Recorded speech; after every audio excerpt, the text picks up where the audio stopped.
in the afternoon. If you want to entertain a motion to either recess or adjourn when we're done in the morning. I believe that the parade starts at 1, so we can go up until 12:30.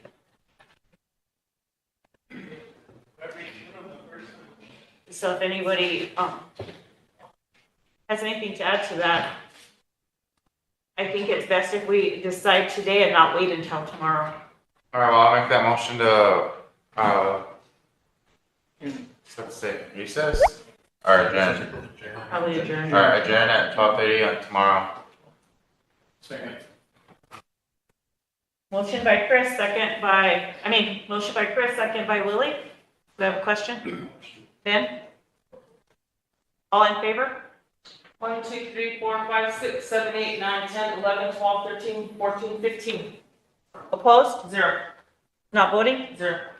With that, I hope that a lot of you can attend, like Chris asked, like when the procession comes through. We'll get more information out on it. They're still working on the exact details. Russell is waiting for a call from them to let us know when they're going to be in our area. And my staff is working on getting the SGU. They're going to contact Cheryl to see if it's available tomorrow. Thank you. With that, if you've all looked at the agenda, I need a motion to approve the agenda for today.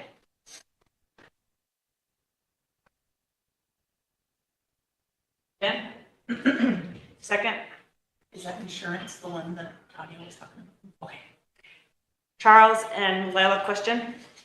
All in favor? 1, 2, 3, 4, 5, 6, 7, 8, 9, 10, 11, 12, 13, 14, 15. Opposed? 0.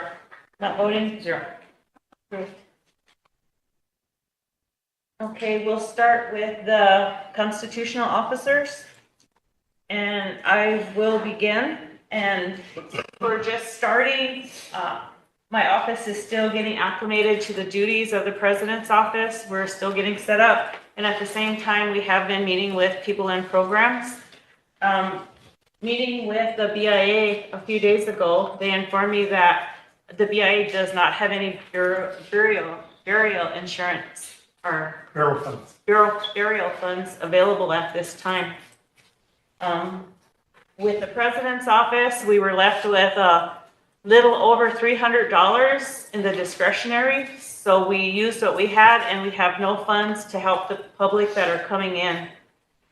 When they do come, we are referring them to other resources that may be available to help with their needs. Until we get our new fiscal year funding, we're having to turn them away. I'm going to be, just for your information, I'm going to be meeting with the directors one-on-one and doing like a greet and meet with the programs to introduce myself, to meet the staff, so that we start to build a positive relationship with the programs. I'm also going to be meeting one-on-one with the communities. My first meeting is tonight with the Rosebud community. I would like to meet with them, have that personal level with them, so that we can have a good working relationship with the communities and eventually the CPA. That's about all I have to report on right now. There are some other areas that... I'd like to ask the Vice President, have you had a chance to look and see what I left you? Yes. I want to guess and say there was 1,800 in discretion. But whoever came into that office, I didn't want to leave them without any money to spend. So I tried to pull that back and I will give you information on the budget. Oh, okay. Just wanted to make sure you had something to work with there. Ben? Yes, thank you, Madam Chairman. Thank you, Council. So when will these, I guess, wasn't too sure, I know the burial assistance and stuff, is that going to be the fiscal year also? Is it going to be after September? So after September, they should be ready to rock and roll too on that, right? And towards the end of October, and it depends if there's a CR or what You know, when that CR gets approved through. Yeah. We're looking at a possible shutdown, but the House has approved a CR that has to go through Senate, so I don't know how that's gonna play out. So that would probably, Getting it this year. yeah, so that'd be like the same time of what that would be, I guess, looking at for any type of assistance, you know, so, and then your problem is probably the same thing too after September. when you Yeah, get the- I think it's September 24th. We just got the notice this morning. But Mr. Hart can give a report on that when he comes up. Okay, yeah, I was just making sure, so that way the public would know that, you know, your office is out of funds until the end of September, and then I know we got to approve budgets too and stuff, I think this year too, so before I think, November, I think, or October, so, but anyway, just making sure. Thank you. Thank you. Starting next month, the next meeting, I'll get ready. The next month's meeting, we will be given a written report to the council, and at that time, we'll also do the approval for my staff. That is in the Constitution that the council does give an approval of the staff that I have in my office. And I'm pretty sure it's also for the vice president.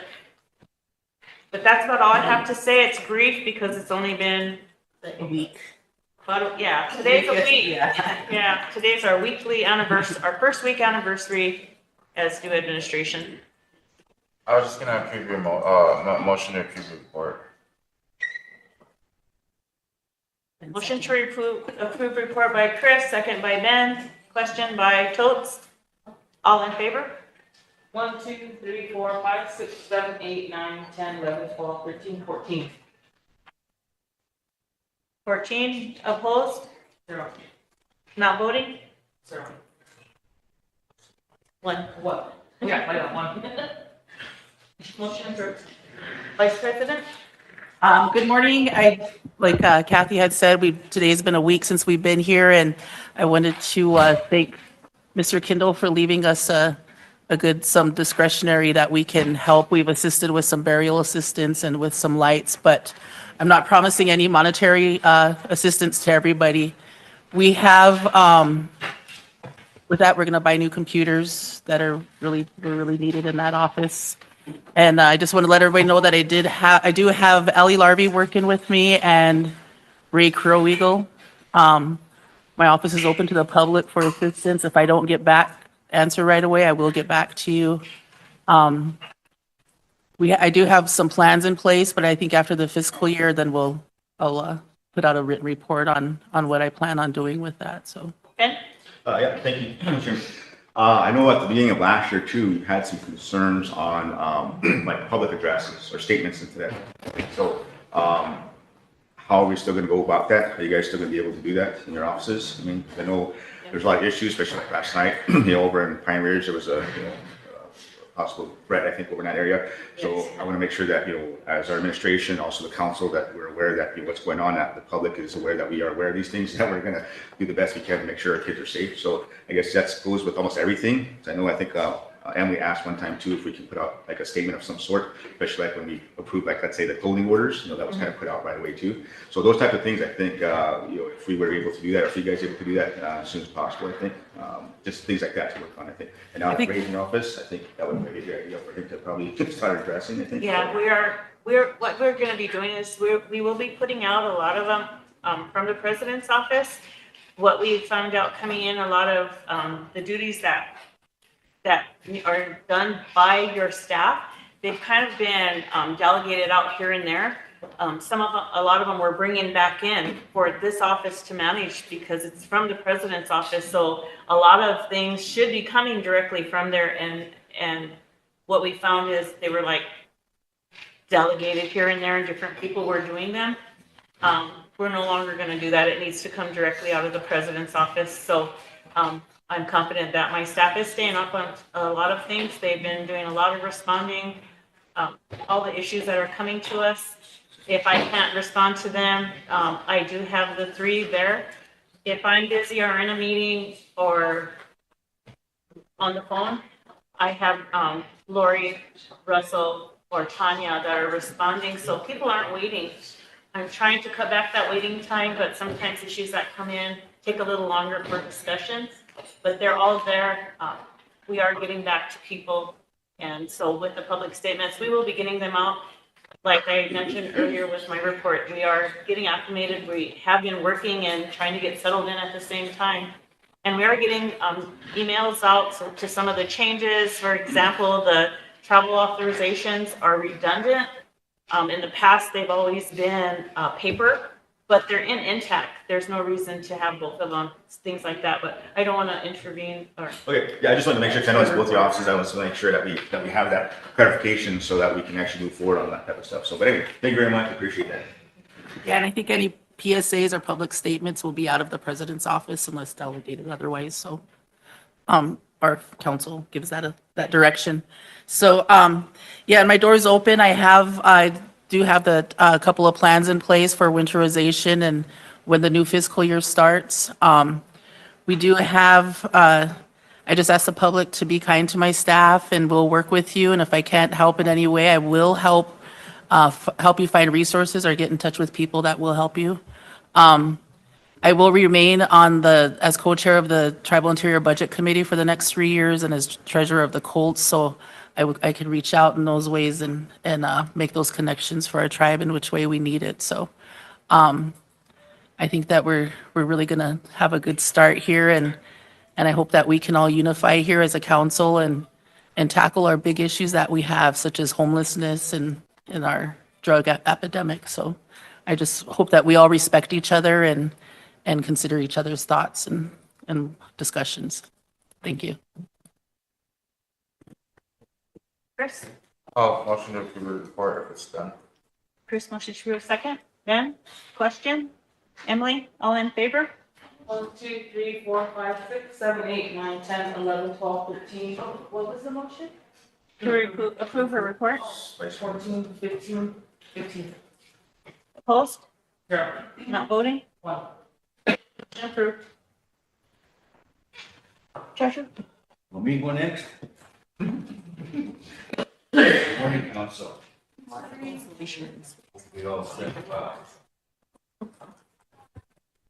There. I can hear you. Now you can hear me now. You don't have to go like this. Leave your lips in you. Exciting times. We're getting ready to start a new administration, so we have an opportunity to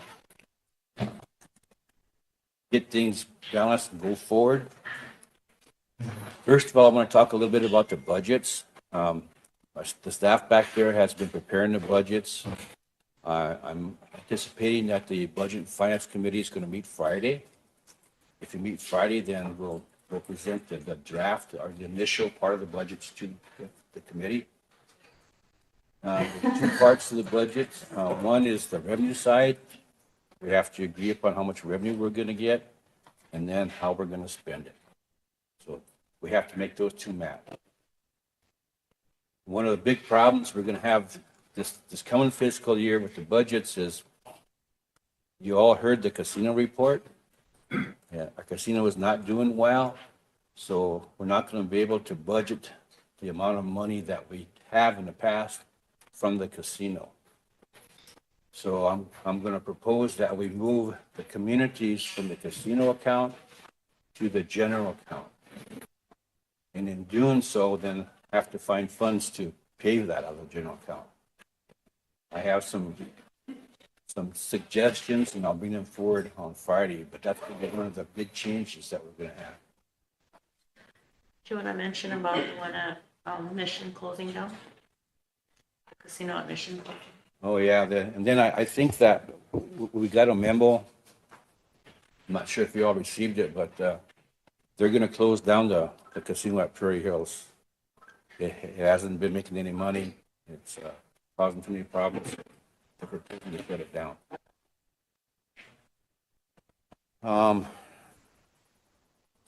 Our audits, for this previous few years, we've been late, but this past year, we did on time. That there are some issues with it that we need to correct, but we're working on it. We're going to reorganize some of our staff back there. We're going to bring on 3 new positions to help address the deficits that were in our audit. But I hope to bring those forward to you guys in October, but we're working on it right now. With reports, every month I'm going to give you guys reports of all our activities, casino, general, and all of our programs. Do you all want them sent to you email, or do you want hard copies, or however you want to do that? Just let me know. It's pretty thick, so however you guys want them. But I'll get this out to you every month. And if any of you have any problems with reading it or understanding it, please stop by and I'll gladly go over it with you.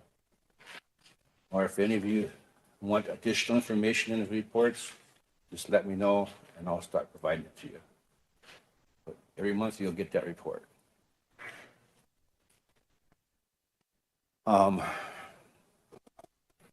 We have a real issue right now with our police department building.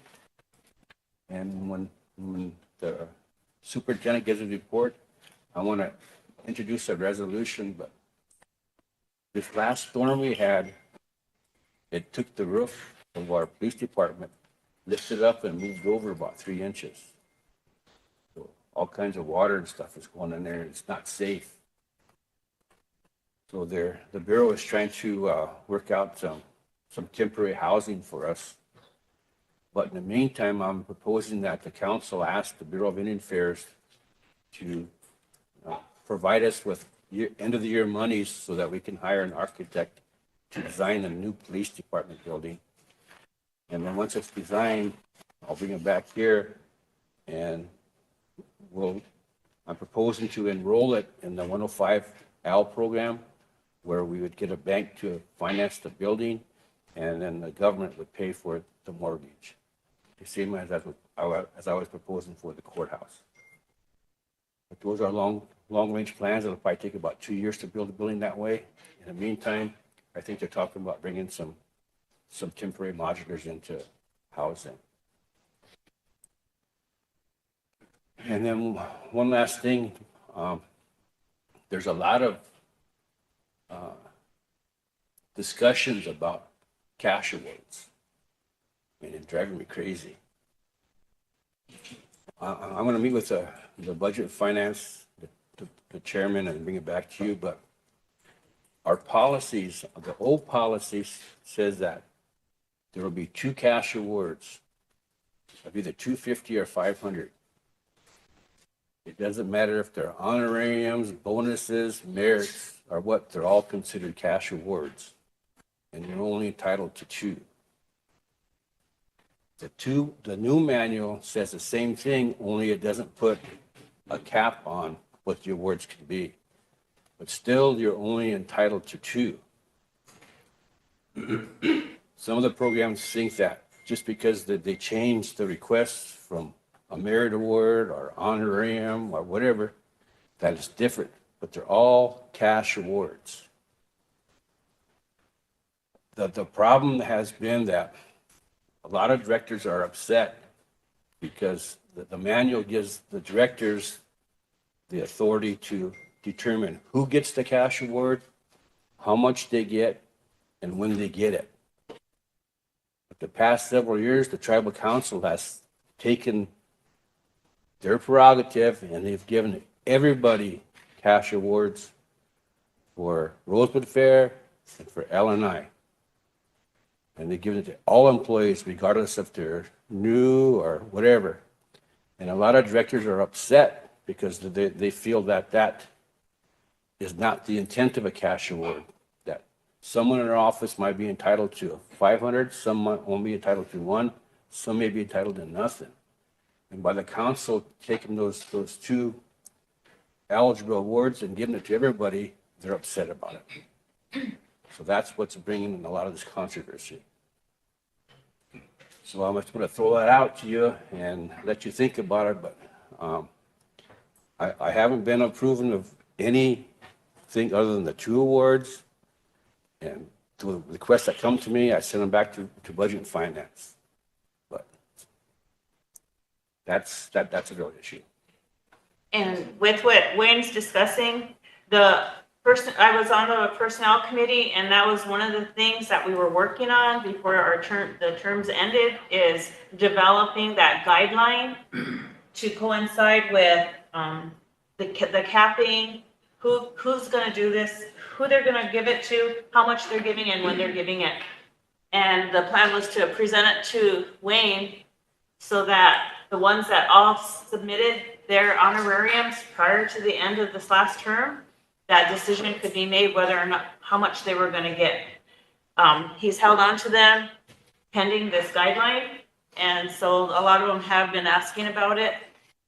Now that we've got a new personnel committee, that's something that we need to finalize. It needs to be done. Along with that, the personnel policies and procedures in personnel committee several times, we had this discussion about the 2020-10 versus the older one. There are a lot of inconsistencies at the personnel level. It was supposed to come to the council body to review it. It was never completed, or it only got so far and then it was passed. We do need to revert back to the old one until that one is finalized and has clarity, because there's a lot of open-ended. And along with that, Along with that, the directors weren't completely involved with that. So we do need to go back to that older policy, finalize it, bring it back to council, and include the directors with that final draft, and then approve it again. So in personnel, we made a motion to revert back to the old policy. A term or two back, there was, I think it was Steve Denora at that time, had made the same motion that it needed to go back, revert back to the original policy that was being drafted and worked upon, and it never happened. So that's one of those inconsistencies where motions are made and not followed up on. Sherry? Wayne, I just wanted to also add that, the Budget and Finance Committee, we did make a motion to, put a moratorium on all honorariums because they were getting out of control. I mean, I think the highest request we seen was up to $5,000. So I just want to let you guys know that a lot of that came through, especially when election time happened. $5,000, $2,000, $1,500 requests. So, thank you.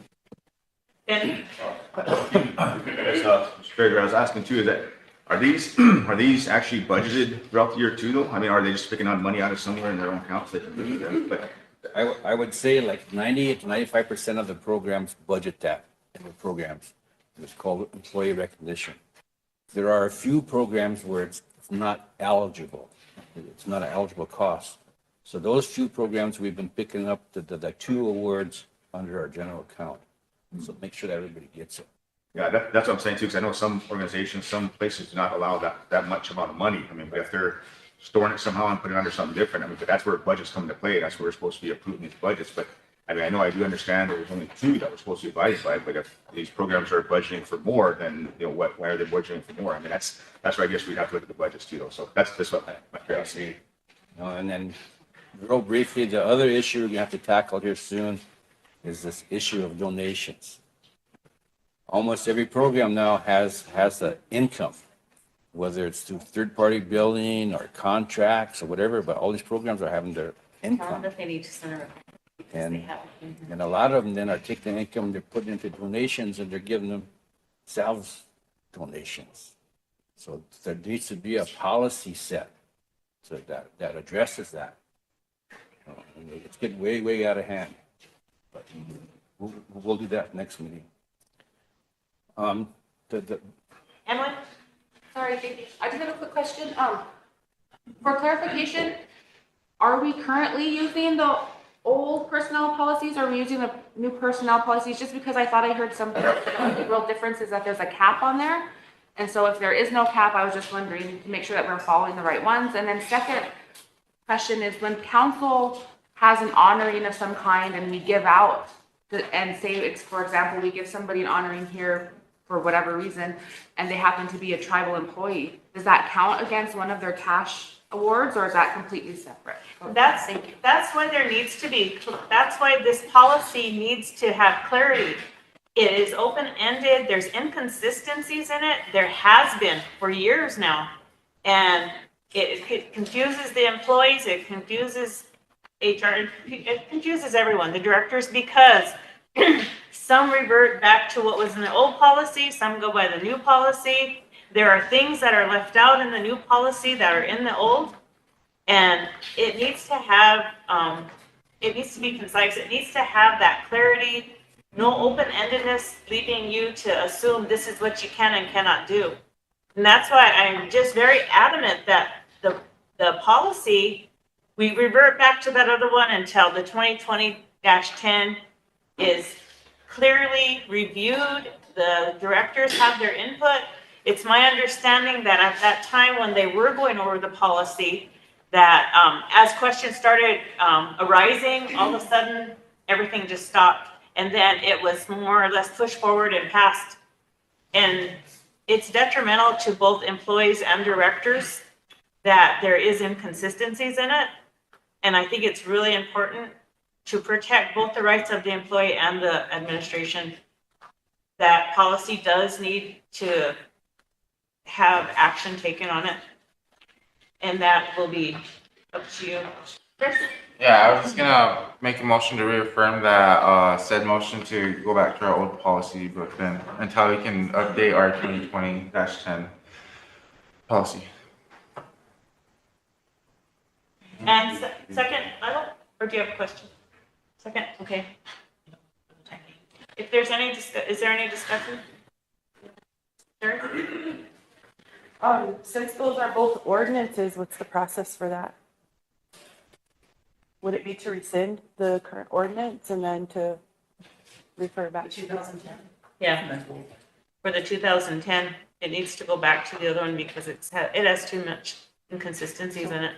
Okay, can we ask the HR director to come over to make sure that there's nothing else, this motion, I know we need to deal with it and I agree with the motion, but I just want to make sure that there's certain policies that we're currently following now that aren't going to affect our staff and our HR office. Do you think we could call her over? Well, let's finish Chris's motion first. No, I mean, I would like her involved in the discussion, Madam Chair. The motion was already made, I'm just reaffirming it. So. Yeah, that's why I said it, because he's reaffirming and she has the same concerns as far as I know. And that's fine, but I'd just like for the rest of the council to hear it from her. You could call her and have her come over.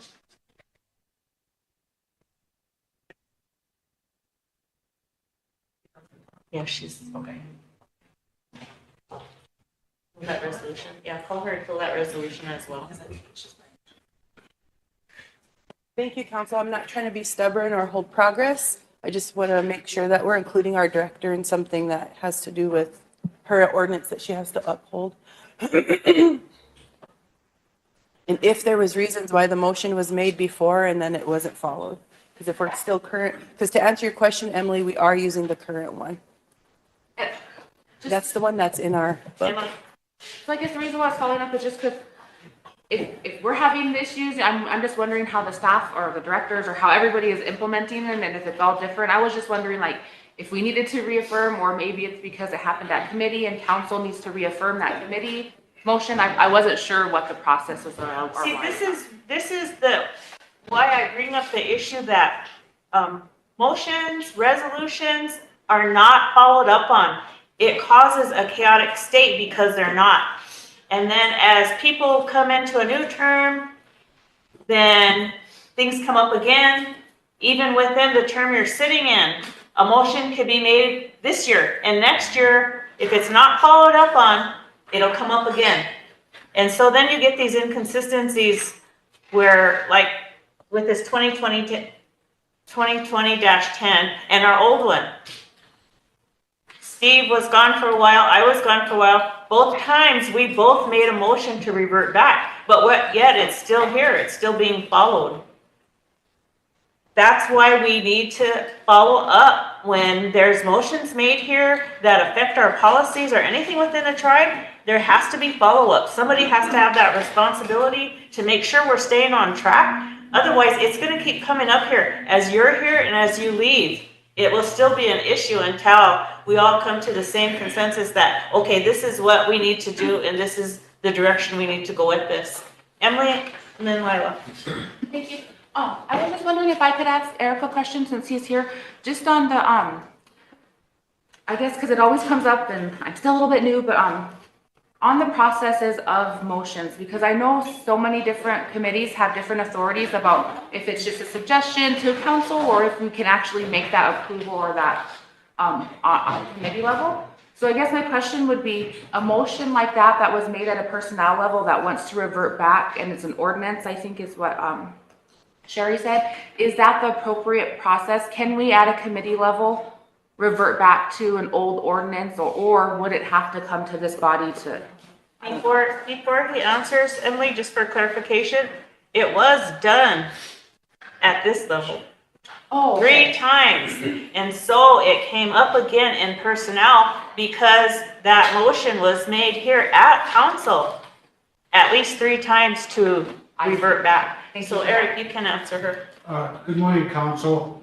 The question is, from a legislative perspective or procedure would be, and I'm looking at ordinance number 86-08, legislative procedure for the governing body of the Rosebud Sioux Tribe, section 204, amending or rescinding section A. To amend or rescind an ordinance, at least 2/3 vote of the full legislative body of the Rosebud Sioux Tribe shall be required unless such ordinance to be amended or rescinded provides otherwise. So that's your motion to be to reconsider and rescind, not to go back to a policy. I was before you. Michelle. I have Lila, Michelle, and then Sherry. Good morning, council. Good to see everybody. I am currently the personnel chair, and we've been in discussion about this. And this is as confusing as it sounds here. That's how it is for the employees and for everybody out there. But I just wanted to let people know that we've been visiting with Jennifer, and we have to get on the same page. And I'm glad this motion is being made because it's best to start where everyone's on the same page. I know the directors weren't involved in a lot of things, so it really makes it difficult for them as well. And so we've had good discussions now. So just wanted to throw that out there to everyone and let these guys help. Thank you. Michelle, and then Sherry.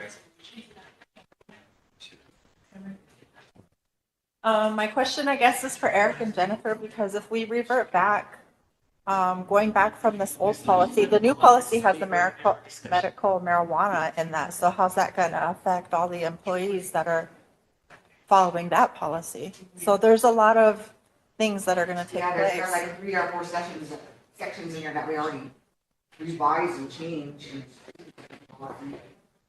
Policy. Yeah, and then they're going to be in violation if we revert back. There are inconsistencies with that already because in personnel, there was discussion with all the federal programs that cannot have alcohol, drugs. That policy violates every federal grant we have. And that's why I asked when I first came in if that was in the policies. I myself had never seen it where it was changed to allow the medical marijuana card. Several directors did come to personnel committee because it violates the federal regulations and it's never been discussed or acted upon. But before we go any further, do you want me to explain it? Oh, Madam Chair, I have the floor next. Oh, I'm sorry. Well, go ahead. Thank you. The reason I addressed this issue is because I know you were reaffirming a motion, Chris, but if it wasn't followed in the past, Yeah. what was the history? Was it just a motion that was made and Right not here. rescinded properly? Is that what had happened, or do you know, Madam Secretary? No? No, what I'm saying is when former councilman Steven Denoyer made that motion to revert, was there 16 in the room, and did they follow the proper procedure? Okay. I will let my chief of staff read to you what she just brought in, and then she is also passing out the resolution that was passed on 2020-10. Okay. So, I'm sorry, Lori. So just looking at this, I'm seeing right now that there's a vote of 12 in favor, and that's, so correct me if I'm wrong, Eric, but a resolution doesn't supersede an ordinance, and for a resolution to change an ordinance, you have to have 16 2/3 of the council's yes votes. So that would be 15 yeses to So pass the ordinance. on that section that I read on legislative procedure, it also says that it's 2/3 vote unless the ordinance provides otherwise in the ordinance. So you have to look at what's in the ordinance. Because Lisa was just asking me, she believes that the ordinance is passed and it will allow to be majority by simple majority. So that could be, you have to look at the ordinance. Yeah. It's not that, that's the procedures to reconsider and rescind. Okay, and if you'd allow my chief of staff to read the memorandum on the same issue. So good morning, council. The purpose for all this starting is because I had come to the previous president and the treasurer because according to the policy and procedures, it states that according to RST policy ordinance 2020-10 subsection T, from time to time, a program director may exercise and recognize regular full-time employees. Cash award for recognition may be permitted based on availability of resources to the program. I included the motion that stated that the council was making those motions, taking that authority away from the directors, because the council was giving them all across the board. And the directors then didn't have the authority to say, I want to recognize certain employees because they've gone above and beyond. So I included that motion where council had taken that motion, giving everybody an honorarium across the board. I also included there an email that says that Human Resources says they are out of that it just goes directly from the program to finance. This here, what you guys are talking about is a memorandum to Linda Honani from Linda Marshall dated August 8th. It's motion excerpt. It says the following motions are made and passed in a regular scheduled RST Council meeting held on August 8th, 2018. Motion to reconsider and rescind the motion placing a moratorium on all tribal employee bonuses. Motion by Steve, second by Royal, 11 in favor, 1 opposed, and 1 not voting. Motion that we follow the old manual until the new manual is reviewed and approved by the council and that the employees receive the bonuses that they are entitled to. Motion by Steve, second by Royal. Question by Elizabeth Whitehead, motion carried with a roll call vote. 11 yes, 3 no, 0 abstaining, and 6 present.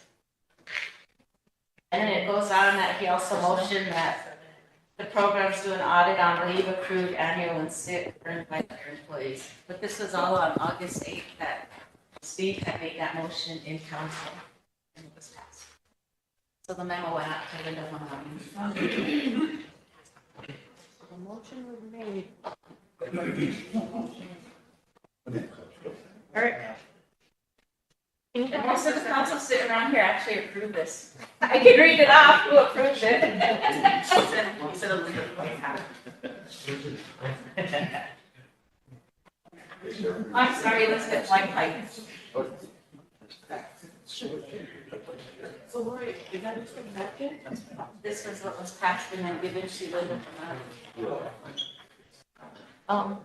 Nicole, can you give me for, can you pull 0709? Chris and then Ben. Okay, so with everything that's going on in the conversations, trying to find like a good middle ground.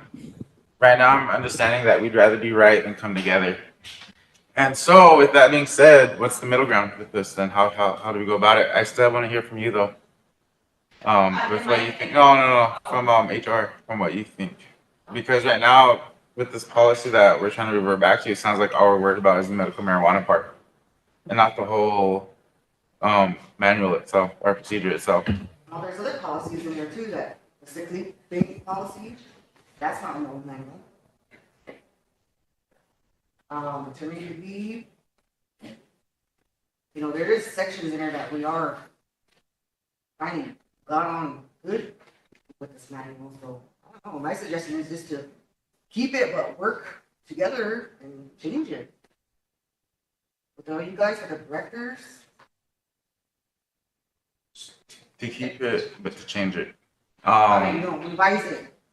The sections that, because yes, there is a lot of Inconsistencies. just like not a little paragraphs there, it's not really detailed, but. Sure, Ben. Okay, thank you. I guess that was my question too, is, so right now it's getting out of hand, a lot of things that are went off of what, cash awards and I guess the monetary donations and stuff like that are coming up. So to me, I'm thinking, there's a lot of programs out there that are under different funding. We know that right now too. There's so much programs out there, different funding. So, I guess when they reverted back to the old policy, that's something that they needed to at least stand with right now until this new policy gets inverted. Because again, as time goes on, we have to adapt to different things that come in. So vaping, medical marijuana, a lot of these things. So of course that's in there, but I don't know how much they spent on it. I don't know how much the personnel committee or even the personnel office has spent on this moving forward. Because again, everybody else has. I'm sure Pine Ridge, every other tribal organization has looked at this, because again, they get funding from everywhere, federal government, state, obviously tribes. So we need to look at that. And right now, instead of putting just one paragraph in there about, oh, you can do this up until then, we need to really make a bigger stand on it. So again, having our attorney general or maybe have a legal counsel look at it too, to make sure that the wording in it is correct. So right now, I guess from what I'm gathering is that there's a big issue with our bonuses that are coming up. So right now, the old policy says 2, and I'd rather see that, because again, if there's funding in there, and I know directors want to say, well, my employees are getting, doing a lot more and they should get a lot more and stuff on it. That's understandable, because it's still going on to this day, so we still have to figure it out until we move on. But I know the treasurer is having a lot of issues about trying to figure out how we can keep this in check here a little bit, is what I guess I'm getting at. So that's why I'm kind of wondering is if the personnel office, along with the personnel committee, can get this together and figure this out. And again, when it comes to here, this is where we got to make that foundation, no matter what. So you guys start following that. So I'm glad that we're addressing it right now, because it's going to come a big issue again too, because it's another fiscal year. I don't know how many budgets are going to be coming in with this donation or even this monetary gift for themselves and stuff. So yeah, we need to look at that a lot too. So but anyway, those are just my concerns. So I would like to see this come together here, no matter what. I'm not sure when, but soon, before these budgets get passed, so we can deal with it. I guess that's my biggest concern. So thank you. Before I move on to Sherry, we are researching the 2007-09 because the language in there, we need to clarify whether it's the majority of those present that day. Because according to this resolution that you just got, it's referring to the 2007-09. So we're going to get the clarity on that. And administratively,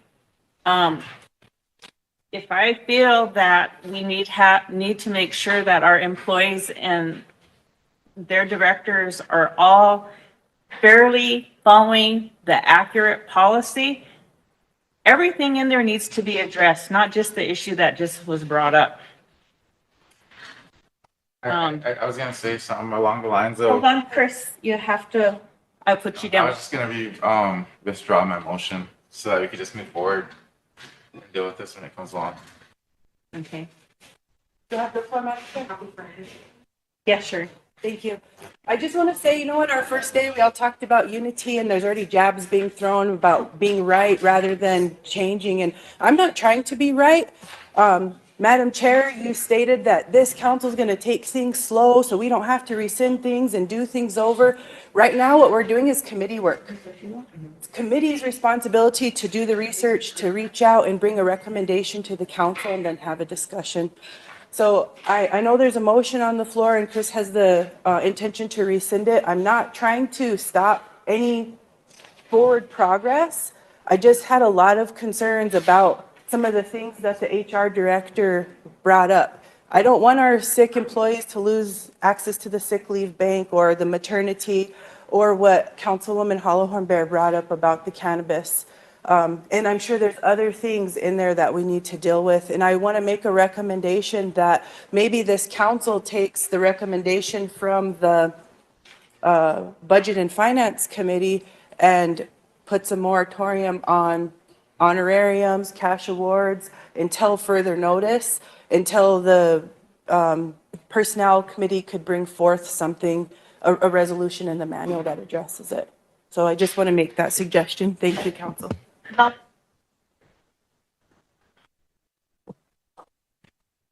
Ja, trocar que bitak le we controla wang na kamnish le wanak nkram na yeni washte chicha palo na pe washte na pe chuza le takwa ata shiga ich bin ta le wong lakap le na le I think I'm going to speak English so you guys can understand me.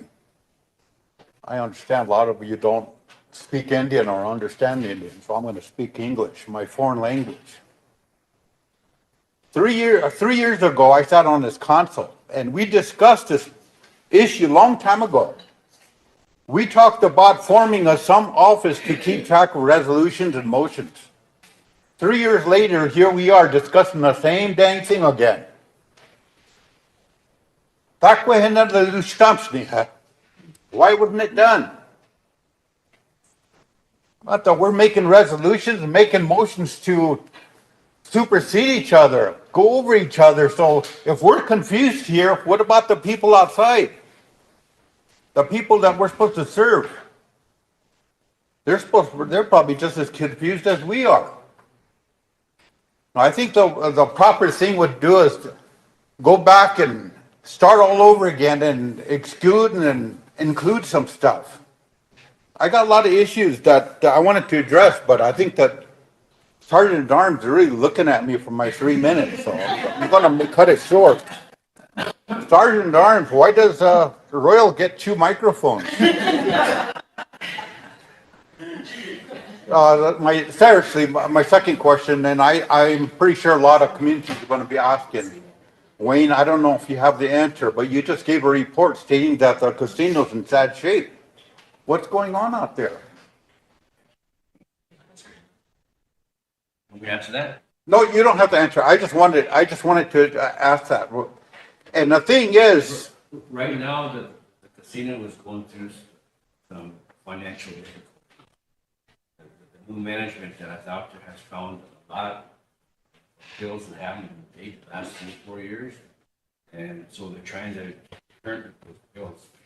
Until they get current with those bills, we should not anticipate large amount of money coming out of it. If we keep taking money and we don't pay those bills, it's going to be shut down. okay, I think our golden goose is turned rusty now. Turning brown. A lot of funding that's coming out of there, I think we're spending a lot faster than we're making out there. If we want to have a casino, leave it alone. As soon as they make a profit, I thought we'd take that thing away from them right away. Shut that dang thing down if it's drying up. Now, one more question that I like to have, Your Honor, or Mrs. Chairman, or whatever it is that the 10 council people that just got in, we need to catch up to you guys. I look like I'm confused because you guys are talking things that are way beyond me. I have no idea what the hell you guys are talking about. I think you guys need to slow down and keep some of us informed on what you guys are talking about. Let us know where you're at on certain things. But that's what I wanted to say, Madam Chair. Thank you. Emily Lilac Totes. Thank you. I'll try to be fast because I think what I wanted to say, several people have already said, but I just wanted to, and again, I don't mean any disrespect in saying this, but I just feel like for a lot, I don't know, for what I can see recently, when we see something wrong with something, we think we have to start all the way from the beginning rather than assessing things and seeing what works and what doesn't. And the reason why I say that is because historically through evolution, that's what we did, is we assessed things, we did things. If it worked, we kept doing it. If it didn't work, we changed it. If it worked, we kept improving on it. So in order for us to regain our adaptability, I would maybe suggest, like it's been suggested already, is to go back to committee, maybe even have special personnel meetings that invites as many council that want to come, but go through the whole thing and say, this works, this works, this works. These are the things that need to be updated or reevaluated or readdressed, because that's how we adapt. That's how we keep ourselves moving forward even when we identify issues. Because if we keep stopping and restarting, we're keeping ourselves and our people and our nation stuck right here, rather than saying, okay, we moved a little bit, now let's reassess, and then how do we keep moving forward? So I just wanted to put that out there, because there's whole models of management, of leadership, of all that kind of stuff revolving around doing and assessing and then reevaluating and doing and assessing and reevaluating. And so I just wanted to throw that out there, that sometimes this job, for me anyway, seems very frustrating, because I see a goal or I see an issue and I think I have to finish it. And I'm trying really hard to listen to my dad that's standing up there that says, you know, we can't solve everything in one day. So again, that's why I'm saying that I think our people deserve progress, and I don't think we're going to get there if we keep starting all over from square one. I think we owe it to all of us, to our leadership before us, to our directors and people who've worked on things before us, to value that work. And then by valuing it and moving it forward and adapting what doesn't work, that's still that value to me. That's still showing that we're acknowledging the work that was done. We're acknowledging that times may have changed right now, and we're showing that we're looking toward the future. Thank you. Thank you, Emily. Lila and then Tokes. What I had gated law, and I had to. But my big brother said, you know, that's how it is. The committee, when I came on, I got on board there, and I want you all to know that it's going very well. And this is the stuff that we worked with. So Jennifer's been giving us her part. Eric's been really working good with us to add this. So it's doable. We can make it work. And I know we're excited. I'm excited. I'm excited to get things going and get things done. But you know, maybe Madam Chair, at some point you can make time to, maybe the committees can kind of give a briefing or something on where the committees are at to council, and that will kind of bring them, you know, the new ones that come up to date on where committees are. So we don't have to, you know, like we're saying, go backwards and start here and there, you know. There's been a lot that has not happened. And I want to remind people, money's tight. It is. And we're going to have these issues. We don't have a free-for-all. We have to find ways to make it work. And I know, like, you know, and those are hard things to tell us what our treasurer has said. But, you know, our directors, they haven't had a voice. And, you know, it's been tough, you know. But I think it is doable, and we have our experts here who will help us. And I just wanted you all to know that at the personnel committee level, all this is what we're discussing.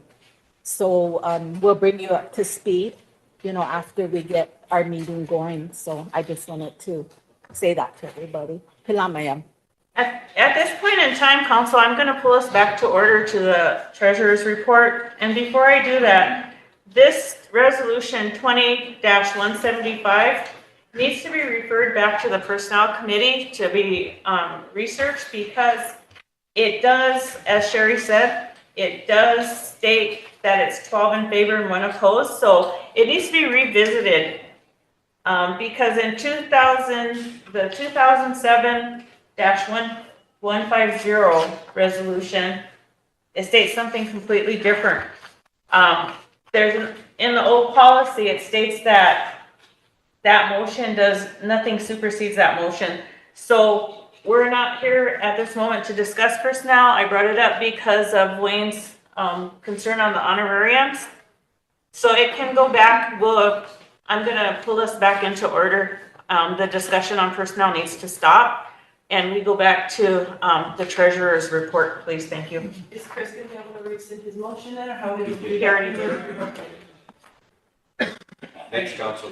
The last thing I have on my report is, there's a resolution that passed out here. It's a resolution that authorizes construction contract for a new building at safety of Dams building. But there needs to be an add-on to it, for the resolution needs to be reconsidered and amended. It's 2024-190, and the amount of $34,327 needs to be changed to $41,152.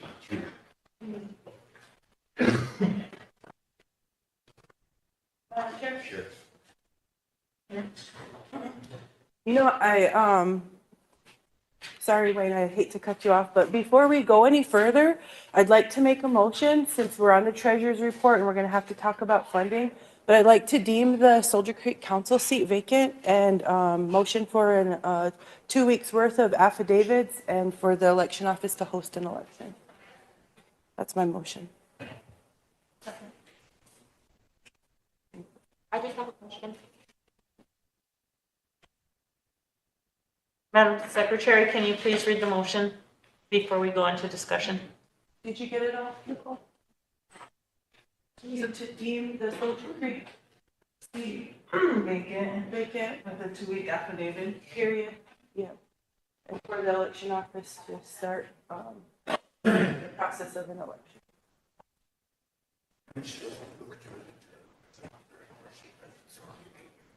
And who's second? Michelle.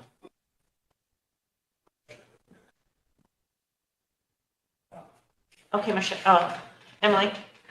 No, I just, I also wanted to bring this up later, but my question is it council's, do we need to right now set the date, or is that the election board that sets the date? Because I know in the Constitution, it says we have 30 days from that vacancy to announce that there will be an election, but it wasn't sure on if we have to give the date at that time or not, so I just wanted clarification. Actually, when I read the digest, it does say that the president sets that within 30 days.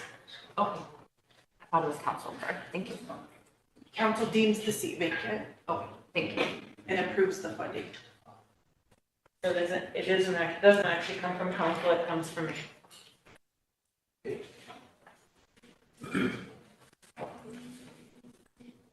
We get clarification.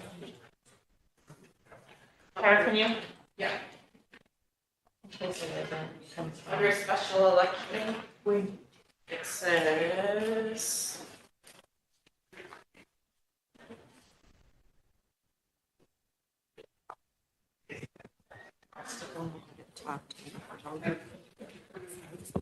That's fine. It's ready. Okay, a special election. It's under section 104, types of election, dates and time, and ordinance 8610.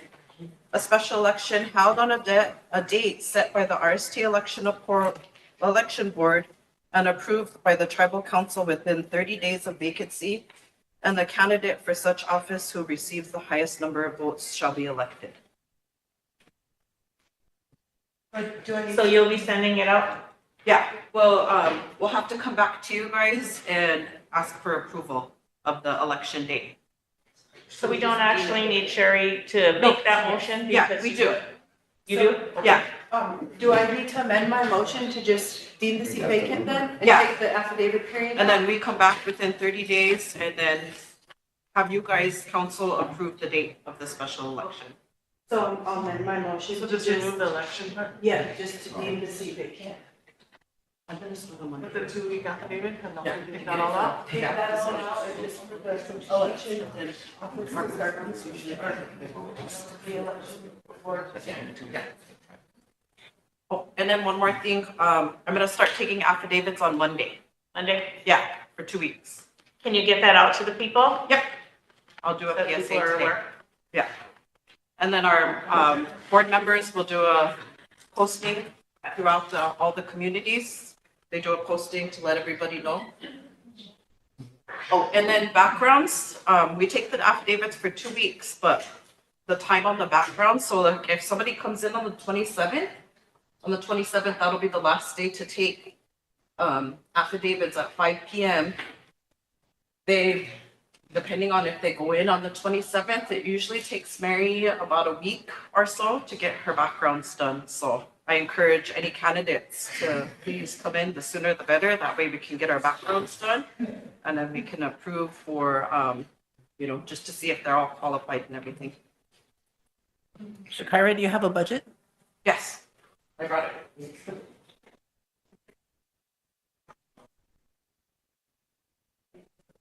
And that's, this is where we end up having to pull things back forward because this wasn't. You're welcome.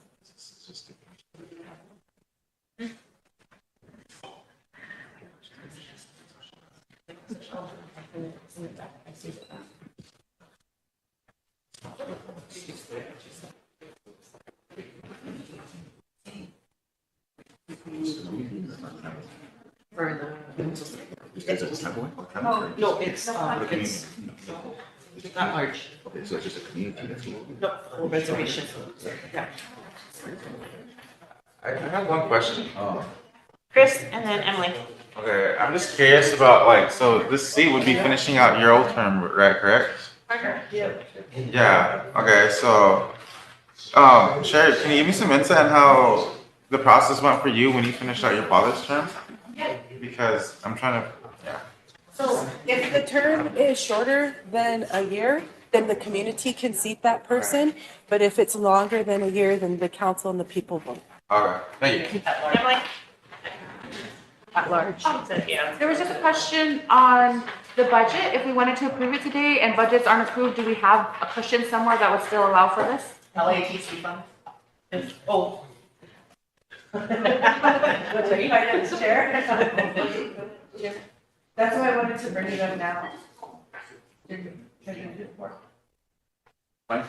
Emily had a question. She just asked it. Just on where the funding would come from since we're still in the middle of budgets and everything. So I was just making sure that we have funding. Yeah, there's money to go. Or the treasurer.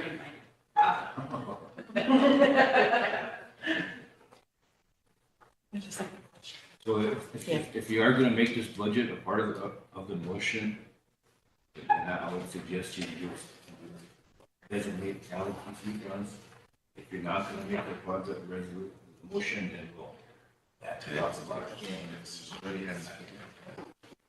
Do you have a recommendation either? Oh, sorry. No, go ahead. When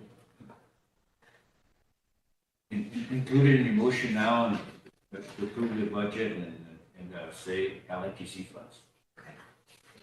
Yeah. To be paid out. Yes, to be paid out of LATC funds. The total amount, $31,333.88.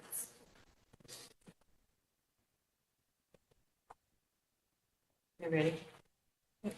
Need a question? Bill?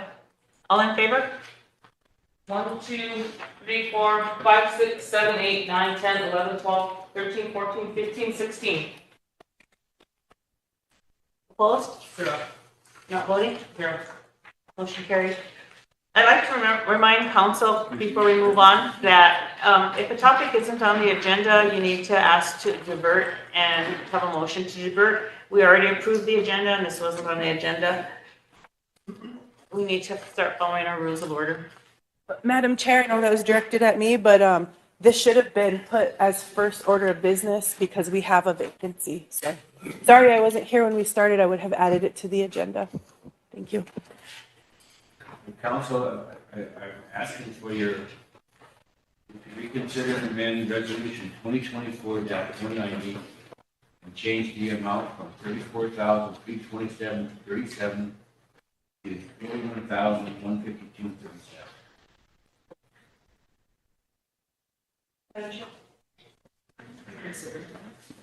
Motion to amend resolution. Reconsider and amend? Yeah, reconsider and amend resolution 24-190. Do I have a second? Votes? Question, Michelle? All in favor? 1, 2, 3, 4, 5, 6, 7, 8, 9, 10, 11, 12, 13, 14, 15, 16. Opposed? 0. Not voting? 0. Thank you, council, and I don't know if you have any questions for me, but my door is always open. So any kind of questions you have, just, stop by. Sherry? I already transferred all the questions for you last month. I just have one request, Mr. Treasurer. If, since all of the since we have a new council, and even though some are returning, I'm sure things have changed, but could we set some time aside to go over the tribe's assets and really get a really good financial look at where the tribe is? I sat on budget and finance for a year, and that committee wasn't what I expected. We were just approving raises, seeing raise requests, old bills. We never got to analyze budgets or look at the audit. We didn't get to do any of that stuff. It was always a line of 22 to 27 programs out there waiting to be heard, so we never got to it. But I would like to, if you could schedule some time to go over that for us. That's really a good idea. I've been trying to get this done with a lot of previous councils, but it's up to you. Whenever you guys want to do it, I'll make the time. You just tell me when you want that to happen, and all my staff and I will make the time to do it. Just let me know. Votes, and then Michelle.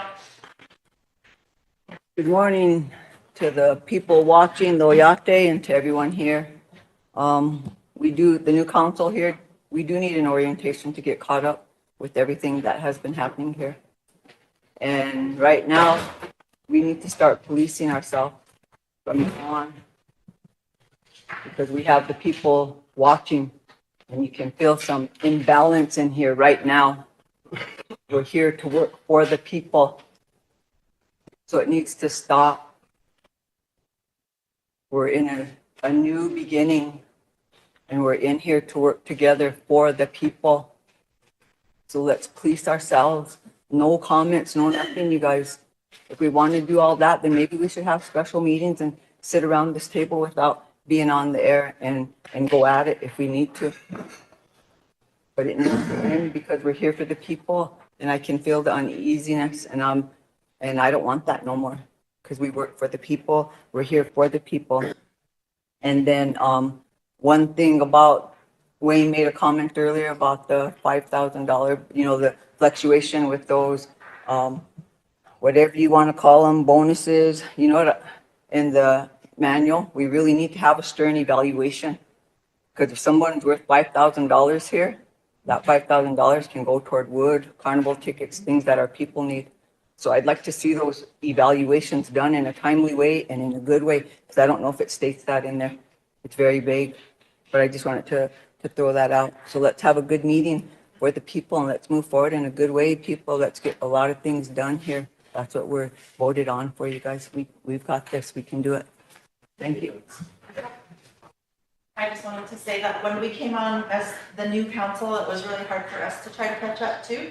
So when Sunny came in as legislative affairs, she had a plan, and she was working on something to try to make sure that the new council was brought up to speed with everything, as well as orientation. And then I was really sad to see that she left legislative affairs, and I was wondering if we could check with her and see how far she did get with that, and see if we can have another orientation for everybody and try to, and I know Rose was supposed to be working on the motions thing too, to make sure that we're following up on our motions and that they're being done.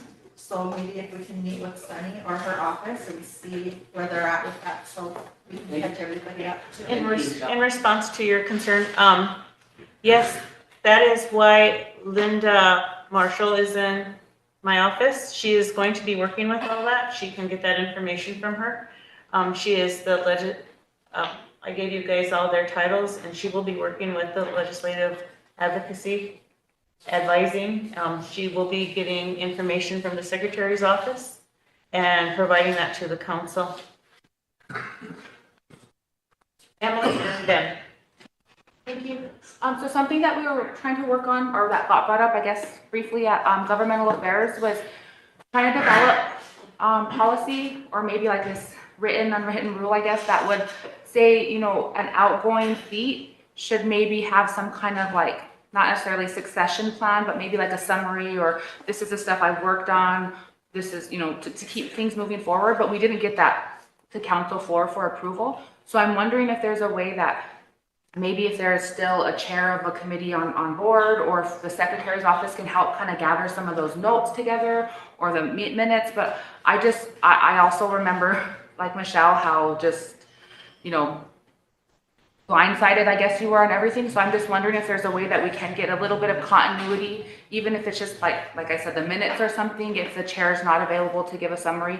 So our first committee meetings can really start with kind of a summary or a welcome, I guess. We'll refer that back to governmental affairs, the committee that's going to be meeting. And that is something that they can bring to the council and present. We'll revert it back to the committee. Sherry? Somebody else, Sherry. Ben, and then Sherry, sorry. Was you? Yeah, thank you. I guess going back to the treasurers, I guess my thing is that too, I think last year coming in, you know, you did do a budget. I think it was a day or two where you did budgets. Looking forward to that. I hope you're doing it again, I think, in the future here. Only because I'm looking forward to comparing those to what we have this year. But that's what I assumed, I guess, and I was hoping that our administration could actually put that up together again with the council getting that training together again, I think, with some of the new council reps again, just so we can have an updated version of everything, you know, the roles and responsibilities and stuff like that. We are working on it, Ben. Yep. And so that's what I'm saying with the treasurer's office, the budget is what we're looking at. I'm looking at to make sure that we have that comparison from what we did last year, so that way we have an idea of what the administration and the tribe has been looking at throughout the whole year. So that's kind of what I'm getting at, I think, is what I want to do. I want to see it, but thank you. Yeah, from our office, we will be getting the schedule out to all of you for the orientation training that we provided last year. And as far as the budget, yeah, we'll do the same thing we did last year, man. First, it's gonna go to budget and finance to kind of package everything up. Then we're gonna come here, and hopefully we can spend a full day here on nothing but budgets. Sure. Thank you. I just wanted to first make a comment that those bonuses that were requested at Budget and Finance of high dollar amounts were not approved. So I just want you guys to know that. As far as the employee or the council training, I just want to address something and make you aware of it, because I think that it should really weigh in on our decision. So when I was newly elected, we had a full week worth of training. It costed the council $15,000. But that included flying in people, them being here, training us, and we came for a whole week. This last council, I think you guys had, what, was it 1 day or 2 days? They pulled it in to try to save money, and then we ended up paying each person who presented like $2,000 each. So I just want to let you know that the training that we got was good. And the training that the new council got was a little bit shorter, but it was more like it pertained a little bit more to our policies. Not that the one we got didn't, but maybe we could really rethink about that and blend it. I know that's another thing Sunny was working on for us. She was working on developing our own training, and it included what is their name? Kiva Institute. Included more like leadership skills and legislative procedure and Robert's Rules of Order than. Yes. And I think last year when we had council had decided on doing it locally, it was to save money, but we ended up paying out what we paid Kiva in honorariums for that, so. Yep, so I just want to make you guys aware of that. Thank you, Lisa, for interjecting. I appreciate that. I think it's important that we really do make sure everybody gets trained. And the training that I got from Kiva really helped me understand the legislative process. And sometimes I may seem like I'm trying to be difficult, but I'm not. I was just trained in that process. So that's why with the personnel issue earlier, that's why I brought that up. You know, because of ordinance, it's the Constitution, ordinance, resolution, then motions. That's the hierarchy order. So that's why I questioned, can a motion supersede an ordinance? It was a rhetorical question. I knew that it couldn't. So I want you all to have that same training so we're not making mistakes here. Thank you, council. Thank you. Emily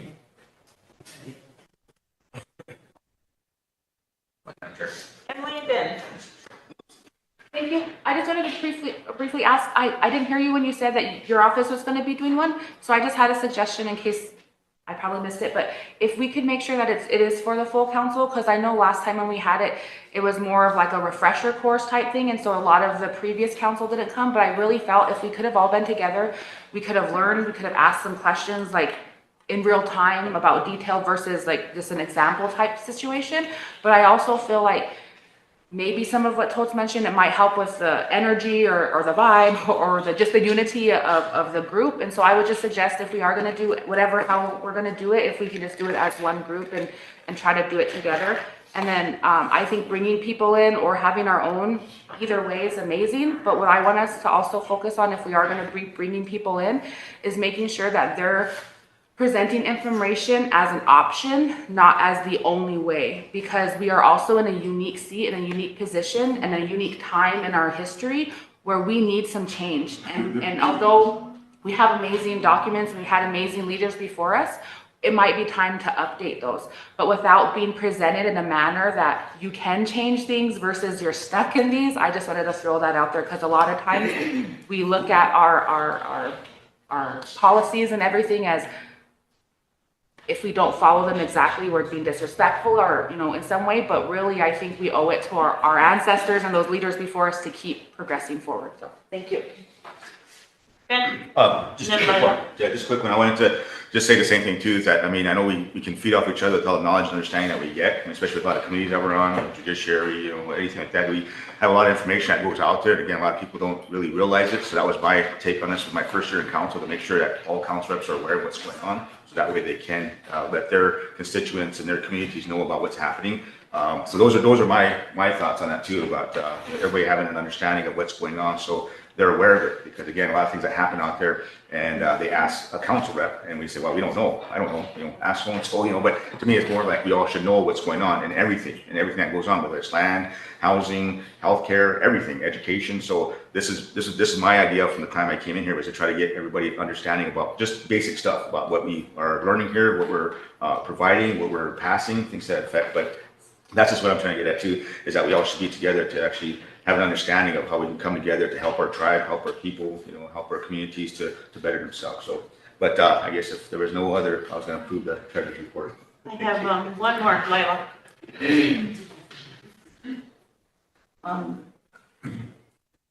Council, I just wanted to reiterate some things.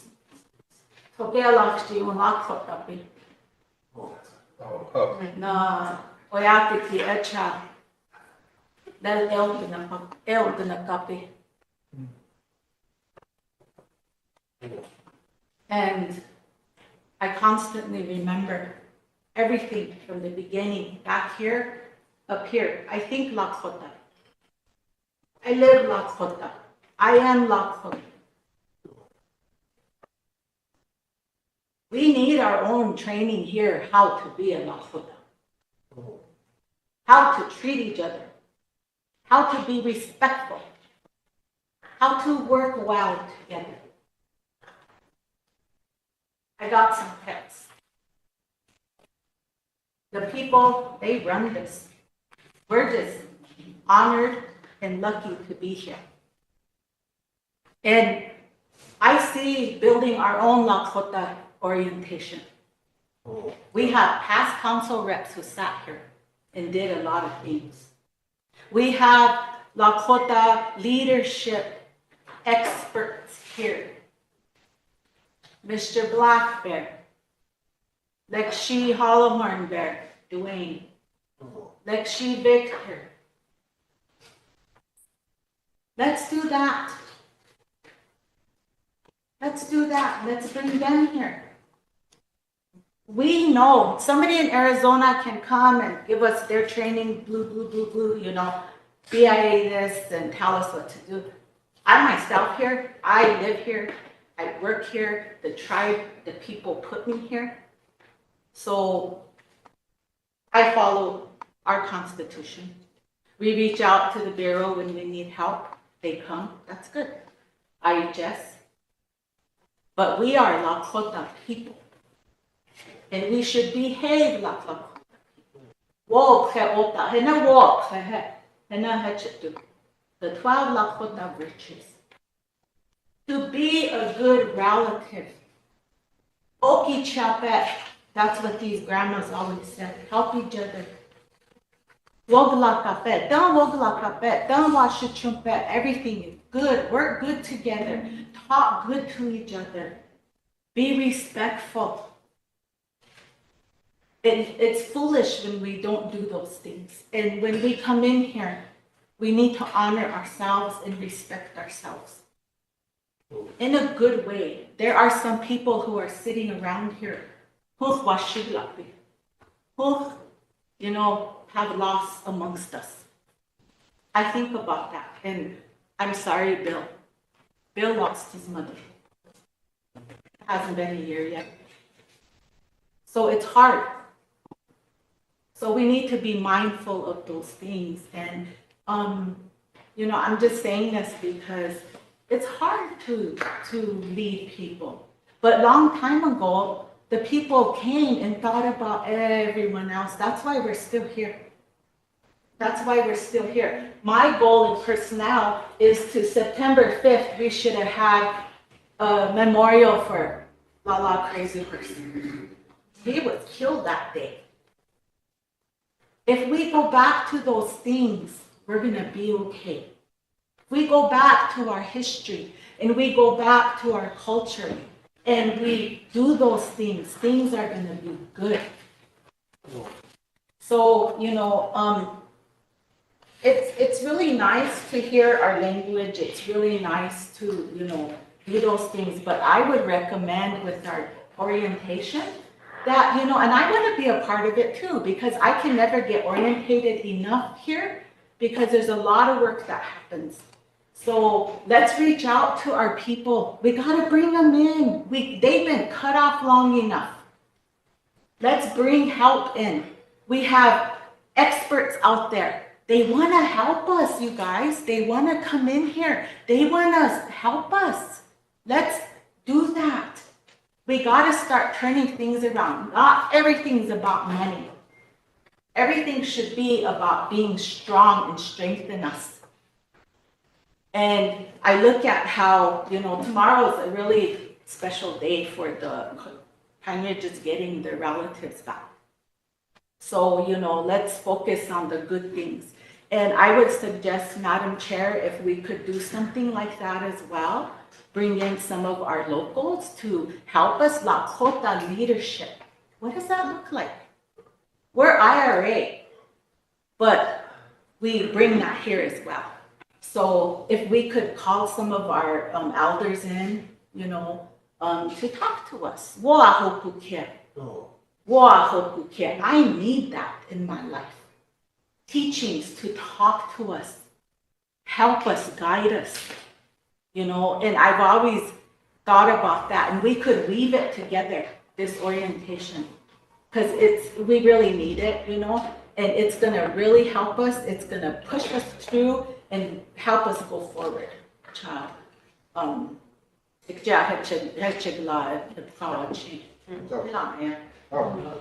Representative Tilson, I just wanted to let you know that from the President's office, we are working on a plan to put together, to present to the council, a group of elders as an elder council that will be comprised of 4, 2 female and 2 male from each of the 4 directions of our reservation, so that they can be here to give guidance when we're in a time of tension, chaos, anything. These elders should be respected, and these elders will be allowed to intervene and talk to us, to bring us back to that center. We as a tribe need to remember and follow the practices of Wo Lakota. That's a part of our tribe. We're under treaties, and we're here for our people.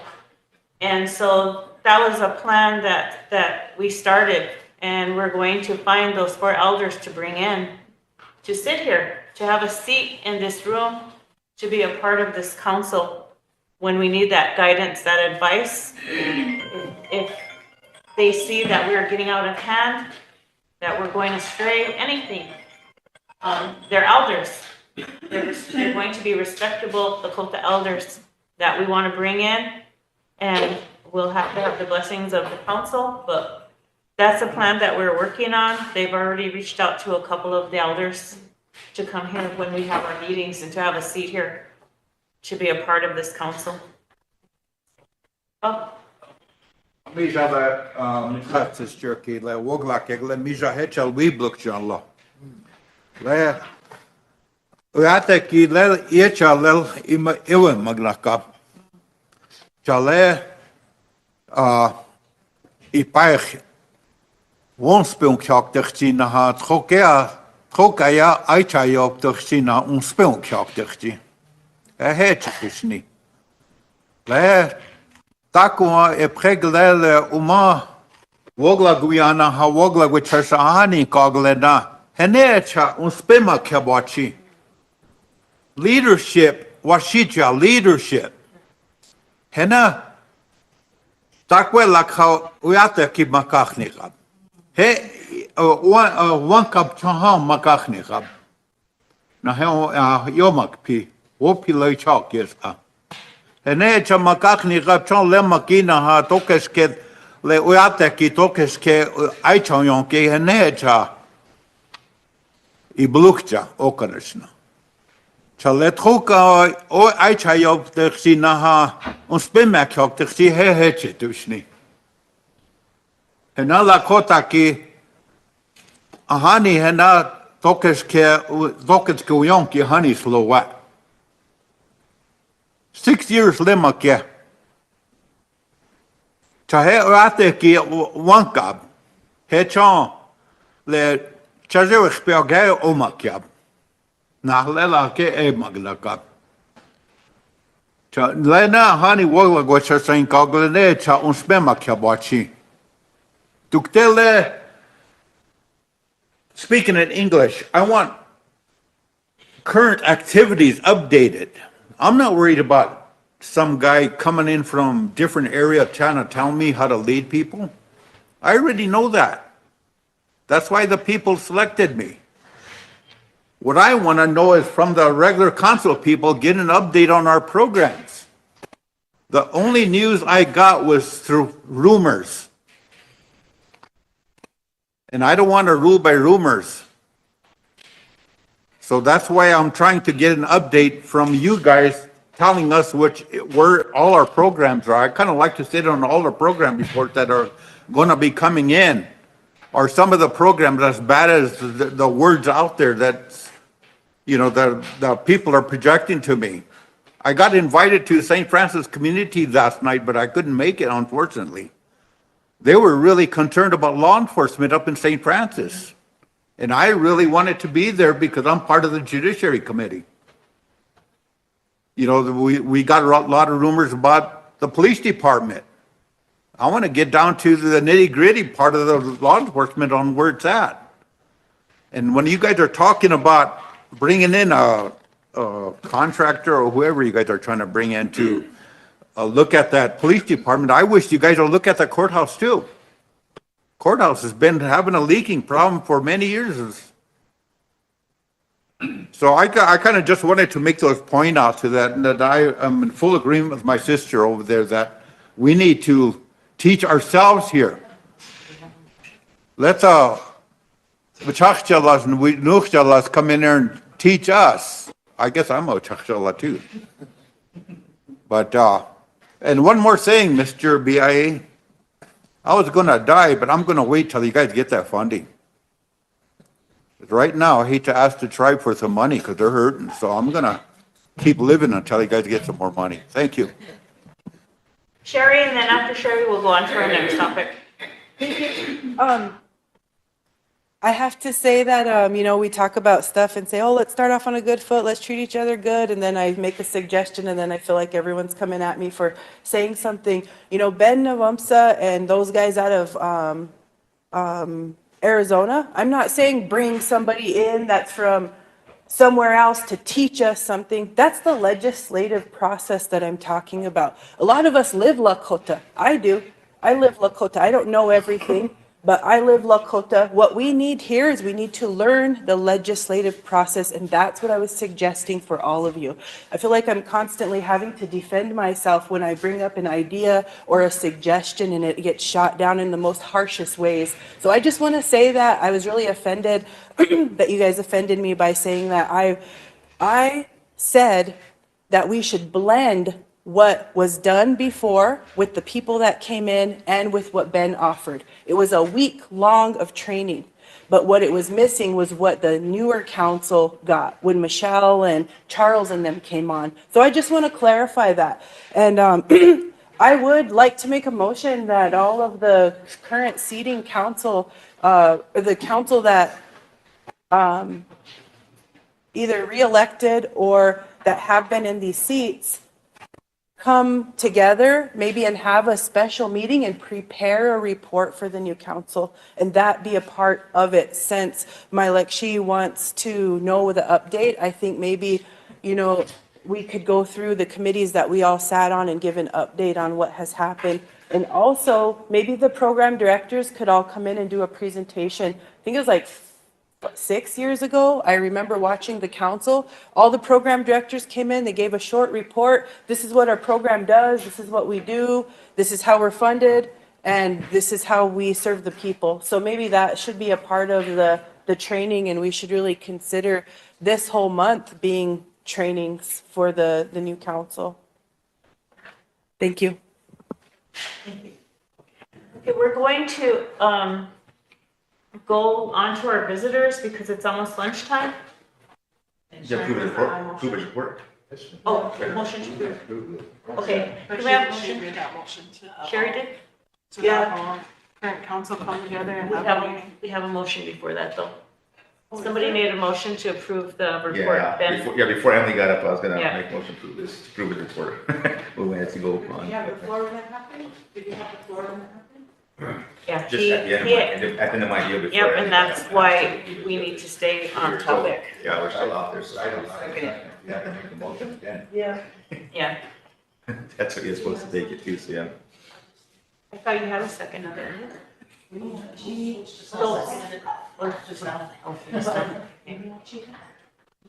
Okay, Ben made a motion to approve Wynn's report. Tote second. Any discussion? If not, I need a question. Stan?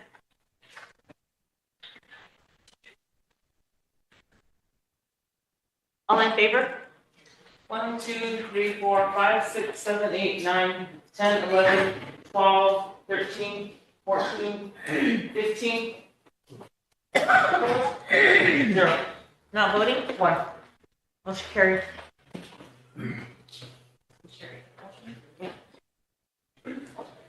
Yes, I wanted to make a motion to set a special meeting for the, I know you said we shouldn't say new and old council. So. Just say for the council? Well, Because everyone should attend, so if you would say for the council. well, no. The meeting that I'm trying to have set is for the existing council to come together and draft the presentation for the newly elected seats on council.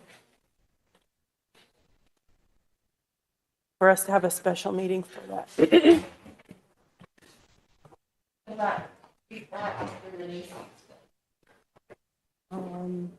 Probably before, we could set the meeting before to prepare. I want it to be like a planning session or like a working session where we could draft a presentation together. And then when the newly seated is here, then we can go through the training. It's a good point. I forgot about that. Well, I think that could probably be done with the orientation. I think that they can coincide. Yeah, that was the intent. So we'll set that up Okay. in my office for you. So I need a second to Sherry's motion. Michelle? Any discussion? None? Bill, question? All in favor? 1, 2, 3, 4, 5, 6, 7, 8, 9, 10, 11, 12, 13, 14. Opposed? 0. Not voting? 2. I just wanted to make a suggestion if I can. I think with the orientation too, and Lila Cummings. He did some trainings with TLE, and then he's working with some of our directors now, but he's really good to kind of get everybody together and look into him. Yeah. We'll work on that orientation plan with all your suggestions and we'll bring it forward to the next meeting. Or we'll set a special meeting, I'm sorry. With that, let's move on to the BIA report. We're gonna hold hers until after, since our people have been sitting here. She's got a lot of stuff we have to go over. Right? Yeah, today was going to purchase council and administration.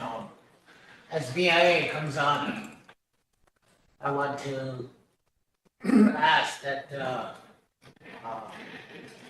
in the past, my first term, Councilman Eaglebear, he recommended me to the treaty council. So as I sat on the treaty council, Ed charging out and Ruben McCloskey, Lana Burnham, all the ones sat there. So to me, the treaty council was kind of like watchdogs and they trust responsibility. So when we look at constitutional officers, and I look at BIA, I know there's something called a green book. You can still use that in BIA where all the allocations come down. And then everybody can look at it. There's trust responsibilities in there. Land, water, education, like green book. So every year they come up with that green book. Yep, that's correct. And then trust responsibilities in there. I know there's a Tribal Ontario Budget Council where all the tribes come together and then they look at their allocations, small tribes, large tribes. So there's a trust responsibility in there. So I know you can talk about aerial funds. I once took a trip out to Washington DC and there's a person named Spike Bighorn. He's about the area with burial funds, and I did make some motions here back then on burial funds. The Spike Bighorn, I don't know if he still works there, Department of Ontario, but he advised me, he said, "Tribal councilman?" I said, "Yes." So he said, I was a tribal councilman, I was a tribal chairman. He said, "Now I'm here in the Department of Ontario." He said, "My advice is to make your own, send people to school, get your mortuary license, and do their own burials." That's what the advice back then. So I know that Madam Chair, I'm wondering, also being treaty office director, I had forums and I had directors of those land, Cali, school office, I had water resources, I had these forums. And having people report on these trust responsibilities. I know Ben mentioned that, Ben Blackburn, engineer, that there's trust responsibilities in this tribe. We need to stay on that with BIA, that green book. Will we be able to get that green book? Yep. And share with the treaty office and look at those allocations and know what we need to report. Does the president, I know Lisa might have a copy of that. I have a thumbdrive for it, but I could probably ask for some information. And they come out every year, so. it's- Yeah. Good morning, council, new council and new administration. I'm not sure if everybody knows me. I'll introduce myself again, like when new council administration comes in. My name's Raymond Hart. I'm the acting superintendent for Rosebud Agency. I'm also a member of the Northern Cheyenne Tribe in Montana. I've been with the BIA, I believe, 33 years. I'm going on 33 years. Majority of my career was in wildland fire. So I came from wildland fire to I was the deputy superintendent at Pioneer Ridge for a year, and then I came to Rosebud. I actually was a FMO here at Rosebud in 2015. So, as far as the report, I'm just going to go over the highlights and not read the whole report. I'll be taking my glasses off so I can read up close. Some people put their glasses on, but I have to take mine off. As far as the agency operation status, we have some positions that we've been advertising numerous times. We just advertise, some of the new positions that we are advertising is the engineer and equipment operator at fire. The reason we advertise, because we have a position there already, so the reason we advertise is because it was furloughable, because they had to be on furlough one pay period a year. So we made this permanent full-time, so he's working all year round now. Or whoever gets in that position, they'll be working 26 pay periods a year. We also have a wildland firefighter, GS5, at fire again.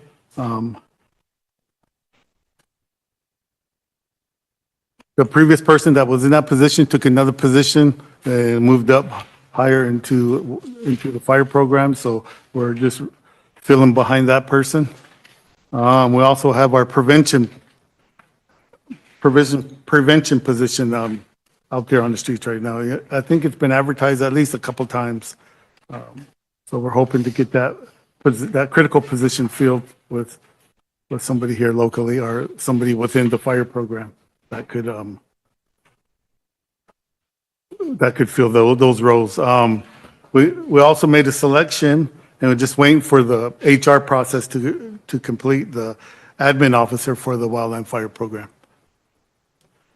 Any questions on any of the announcements at PIA, the fire?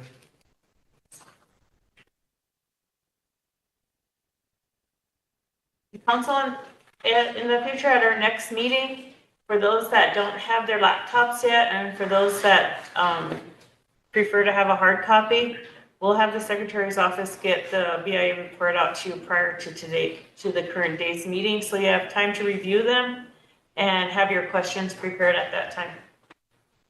And we usually send it out to council and to administration. I know some of you guys don't have your computers yet, and some people like to look at the document, and some people like to look at electronically on the computer. So, social services,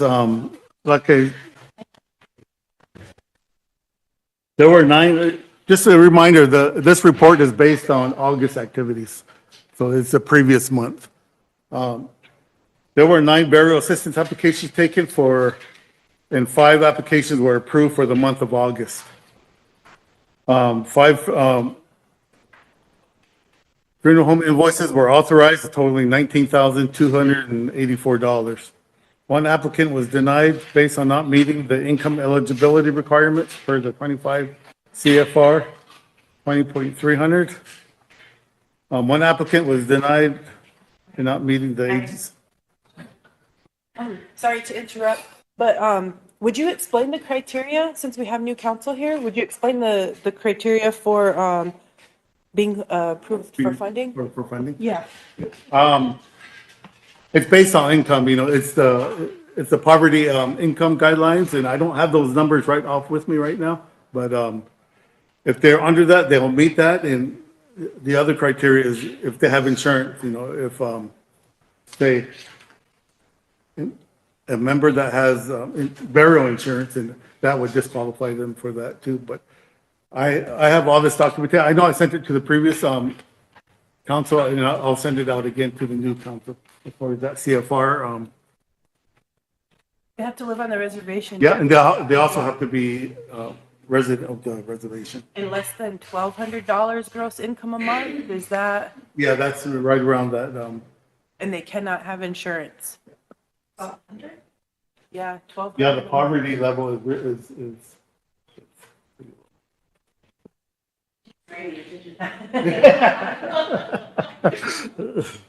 Lila? Thank you, Ray, for coming. I was just telling them, especially here about, even in debt, we have to follow a guideline. Isn't that sad? Isn't that crazy? Because, and those are the hardships that come upon our people that, we have to we talked about this the very first time I got on council when we discussed all this, 2015. And then, it's really hard because we have to go, we can't just change this. You know, whatever they give is what they give, and that's it. So, you know, at some point here, we probably should also look at what, our budget is. There was a time there with social services that we didn't have enough money, and that was very important to keep up with our relatives leaving us. But, that poverty level, you know, it's like how much poorer can you get when you die and you have to follow a guideline? Those are the things that I think about. And I think about how are we gonna deal with this? How are we gonna find a way where the Bureau, instead of saying, you know, no, that's it, close that door, you're gone. We've accepted that. I don't accept that, and I never will. Because,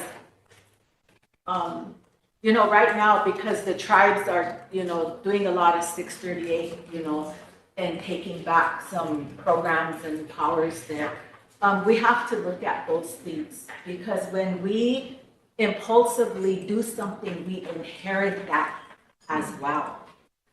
So, you know, when the Bureau comes and we get these reports and I'm like, wow, you know, that really saddens me that, you know, our relatives have to follow these guidelines, even in death, you know. But I think at some point, you know, Madam Chair and Vice President Chair, Madam Lisa, these are something we could take, you know, up further, and we just have to constantly keep saying it. But I know that it's set in stone. There ain't nothing we can do about it. You know, those are challenges that I like to pick up. You know, how are we gonna do something about this? Because I get a lot of calls. You know, people will say, "Well, gee, the Bureau denied it." So the tribe will pick it up, and we have to look at this section of our legislative affairs or legislative responsibilities of how we're gonna do things a little different. So, you know, I just wanted to point that out to my colleagues that, you know, those are really harsh things that they tell us. And I don't know, I absorbed a lot of those things and it really upsets me. But thank you for listening to me. And just for let you guys know, I know on July 23rd, it was in our emails and I did forward it on, but the Bureau of Indian Affairs did have a news release on July 23rd, 2024.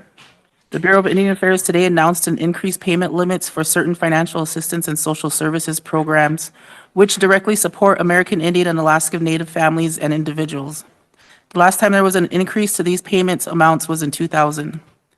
The increases will have immediate impact on our Native relatives and families, said Assistant Secretary Brian Newland. The federal government has a legal and moral responsibility to ensure Native people have the right to live safe, healthy, and fulfilling lives together as tribal people in their tribal homeland. These programs are a small part of that responsibility, providing essential resources to those most in need of our support and compassion. So there's several programs listed with new higher payment limits, and one is burial assistance. This program provides funds to assist with burial expenses of deceased indigent Indians whose estates do not have sufficient resources to meet funeral expenses. The program can now pay up to $3,500 per burial. So will that come into effect after the new fiscal year? and we've been paying, you know, Rosebud tribe had a waiver to pay that 3,500 already. Okay. So we've been doing that already, but with that increase, you know, numbers, we didn't have an increase in budget either. At all? Okay. So just to let you guys know, for fiscal year, we roughly got $168,500 for burial assistance. Emily? Thank you.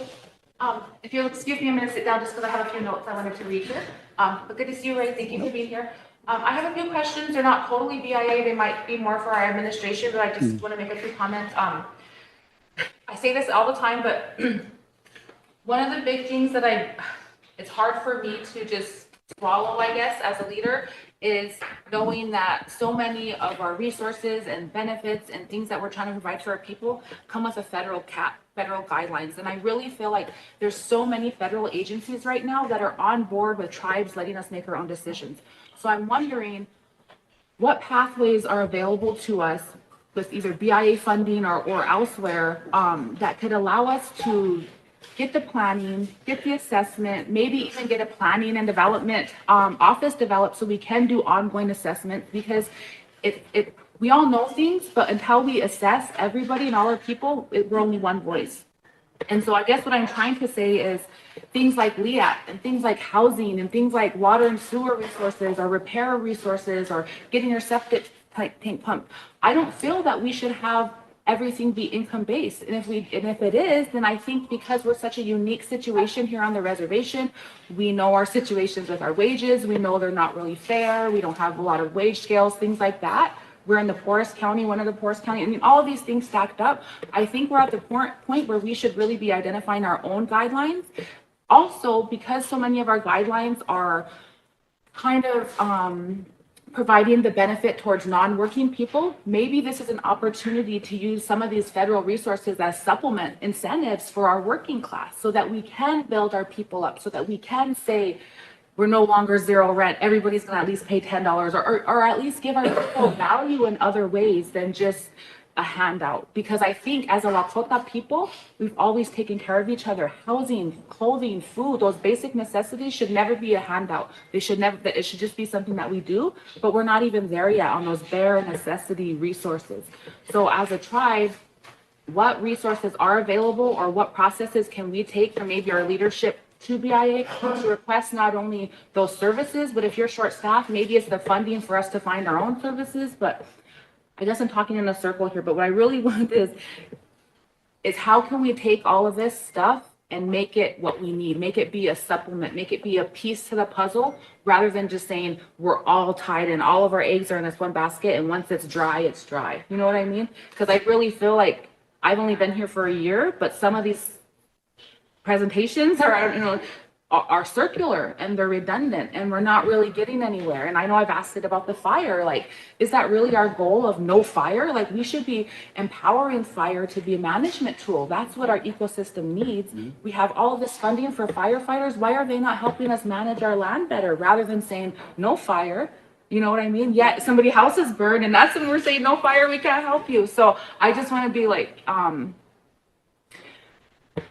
I don't know, back to planning and assessing, I guess. So thank you. You know, like for us, we have to follow all the policies, the CFRs, and that's, you guys as a tribe can try to make those changes with going above, with up to DC or whatever. But like for us, we have to follow what's in the CFR and some of our policies, you know, and our hands are tied. So, and as far as fire, you know, that kind of gets me back to my what I did for 29 years.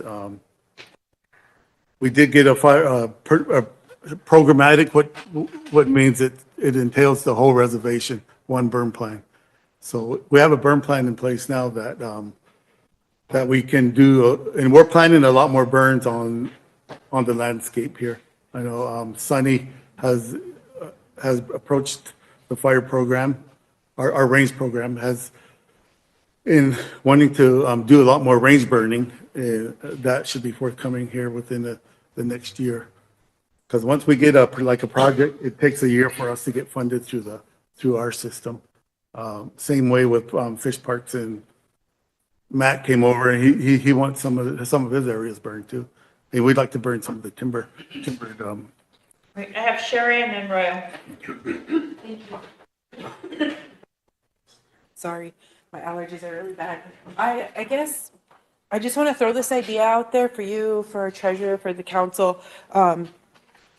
You know, I wonder what it would look like if we take allocated funding from the Bureau and what we're already allocating, because like my Tony said, if you guys can't afford them, or if they don't meet your requirements for burial, then the tribe picks that up, and that's through our community services department.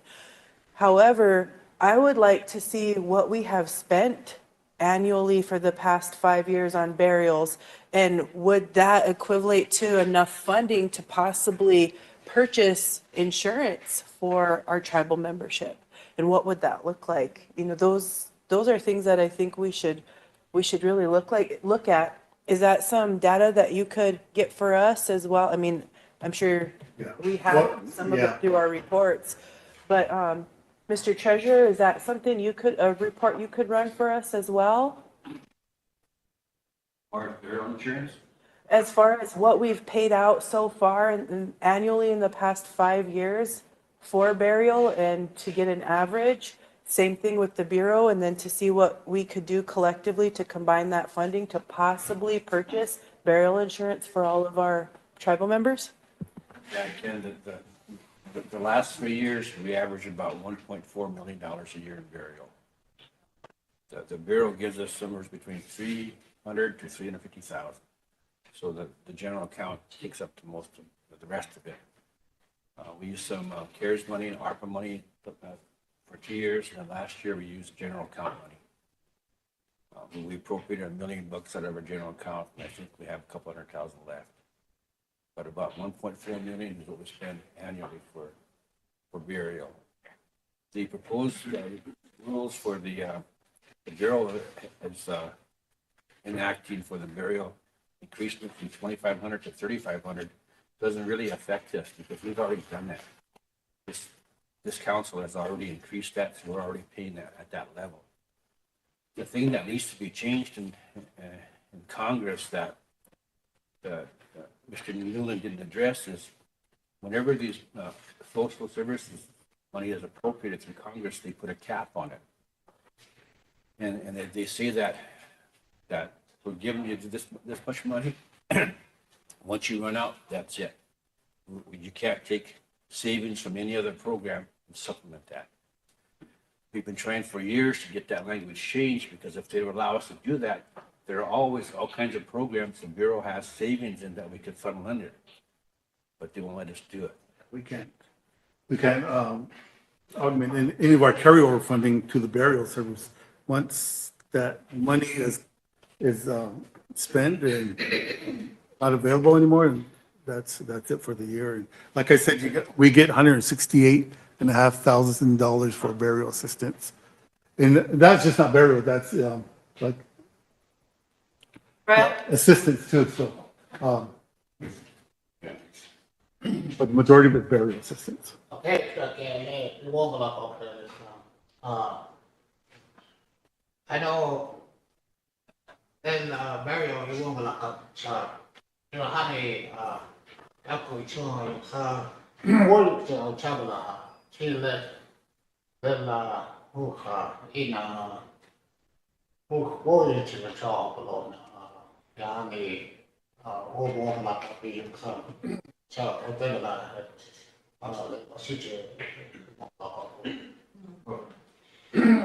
when I sit here and I listen to the report and then it's the same old thing 6 years later.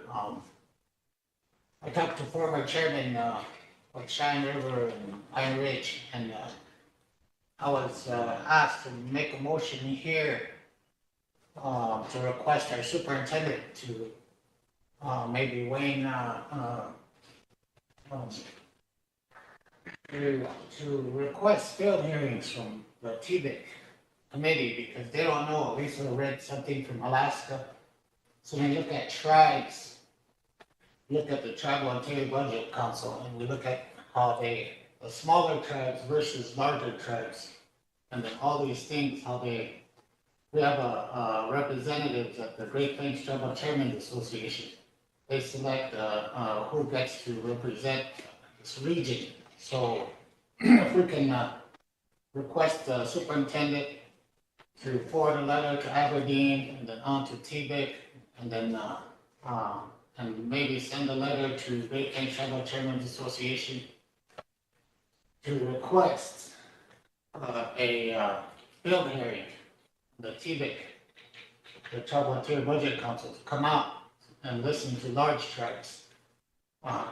listening to these things that's going on here and, maybe threaten with impeachment or federal prosecution.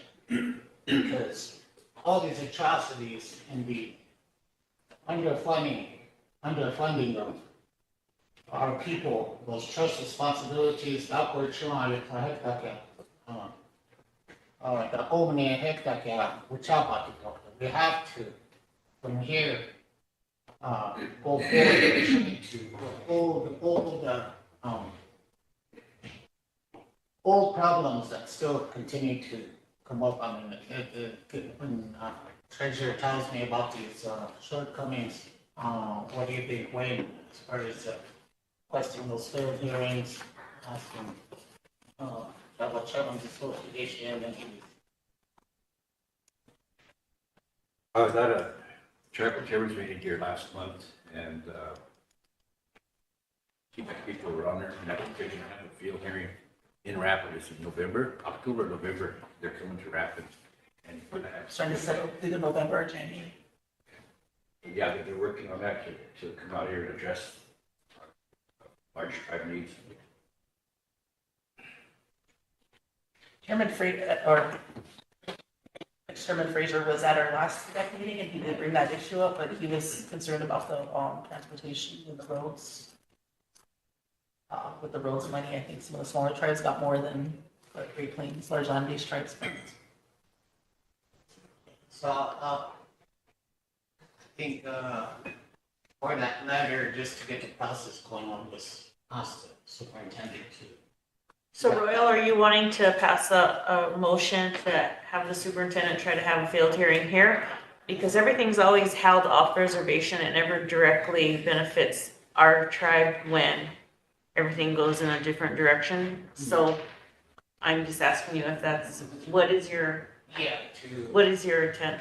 To have the superintendent draft a letter to request field hearings more for TBIC to recognize our issues here, not just us, but Pine Ridge, Shiner, all the other tribes that they know the shortfalls, and then forward that to Great Plains Tribal Chairman's Association for their support and what the latter maybe who would you think the. Why don't you have them address it to Assistant Secretary of Interior Brian Newland? If you can do that under your position. I have to go. Yeah, I have to go to the RD and then, go through the chain. Which is kind of, but we could do that through president. Oh, you guys, To the point, is he still the? no. We have an acting, it's Francine Fast Horse. So they're in the process of hiring a new regional director. If you, yeah, I could do it under Chiba, or have Kathy write it and I could pass it on. Yeah. This is a fall quarterly meeting, right, with TBIC? What's the date on Did you say January? November, we're talking about doing those school hearings in Rapid in November, and then January is the quarterly meeting. So that's the TBIC, January. We're doing the field hearings, thinking about November. you attend those. I don't. I think the RD can goes. But, I'm sure if the president requested me to go, I'm sure I could attend. Yeah, I'll make that motion to request a super, or do you want to do it, or the super do it? Or? Yeah, we can do it. So, motion by Royal. Secretary, do you want to read the motion back for the council? The president dropped a letter to have field hearings, TBIC. Did you want to draft a letter to who, Lisa? Who was that you said? Secretary Newland? Assistant Secretary of Interior. Brian Newland. And I call you back. And you wanted me to attend, right? To have field hearings? No. We're already having field hearings in Rapid, but Yeah, I don't know if you want to have a local. So that's what I was asking you. They've already scheduled some, but are you asking to have a field hearing here at our tribe? probably need a Great Lakes Shovel General Association, so we request this, because, burial funds have been on actually. So, yeah, I see the same issues. And I don't think we've ever seen an increase in our budget either. So you're just requesting that he attend? No, a letter, well, That I do a letter of request for the superintendent to attend? so there is already field hearings going on. There is. Rapid.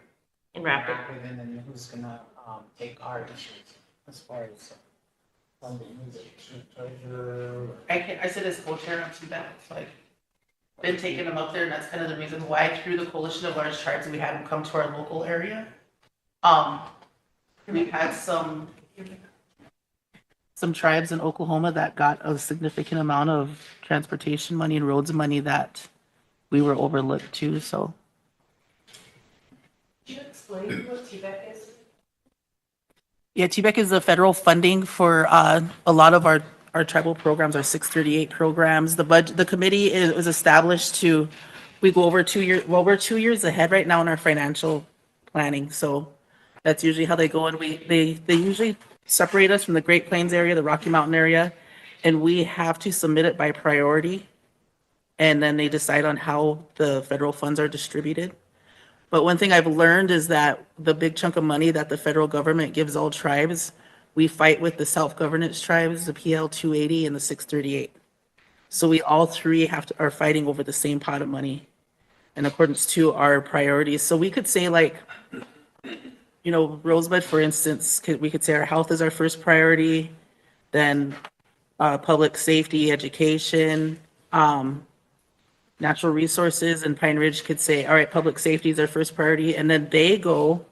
So what we do at the committee is we look at those priorities and go from there. So through the Coalition of Large Tribes, we've been focusing more on large land-based tribes to get the funding needed where, you know, we have 24 officers covering 1 million acres, and we should have to double that.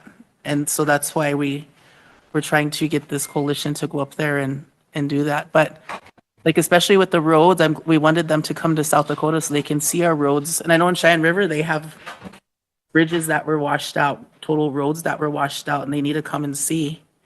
And we have these small rancherias and small tribes that are a mile by mile acre that are getting more money than they should be, but they're finally getting some large land-based recognition, so.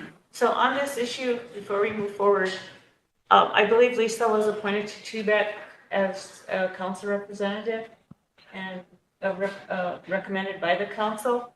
So I'm not certain, look into it, whether or not this body needs to designate you as the representative, since you're now the I am vice a president. representative from the Great Plains area, and I was recommended by from the Great Plains tribal leaders to sit as the co-chair for the TBEC. So there's Ron Allen and 2 co-chairs. So What I'm asking is does this body need to recommend that you still sit on there because you became that member as a representative of tribal? I was elected onto the TBEC committee on a 3-year term. So I will still sit on that term for another 2.5 years. I think there's a resolution that supported me sitting on that already. So that's my question is was that established? Was your recommendation done because you were a member of tribal council? Yep. So that's why I'm saying, does this body need to make a motion to have you finish that term out, or if there's going to be new representation on the TBEC? It can be Because you're no reaffirmed, longer on but yeah, I think the resolution was for my current elected term on TBEC, so. So that's why I'm bringing it up is, does this body need to make that recommendation that you remain, or is there going to be a new representation from that council seat? It was the resolution in black and white. I'd like to see that. Okay. So my understanding, there was 2 representatives from Great Plains region. It's Courtney Lance, and then there was Chairman Frazier. So those are the 2 that were on the list to see at TBEC at the time when TBEC, the meetings happened. So, I don't know, you're saying that they can show difference, which is expected you to sit and, see it. But that's why I'm asking Lisa if she took that position as a council rep. That was delegated to me from Scott as a council rep, to go to those TBEX meetings in his place. And then by attending those meetings, the Tribal Interior Budget Committee, with all the seats there, elected me to sit as a co-chair. So that's why I'm asking this body if you're going to continue to have Lisa sitting on there as the vice president, because it's a position she obtained as a council rep. So you need to make that decision. Yeah, those seats were for elected officials, but Scott just delegated me that position while because he didn't attend the meetings at the time. Emily and then Sherry. Courtney wasn't, I just wanted to know for clarification, if we could see the resolution or document or whatever did it. It makes sense to me if you've been on there and you're gonna be on there, just to have that continuation, but I would just like to see it for, before we make any decisions on renewal or whatever. Yeah, that's why I'm asking, if that was by resolution, by which decision was it made, because she was council rep at that point in time and put on to the TBEC, but now she's the vice president. So since it came from this body to put her in there, from her seat here, that you as council need to make that decision if you're going to have Lisa continue to represent, or if you're going to select somebody from within this body to be the new representative. Yeah. Actually, if somebody from this body wants to go to the meetings, they won't go right into the co-chair meeting. And then there's already 2 representatives for the Great Plains area. So somebody from this body would sit on the outside, like how we did before. So. Yeah, so I was just wondering if I could request to see not only the motion or resolution over that sat her, but also I'm sure that there's some kind of governing policy regarding TBEC, and it should stay in there if it has to be Can you get that whatever. information? But I would just like to be able to Yeah, see if that Madam for Secretary decision. can research it. So if somebody wants to go represent TBEC in my place, you won't be automatically set in as co-chair. Oh, yeah, no, I would just like to see anything different. Yeah, she just wants to see how that decision is made, what the requirement is for our tribe to have that representation on TBEC, right? They did bring Rosebud to the table, though. I remember going to those meetings and sitting on the outside, and they wouldn't give me any information or anything, so. Sherry and then Lila. I just wanted, thank you, Madam Chair. I just wanted to request the secretary to get us the resolution, even Lisa, so we can reaffirm that. And the information from TBEC, so we know directly. So we're following policy. Lila and then Ben. Thank you, Madam Chair.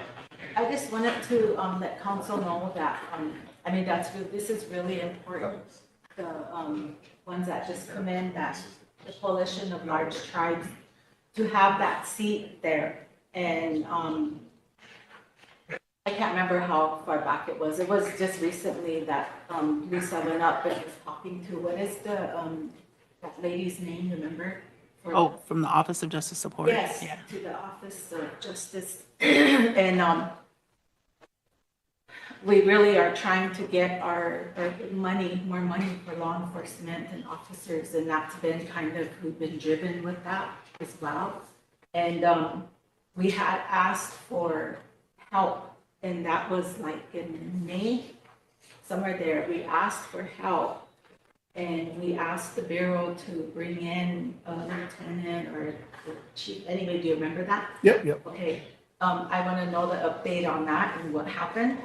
And I was going to tell council that when Lisa came back from there, she brought some money back with her. And it was for, can you explain that, Lisa? Yeah, it was for it was $600,000 for the tribe to hire more prosecution and staff because they were lacking the prosecutors at the time. I think there was only like 2 employees working over there. So with that, they were able to hire more and get in more resources so that they can start prosecuting cases. But it was a one-time funding, and I think that time might be coming up, so it may have to be reapplied for again, but. Ken? Oh, okay, yeah, Mr. Chair. Madam Chair. All right, so I guess just getting back on track here. I know we went off from the social services all the way to, the funding part of it. So I guess going off, because there's still a motion on the floor here there that, with, Oil's there, motion to get representation for TBEC, I believe it is. So we have representation there, but of course, if we needed that process in there, then, what are we looking to do, I guess, as far as getting the representation from our superintendent, acting superintendent to get on TBEC? So that's kind of what I was kind of curious about. I mean, and with TBEC, I mean, can we have them come down here, or, how does that work? Because I want to make sure that we have, if it's funding, federal funding, that's what we got to talk about. That's I think the major funding in a lot of our programs that are getting funded for here so that they can thrive and help our people. But that's what I'm kind of, I guess, striving for, is that do we need those hearings also here too? I mean, that's what I'm kind of curious about, what we're going to do with that, because we have representation, and I guess that's where you probably could have sent your request to, is to your representation here. So, but now that we got to straighten it out, then I think that's what we probably got to go to. So. She's a coalition of large tribes, that's a different. Yeah. Okay. Organization, Okay. Large land. Yep. Acreage. Certain tribes can only sit on this issue. Certain acreage, so that's what this is. She doesn't sit on TV. Okay. TV is, yeah, association, that's the process. So we can, submit a request to Great National Adjournment Association for our representative to sit on TV. Yeah, they choose to represent. I think she does sit on. That's what I'm saying too. She said she's co-chair of TBEC. She's the co-chair of TBEC. The co-chair. Yeah, co-chair. Yeah, that's what. Yeah. Yeah, she's co-chair. There is still hearings going on. It could be us to the shortcoming we can play into. Federal funding seems like this to. We don't get that. Word to the funders that shortcomings allocation. Yeah. Maybe to man or federal prosecution. Maybe have some kind of wording in here. It's like we said, all that money, burial funding. This conversation didn't happen for so long.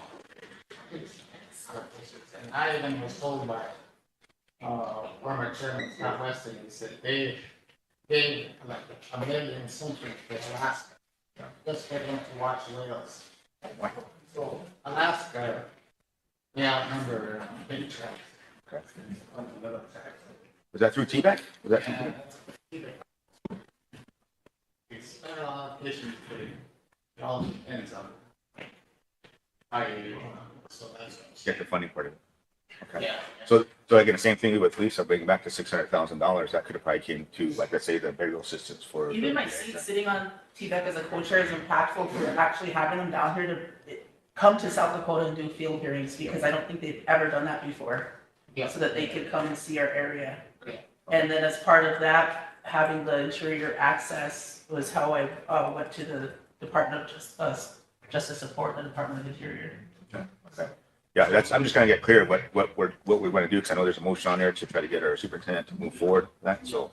For the letter. Yep. So council, Royal's motion did die for lack of second, so if he's going to, Robert, second. will you second it? Yeah, he seconded it. Bob seconded. But what I was trying to clarify was that I don't know if Ray writing the letter would be that impactful. It would probably be more impactful coming from President Woodenknife. Well, that's why I was asking Wayne, threatening, like Harold in Scotland, Weston said, threatening impeachment or federal prosecution.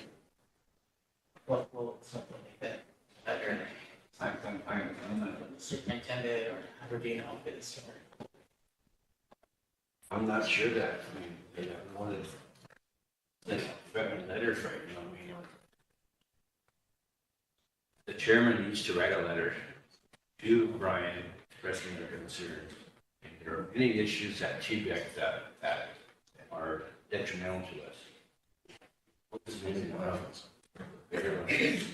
if housing, all those policies, all that funding is made at that level. but we're always outdone. The last 22 years, the chairman from Washington State has dictated policy for the entire reservation. His tribe has like about 1,200 members and he has about, I don't know, maybe 3,000 acres of land, but he dictates policy for all of us. So for years and years and years, we've been trying to get seats on the TBIC. Harold was the first one, but when Harold left, they put Lisa in there. So now we finally have a seat at the table.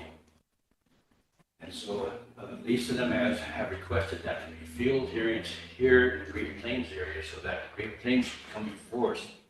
They always have them in areas where these tribes are folks over here to live with us. Locals, we can all show up and express it. But the chairman needs to write a letter. I would not recommend it be written like that. That's my opinion.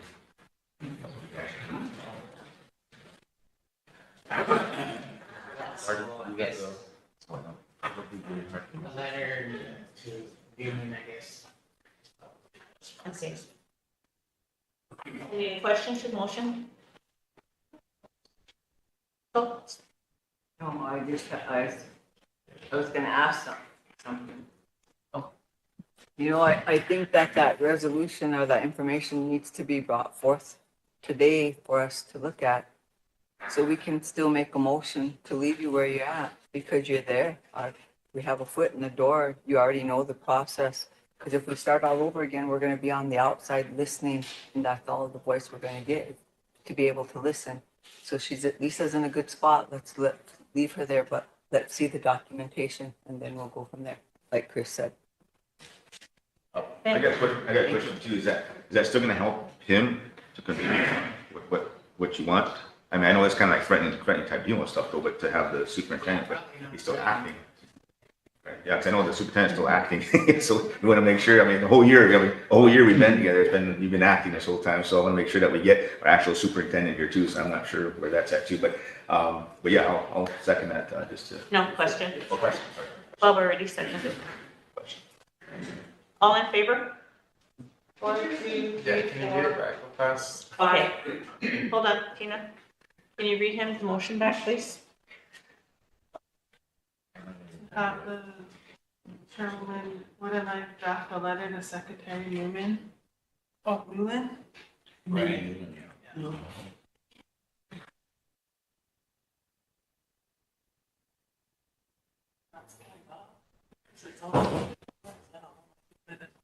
Assistant Secretary of Interior, right? I know. But she doesn't know the rest of the motion because what the conversation. It sounds like we already have a. Yeah. We just already have it. I think we wanted us to have a meeting here in that area, but we're already having a meeting. And then we caught on to that.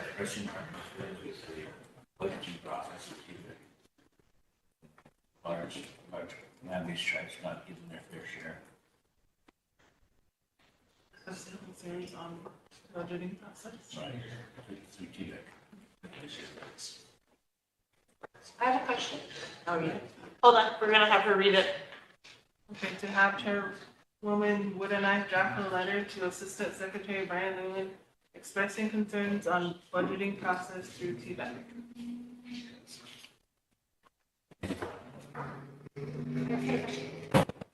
Just quickly, can this letter also be used as a document of support for kind of the issues that was mentioned earlier about, not just this one situation, but with budgeting altogether? And the reason I'm asking is, would a resolution carry more weight than the letter? Or are we just starting the conversation and then that type of stuff would follow up? We're starting the conversation, right? I think it would be good to get the letter going to start the conversation and then maybe do an overall resolution to include all the Great Plains tribes that can pass at the Great Plains tribal leaders. That's what I was kind of thinking, that we'd get to that and then that way it could get up, but I just didn't want to assume that. Thank you. Okay, we have a motion on the floor and it has been questioned. We need to vote. Chris, did you get your response? Or did you hear the motion? Yeah. Okay. Thank you. All in favor?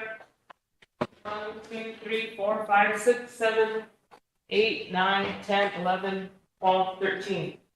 Opposed? 0. Not voting? 3. Okay, Mr. Hart, you can continue so that we can take a lunch break. Okay. Okay, getting back to Lila's question about law enforcement, that doesn't come through the BI, that goes to OJS, that request. And I think we addressed that before, right? OJ, so I haven't heard anything from OJS on that request. I do have a copy of the report that was brought to me. I'll make you all a copy tomorrow. That on that police review? That review, yes. And there was also court review that was done too. Yeah. There was also court review that was done prior to the law enforcement, and we're still She waiting. didn't give us that. Yeah, I guess he don't have it done, and so we're pushing him to get that report at the regional office. So council, did you hear that? We do have the one from LAS, but we don't have the one complete yet on the courts. And so he's waiting for that to get done. Lila? Thank you. I also wanted to bring up, the discussion amongst council. We're gonna have to really look at, when we get these reports back, we're gonna need to maybe set up a special meeting, Madam Chair, or something. We have some very serious issues going on, and the reason why, this burial issue is so important is because we have not only the deaths of natural causes, but you know what? We have our young people leaving us because of the drugs, because of the alcohol. Those are things that we have to look at and we have to discuss. And we got to pull these people in that are going to be able to help us because we're dealing with it at the end. And we have to look at as a tribe and as a people, we're dealing with a lot of violence. We have murders. We have drug overdoses. We have all of those things, which will come up when I just gets here. But, it's unfortunate that, those are the realities of what we're facing.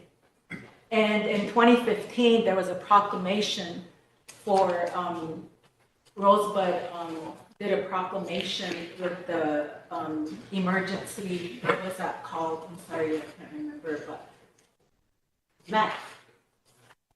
and Madam Chair, maybe that also can be attached to the letter that needs to go is what we did in 2015.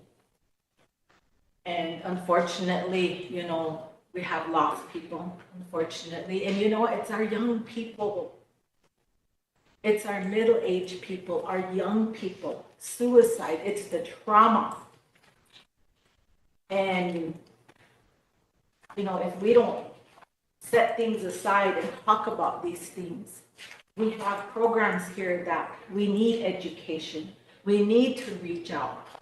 And that there's another part to this part that I want to look at next, and I'll visit with some colleagues, our president, because the Bureau also needs to help us with prevention.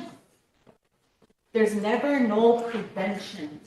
That word prevention, it's huge, and the Bureau needs to start looking at, what are preventative issues so we don't, it blows my mind. Okay, if Rosebud Tribe's asking for $350,000 for burial assistance, in my head, if I was sitting with the Bureau, I would say, whoa, what's happening here? Whoa, that's a lot of money to, for burial assistance. Whoa, what's going on? Prevention. We gotta switch these things around, and I'm asking that too, that, we look at these things. And prevention, how are we gonna spend our dollars the best way possible? I don't ever see that word in these reports, ever. You don't see prevention in here. And those are the things that I want to ask for. How, the Bureau of Trust Responsibilities, you're supposed to help our people live. You're supposed to, go out and advocate for us. you know, how can we get that in writing, in black and white, you know, and what do we need here, Mr. Hart, as, you know, a legislative body to support that, so we can give you what you need to advocate for that. Sure. So, you know, I want to point that out as well, the prevention part of things. Okay. Thank you. Sure. Yeah. I guess on my deal too, I was kind of curious, you know, I want to be respectful enough for you to go when you get into your report to where we got to ask these questions on us. But again, it gets brought up, you know, the law enforcement part of it, they were supposed to do the review at our judiciary committee meeting.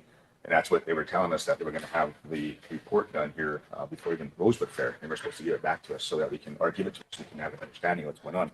But of course, it never came out. So again, that's where, you know, I guess that misconnection, you know, because the judiciary committee members are actually wanting to have that report again, so you can start looking at it in committee level. And then committee level, you know, we're making changes up there as far as what we did and making adaptation for the law enforcement, I guess, to better serve the people. Now, of course, there's still some issues up there, but again, that's what we're dealing with. So having new patrol cars, you know, things to that effect. I mean, yeah, that seems like a small deal, but you know, the other thing of it is to make sure that, you know, we can fix what's supposed to, but it's not working up there, you know. But again, this the review that was asked by council the past year, we were asking for it too, you know, and I never received it either. So I know the acting, I guess, administrator, and that's another thing too that we need to discuss, I think too. So that was another question that was brought up again with the lieutenant, and I guess was it Chief of police. Yeah, chief of police. Yeah. So those are things that we need to bring up and make sure here, because it was past year, but again, there's a process that needs to be followed. So, and we still haven't had anything yet. I mean, as judiciary, I'm the chairman of the judiciary committee. We haven't had anything coming into that, and I'm not getting anything from the previous administration and also from law enforcement. So I mean, there's got to be some harsh things that have to be put down here, I guess. So, but anyway, those are just things. And again, too, I want to make sure that you come in the report that I'll answer. But right now, I guess we're jumping the gun, kind of whatever. So I just want to make that short and brief about that, because I do want to see that review too. Also, and a lot of the judiciary committee members that are on there would like to have seen that too. But that's what we're making those changes on that. So anyway, I just want to know that. Thank you. And again, I know it's not the BI law enforcement, it's under OJ, Office of Justice Services, so. So we'll let Mr. Hart finish his report so we can take a lunch break. It's already gonna be 1 o'clock.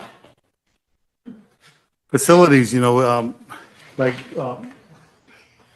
treasurer was talking about, there was an incident here at law enforcement where when that big windstorm came in last month and there was some damage, so there was a meeting today and I had to break, I wasn't able to sit through the whole meeting with our facility engineers, so there's talk about bringing in some temporary like trailers for offices, but also, you know, in the meantime, just so we can get that fixed, and there may be some space at the BIA there in Mission too, so I will talk with my staff and see what we can do to accommodate some of those and finish out what happened with the meeting today and what they discussed and the other thing was, if they do get some trailers, they need, you know, someplace where they can hook up the water, the electricity, and I think JDC is probably the best location for it now.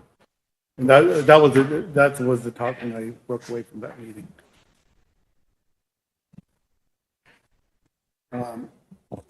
Facilities, the heat dog roof repair for building 115. That was awarded to the Creek Development Corporation. The contractor continues to work on the roof and it's pretty close to completion, so that should be completed there very soon.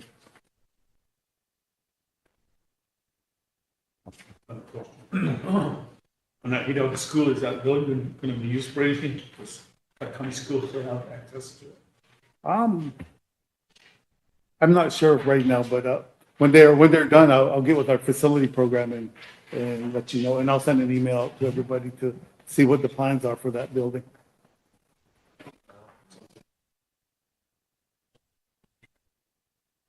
The roads department going to get their new building.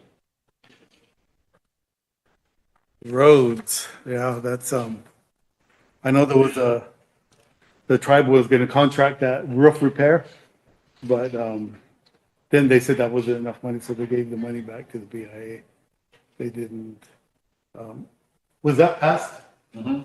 that, the money came back to the BIA, right? Yeah. Like 200 some thousand. Yeah. I think we were asking the Bureau to convert that money with additional money to help finance the building. For the new building, yeah. And that's why I have this resolution here requesting that the pass the requesting the Bureau to put up like $500,000 to design building. When the tribe first talked about doing 5 LEs, and he talked about the courthouse, well, actually the Justice Center, the police department, and the building up here for the road maintenance. Right now, I've got a loan pending council approval resolution to build the Justice Center for 16. We did need designs for the police department and the new maintenance building. Once the design is done, a cost established, then like we can negotiate a loan, get it built, and notify it to pay the mortgage. That's a 2-year process.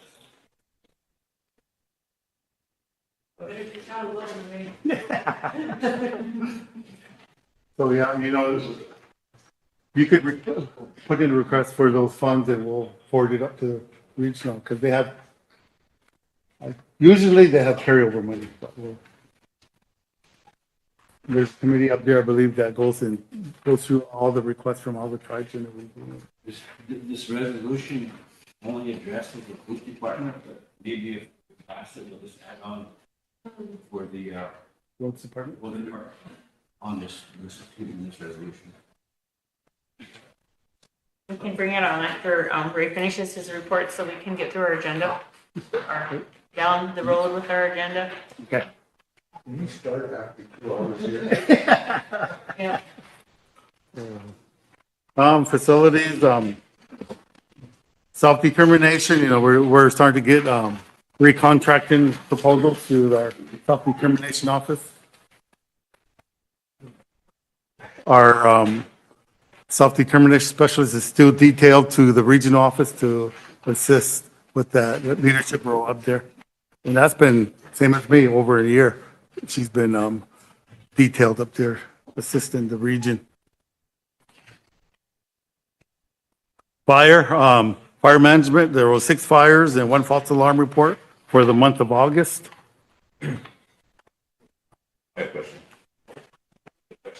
Okay. Oh, sorry, wait. I'm gonna make it real brief. I know I'm kind of in a hurry, but yeah. I was curious about the fire plan. And I'm sure you guys have one. Is there a possibility? I mean, I don't know if there's, but let's say my community, 2 strikes, you know, it's all dry there and stuff. Would that be possible, I guess, down the road there, to have like a burnout, I guess, a back burn for that? Only because, I mean, you know, we want to save the community, but as it gets coming down drier, especially with the drought right now, that would be beneficial for us to, you know, so we won't have to be worrying about, you know, those fires and stuff.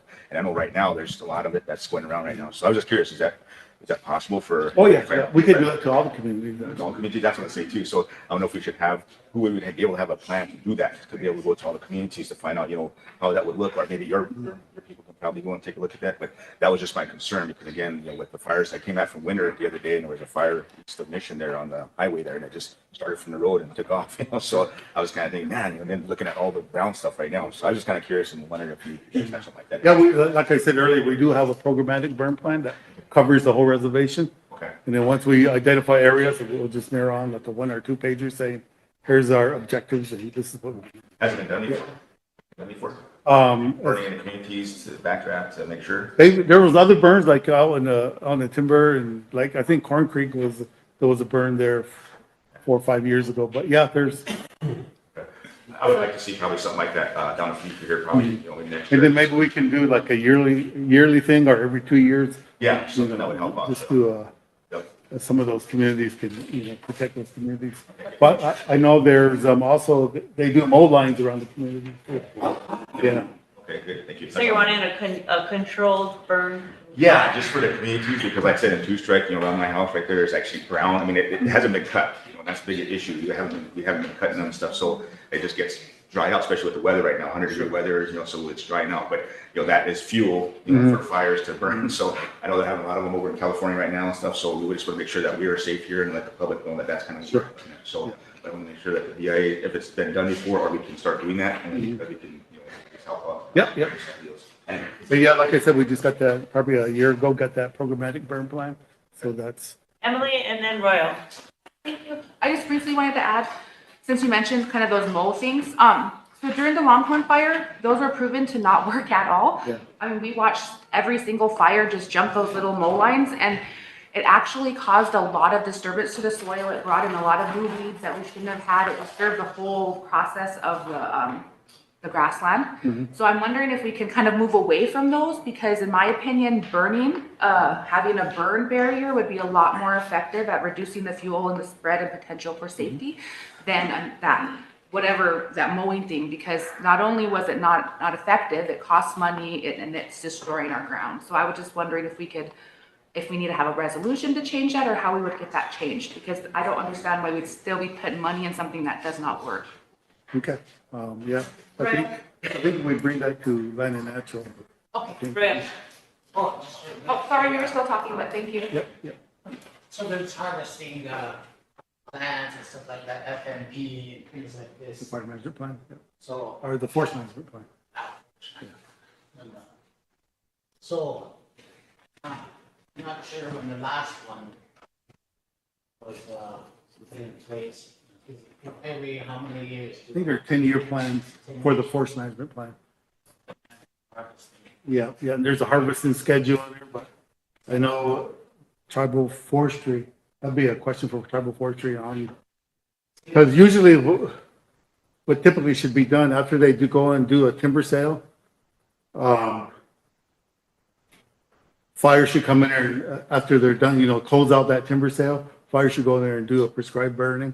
And then, I don't know how many, as the regen comes through, tribal force should go in there and do a thinning project in there too, so.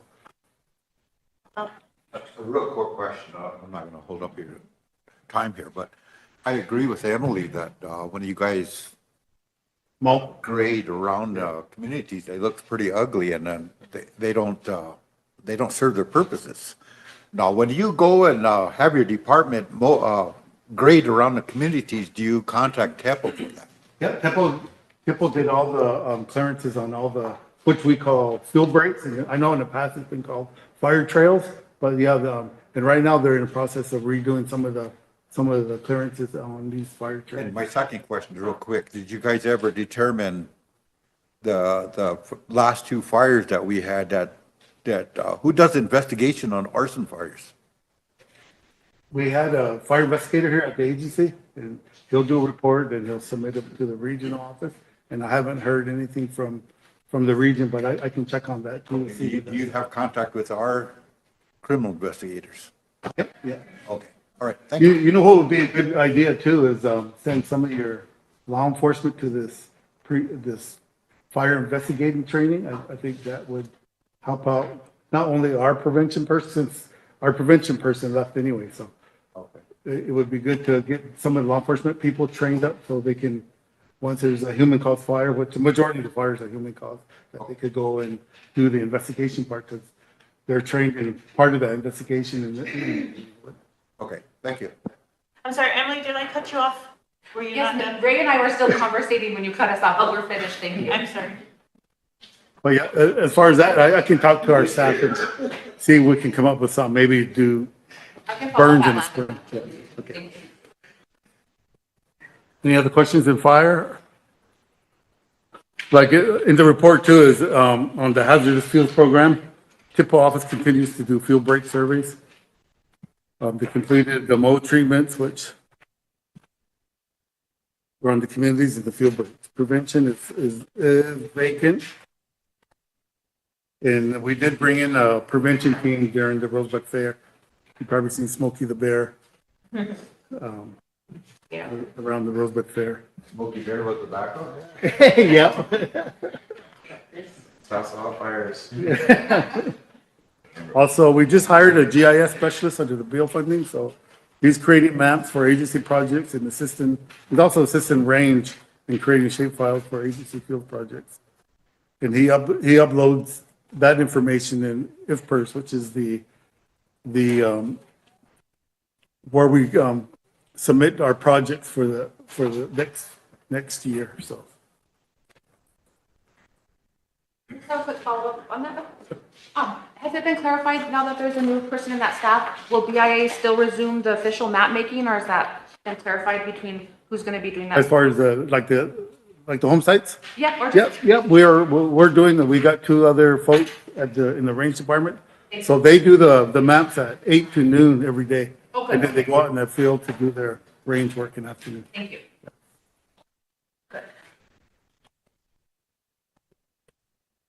Probate, they're currently researching 28 cases that were closed that have been identified with trust assets in our income, the Great Plains Regional Summary Report.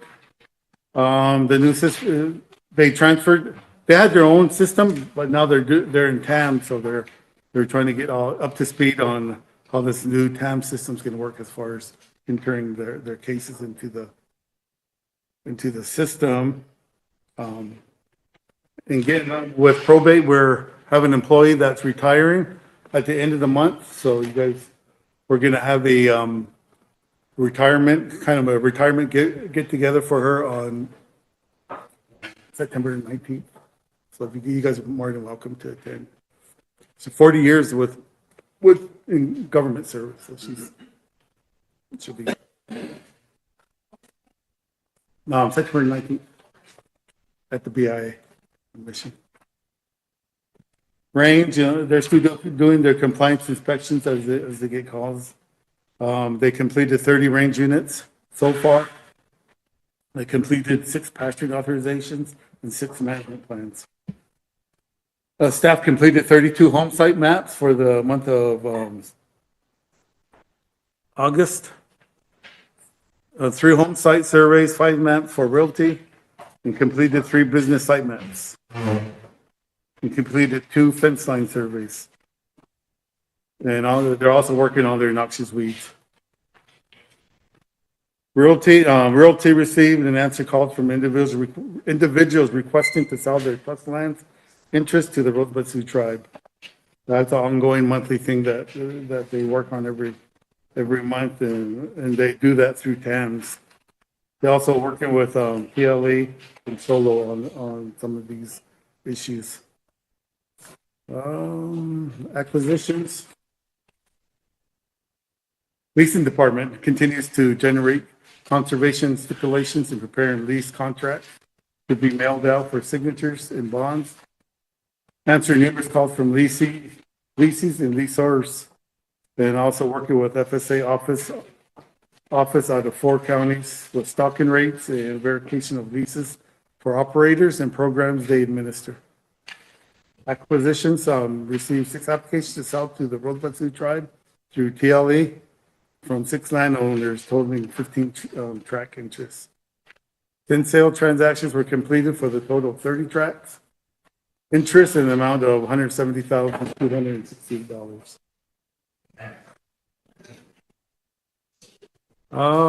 That's about it for. Oh, I just had one more question if you were finished.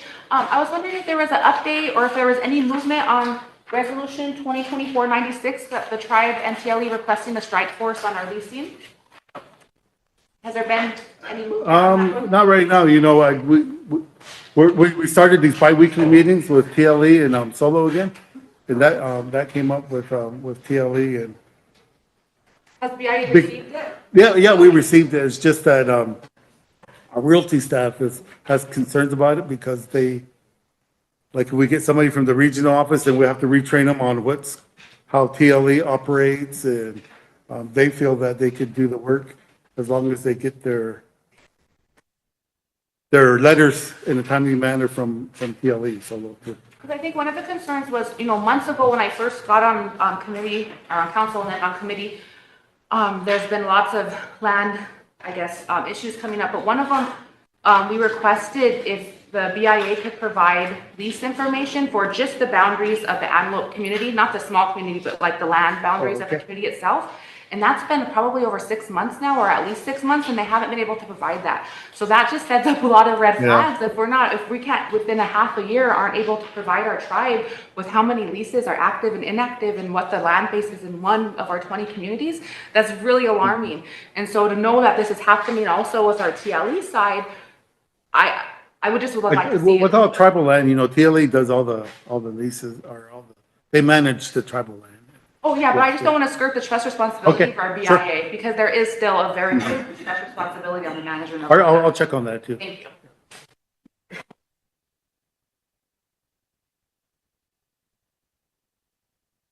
Antelope, you said, right? Well, it was regarding resolution 2024-96 was my original question about any follow-up on that. But then yes, it all kind of stemmed from, anyway, from my input was because there was some motions made at land and natural level requesting those lease information we still haven't been provided that. Okay, all right. Thank you. Any other questions? Is that all we have? Yep. I'll make a motion for it. Sure. Second, Ben. Any question? Any further discussion? Votes. Good afternoon, Ray. Just remember, BIA has their roles and responsibilities too. Oh, yep. And if you guys get behind over there, because it sets TLE back, ask for detail, ask for people from the main office to come down and help, just to get you guys caught up, because it really causes problems with the operators, and it puts all of us behind. So it's always helpful to ask for that help, because they'll send someone down to help. Okay, thank you. Have a good rest of your day too. Thanks. Motion's on the floor. Can we, all in favor? Call another question? Did somebody call for it? Somebody already, oh, No. that's what we did. I will. Yeah. Did you get it? Yeah. Okay, all in favor? 1, 2, 3, 4, 5, 6, 7, 8, 9, 10, 11, 12, 13, 14, 15, 16. Opposed? 0. Not voting? 0. Okay, before Ray leaves, Wayne, do you want to have somebody bring this resolution on for you, or are you gonna? Good. Here, Motion for emergency legislation. Which, is it this one? Yeah. Law enforcement. Resolution. Okay.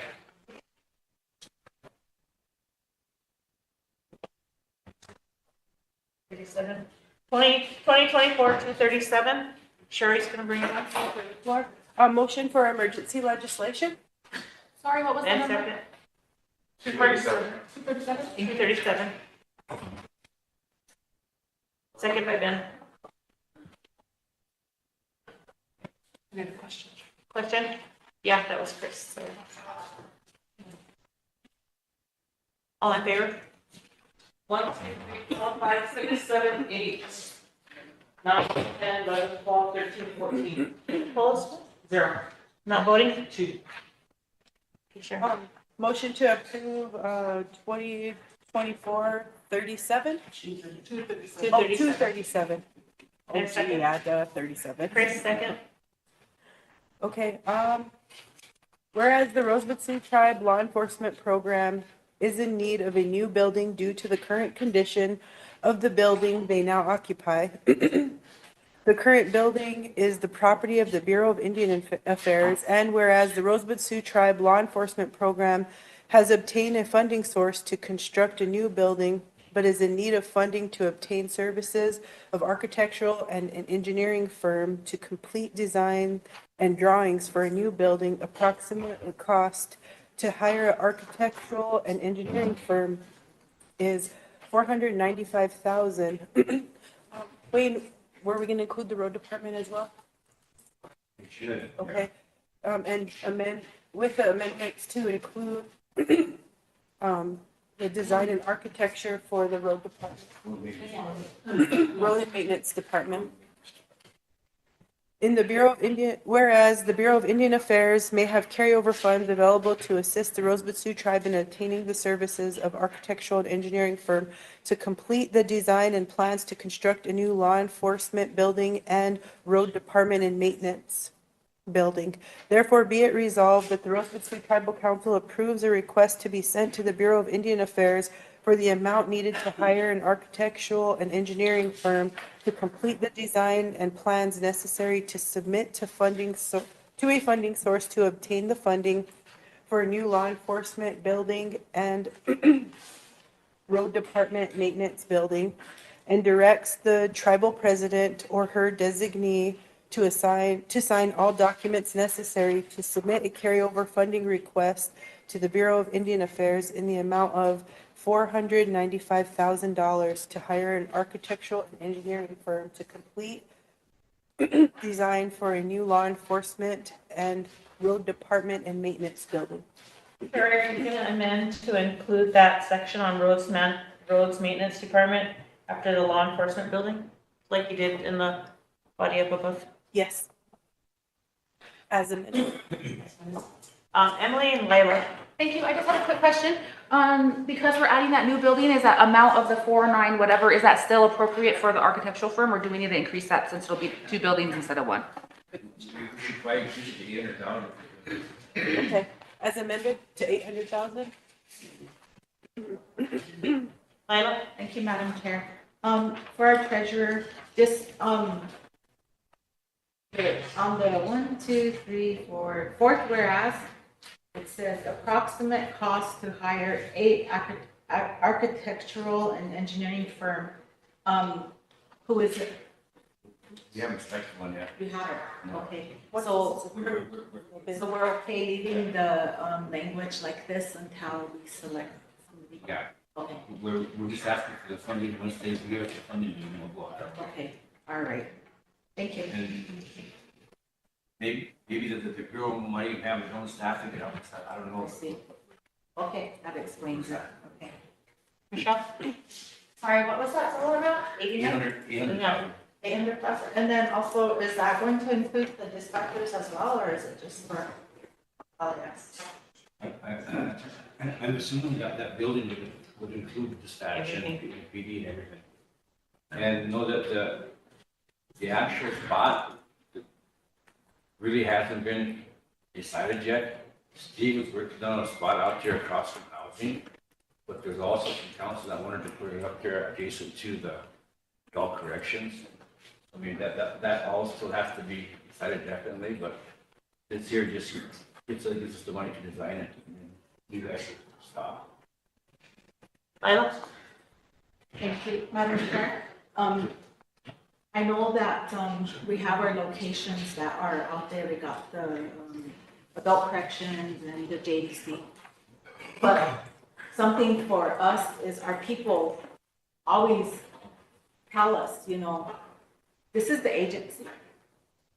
However we can find it. I know sometimes our hands are tied, but why can't it be here in Milwaukee? I really feel that, somewhere down the line, it will affect the safety of the community as well.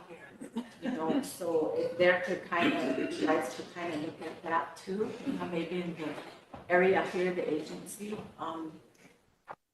everything's getting moved out, so it gets harder for people. I just, wanted to say that because I can't think about it. Thank you. I think the area that the chief administrator at the time, Denoyer, selected was across from SWA, still within the agency boundaries.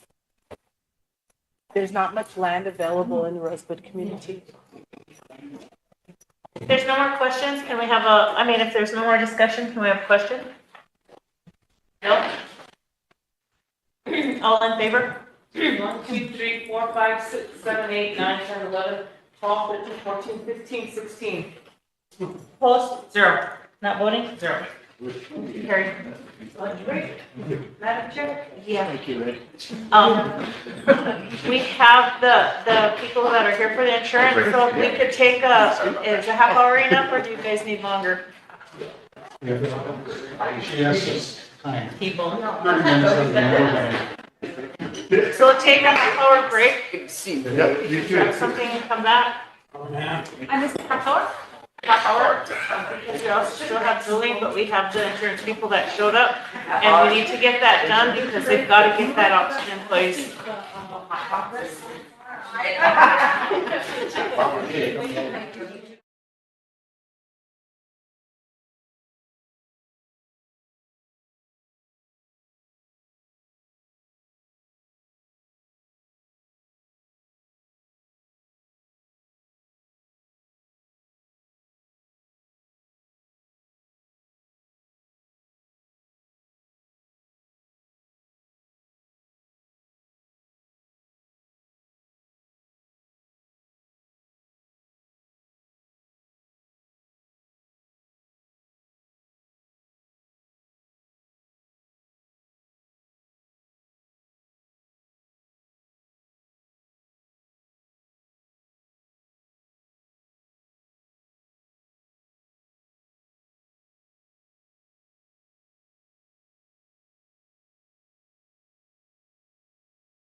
So that might be something for the new Budget and Finance Committee to think about too.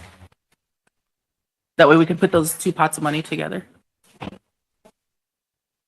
We'll go ahead and start with Jolene.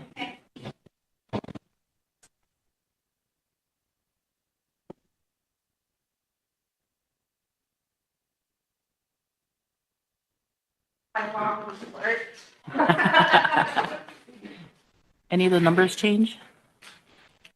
Yeah, the numbers are changed. Good afternoon, new council, old council, new administration. I'm Jolene One-Star, the FTO for the Bureau of Trust Funds Administration for Rosebud Agency. I also oversee the Winnebago Agency and Yankton and Santee offices. I'll be going over the Rosebud accounts. The accounts are, for the new people, are made up of leases, assignments, range units, stuff like that. The first account is the Rosebud Sioux Tribe General Account. There's $101,259.62. Our Tribal Land Enterprise Certificate Account, sitting at $3,847,066.06. The Indian Land Consolidation Recoup Account is sitting at $9,738,464.51. In a previous report, council wanted to know what the collective Black Hills money was sitting at. Collectively for the Black Hills land, it's $1,359,634,434.74. And that's collectively, so that's the, not divided, just Rosebud share, it's collectively. For the Sioux Nation, the non-Black Hills land, the judgment account is $181,521,311.01.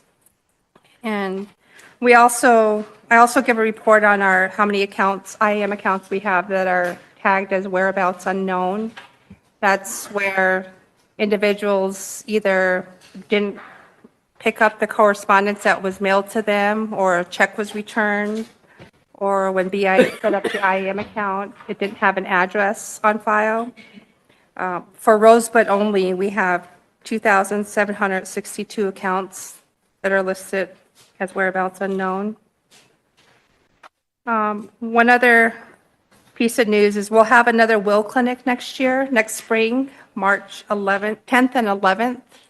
So if anybody out there, or if you know of anybody that would like to have their will done we have an attorney that comes in, a professor, and some law students that complete these wills and power of attorneys, durable power of attorneys for free. Contact my office and we'll keep a running list. And when it gets closer to March, we'll be contacting them and sending out the paperwork to fill out for the will clinic, but it's free and I encourage anybody to take advantage of it. That's usually all I have for the report. Does anyone have any questions? Jolene, can you repeat that general account number? Which one? First one. The first one? $101,259.62. Then the unknown RST, those are IAM accounts, right? Yes. So what's the total amount within those 2,762 accounts? The total amount, that's how many Rosebud IAM accounts we have without addresses or, You have a total of how much is in all those accounts? oh, the amount, the dollar amount? No, I don't, but I can run that report next time. Emily? Thank you. I was just wondering, I wasn't fast enough. Could you repeat the ILCA amount? And then, on the ones that are whereabouts unknown, is there any effort being made on your end to find them? Or is there anything that the tribe needs to do or can do to help? You know, that's kind of quite a few there. So I was wondering if there's anything that we should or could be doing to remedy that. Okay, here's the ILCA amount, $9,738,464.51. And regarding the whereabouts unknown accounts, it usually helps when I get the report and people listening in, they can call our office and check on their account to see if they are up to date. We also have on the tribal website a whereabouts unknown link where you can go in, click on it, go in and search your name or family members. And it's anytime our office gets an inquiry, we'll send out the paperwork for them to fill out to update their account. And we don't always get those sent back to our office to update. So we are making an effort to help, but. I knew you were doing something, I just Yeah. kind of updated since we're on the air. Okay, thank you.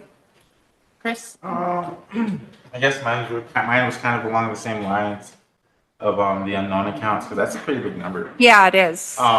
But so you guys are actively trying to find them though. Yep, we are. And hopefully, with this next fiscal year, that's one of, a plan I have is to, or a goal I have is to kind of tackle those numbers. And it'll take a lot of outreach on our part, but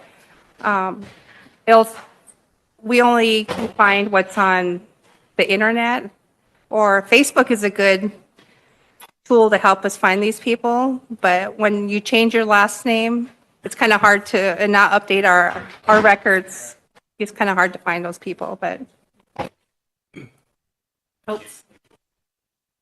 Good afternoon, Julie. Is it possible to do more than twice a year your will clinics? Because you know what, it's really important for our people, especially our older ones, to realize that they need to have something put in place. Look at how many times we experience it in our communities right now where there's a battle because someone dies and there's no will. And it drags it on, causes hardship. So If we can show the need, because I know the professor that comes with his law students out of Vermillion, they come in March because that's during their spring break. And this is where they can get their time in and their experience done. But we can, if there's a need, if we can show the numbers and how many people want to do the will, we can contact them and see if they're willing to come again.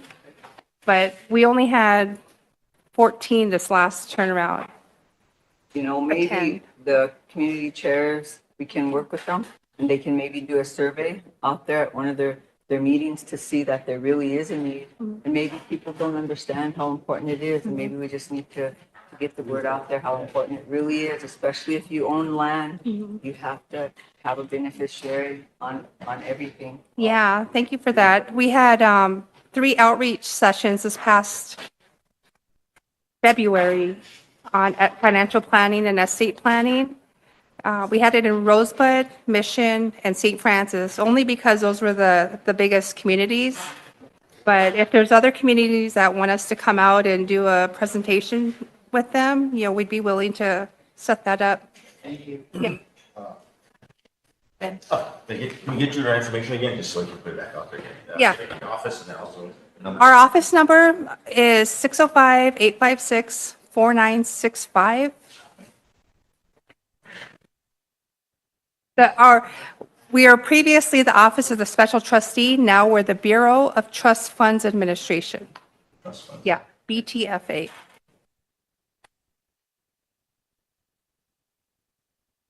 And I don't know, we've been kind of fighting with those ILCA funds here for the last term and a half, I think. We've had, back when Secretary Jewell was in Congress in, I think, 2014 or 15, it's an Indian Land Consolidation Act monies with our lease monies, and they put a spending restriction on it that we could only spend it on fractionated interests for land.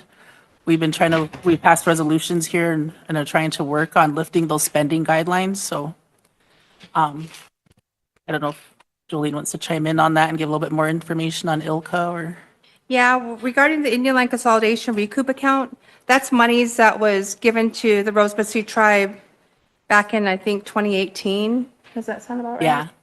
And it's to purchase, it was issued by secretarial order to purchase undivided or restricted interests and as far as I know, the tribe, hasn't yet given our office a resolution to start utilizing those funds. Okay, I know we passed one, we'll have to research that and maybe go back, so I don't know if that might be something council wants to continue working on, and, I mean, it's our money, but they put the spending guidelines on it, so as long as those, spending guidelines for only purchasing the fractionated interest on it, we can buy larger pieces of land, so.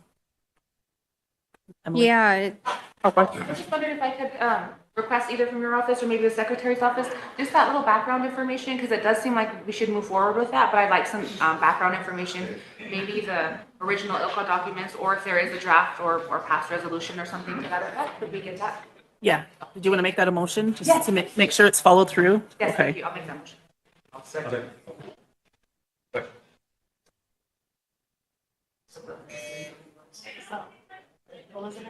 So it'd be a motion to request all the information regarding ILCA, the ILCA funds, and prior council action on it? Yeah, just like the kind of Okay. history up to now so that we can keep it moving forward. Okay. Thank you. Is there a second? Don't second it, make a question. Okay. All in favor? 1, 2, 3, 4, 5, 6, 7, 8, 9, 10, 11, 12, 13, 14, 0, 2? I don't know if Kindle's coming back, but I know Sherry's bag is still there.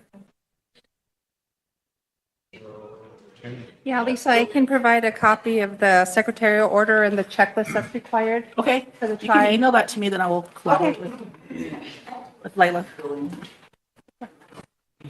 Thank you. Can we, have Jolene kind of just explain while we're on air to the people about the APRA law? AAR, about how, what happens when there's no will? Made a motion to request. Everything goes, but there's no this. Yeah. Okay. So I think a lot of people aren't aware of that. Mhm. So maybe when you come next time, if you can bring that information. Yeah, I can do that. That's one of the things we covered in our outreach too. All right. And if there's something, because I know there's a lot of frequently asked questions and it kind of parallels or overlaps with probate.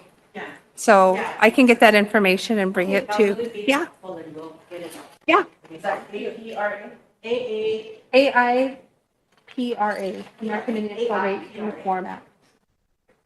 And what does that mean? American Indian Probate Reform Act. Okay, all right. So that's the acronym. Yeah, it's a mouthful. Yeah. I know. Thank you. Yeah. Yeah, I can have that for you when I come back. And since we have a new administration, we'll need a new form filled out to be able to. I did it yesterday. Oh, good. Yeah. Okay. Thank you. I'll turn it back over to Kathy. Okay. Sure, Madam Chair. So that was just requesting information and Jolene pretty much finished. Does any other question? Any other questions for Jolene? If not, we need a motion to approve her report. Phillips, second. Ben, question? Chris? All in favor? 1, 2, 3, 4, 5, 6, 7, 8, 9, 10, 11, 12, 13, 14. Opposed? 0. Not voting? 2. Motion carried. Thanks, everyone.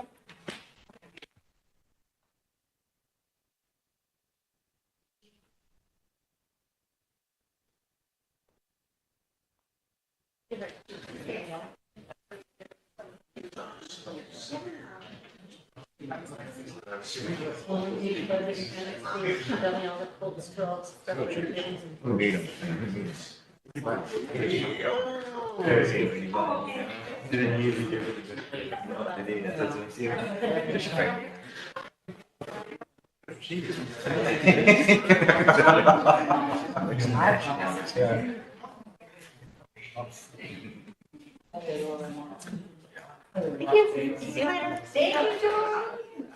Yeah. Okay, council, we have RST here, and that's the RST Benefits Inc. That's the insurance coverage that needs to be presented because they need to get this out. They're on a deadline to get it out to the employees. So if you want to come up.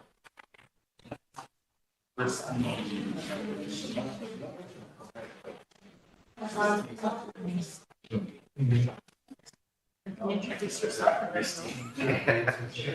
Good morning, council. My name is Lonnie Claremont. For those that don't know me, I work for the tribe under the benefits coordinator in HR. I do have RST Benefits here with me. RST Benefits has been with the tribe for 5-6 years, and we currently have, or they are under the MEC plan preventative service for medical. This is put in place so the tribe will not get penalized for not having insurance for their employees. Just recently, the council had approved Kelly's insurance to do a full medical plan for the tribe, in which we got nothing but negative feedback on that, saying that their departments could not fund for their employees because it was too much. So this plan with Kelly's went nowhere. I'm asking the tribe, since this is effective October 1st, we need to have a plan in place. And I'm asking council if we can resend Kelly's insurance proposal and put receipts back in there. We were supposed to have everything up and running a month ago, 2 weeks ago, nothing came about it. So now I'm reaching a deadline for all these employees to have medical insurance ASAP.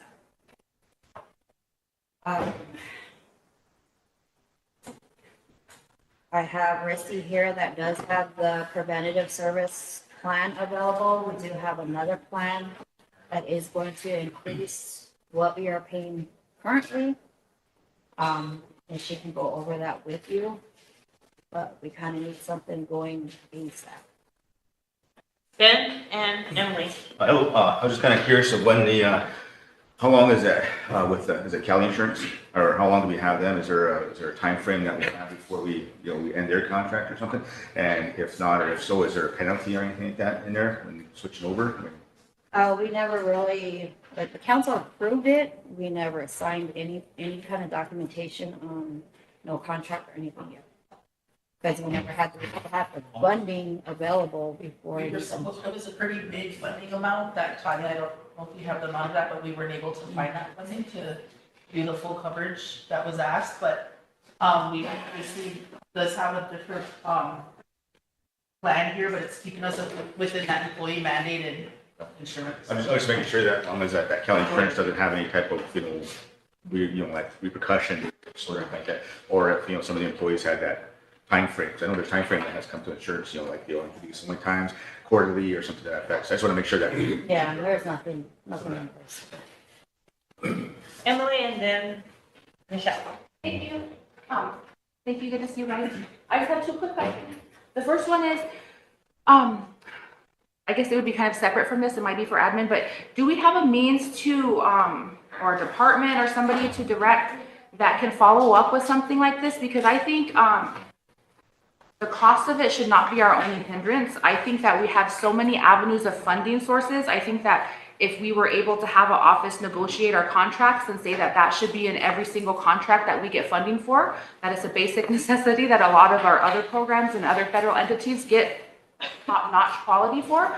So I understand the urgency for this action right now, but in long-term planning, I don't want to lose sight of this opportunity that we have for our people, even if it just starts with our staff or our employees, because we all know that there's issues going on with IHS. Whether we move forward, whether we fix it, whatever, there's always going to be some issues there. And so I think by providing something like this for our employees, we could then not only provide other options, we could go other places, but it would also provide some relief for our hospital and getting the funding and getting things like that. And so I understand something like this might not be that level of insurance. And so I guess that's my second question is it going to be going back to kind of that bare minimum, just meeting the basic necessities, so we're not really getting anything better than IHS? probably answer that when I walk through some of the materials. The alternative that we're providing does provide IHS some relief where they can get indemnified for submitting that, and employees can use it outside of IHS, the alternative that we'll be presenting, instead of what you currently have. And so for my first question, President, do we have a goal for that? Do we have a pathway for that? Because I would like to actually make a motion so that this doesn't die and that we can still move forward on it. In the past, it was given to budget and finance, and then the employees were wanting the bigger. But see how that's not a department? There's nobody in budget finance to give this, to direct it, to carry out. And so I'm wondering if Isn't it your department that would be following up on it? Well, I'm only a one-person in my department, so. But you're out of the business office, right? No, I am with HR. HR is. maybe it's the business office, I'm not sure. But it's more, I guess my question is more to like the long-term planning of this, because I think if this has been identified by council, that this is already something that we want to provide for our people, then I think we should look at other avenues and renegotiating our contracts. And this is nothing for your department, it's bigger than that, but renegotiating those contracts, or at least asking for base increases from all our departments, I know is possible because one of our programs right now does, and they get very good quality insurance, and it's all paid for by that grant or by their funding source.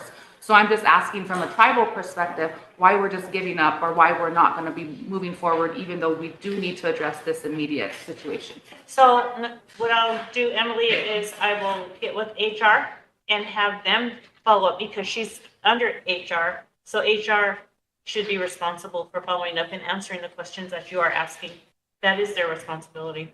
But we don't have people right now for funding that or for finding funding or negotiating our contracts or anything like that. Link. The biggest problem we're having is not all of our programs can through that.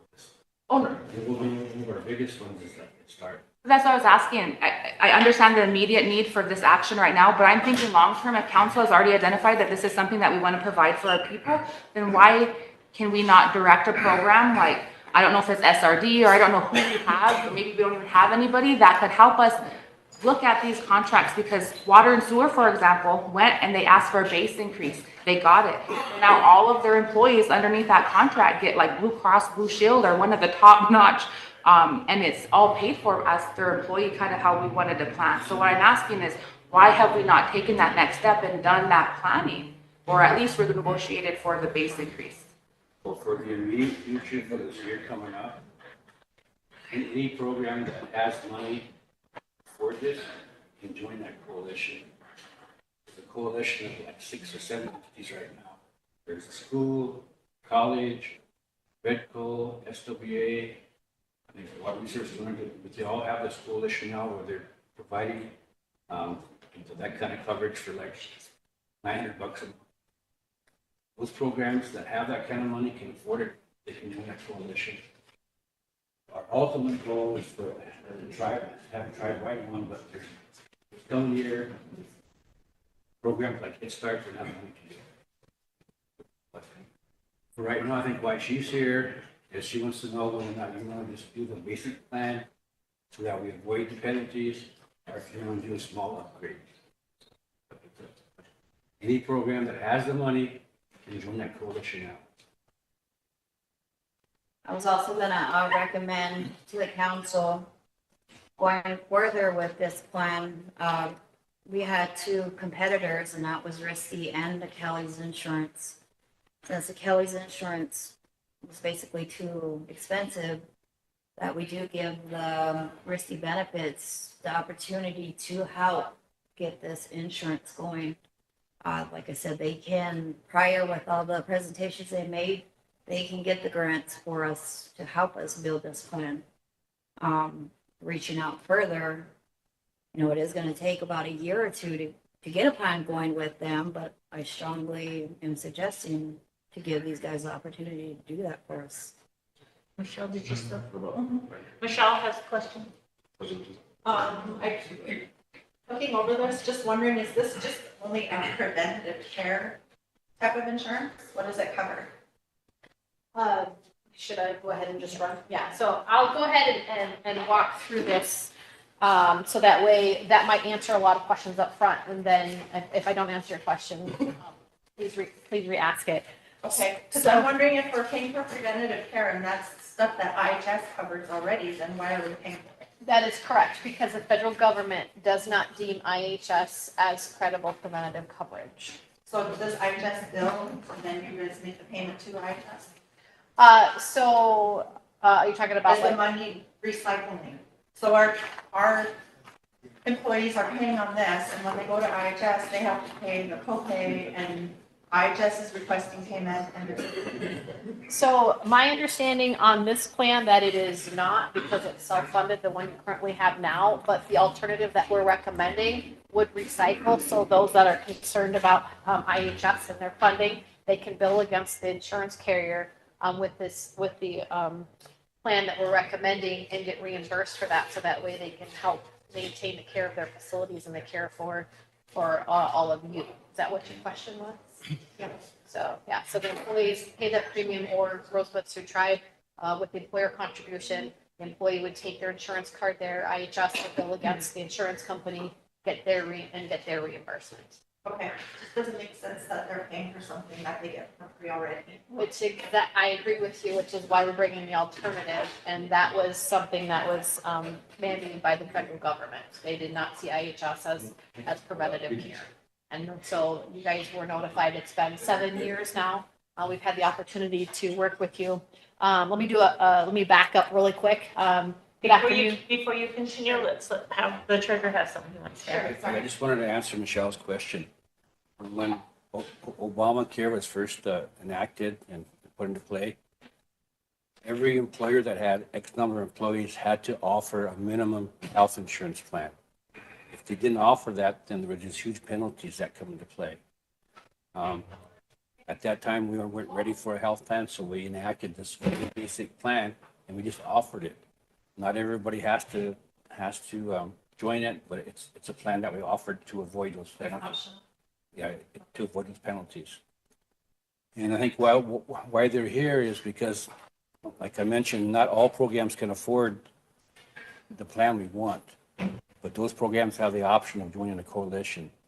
In the meantime, they're asking if we want to do a step higher with their insurance plan than what they currently offer. That's all what they're here. But we don't have to, but because we already meet the minimum, but they're offering this.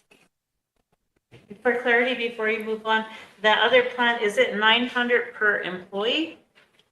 Yeah. Because I want council to know that part of it is, I heard about the 900, but is it per employee that has to be put into that? So all the programs whose employees want the plan that Wayne's talking about?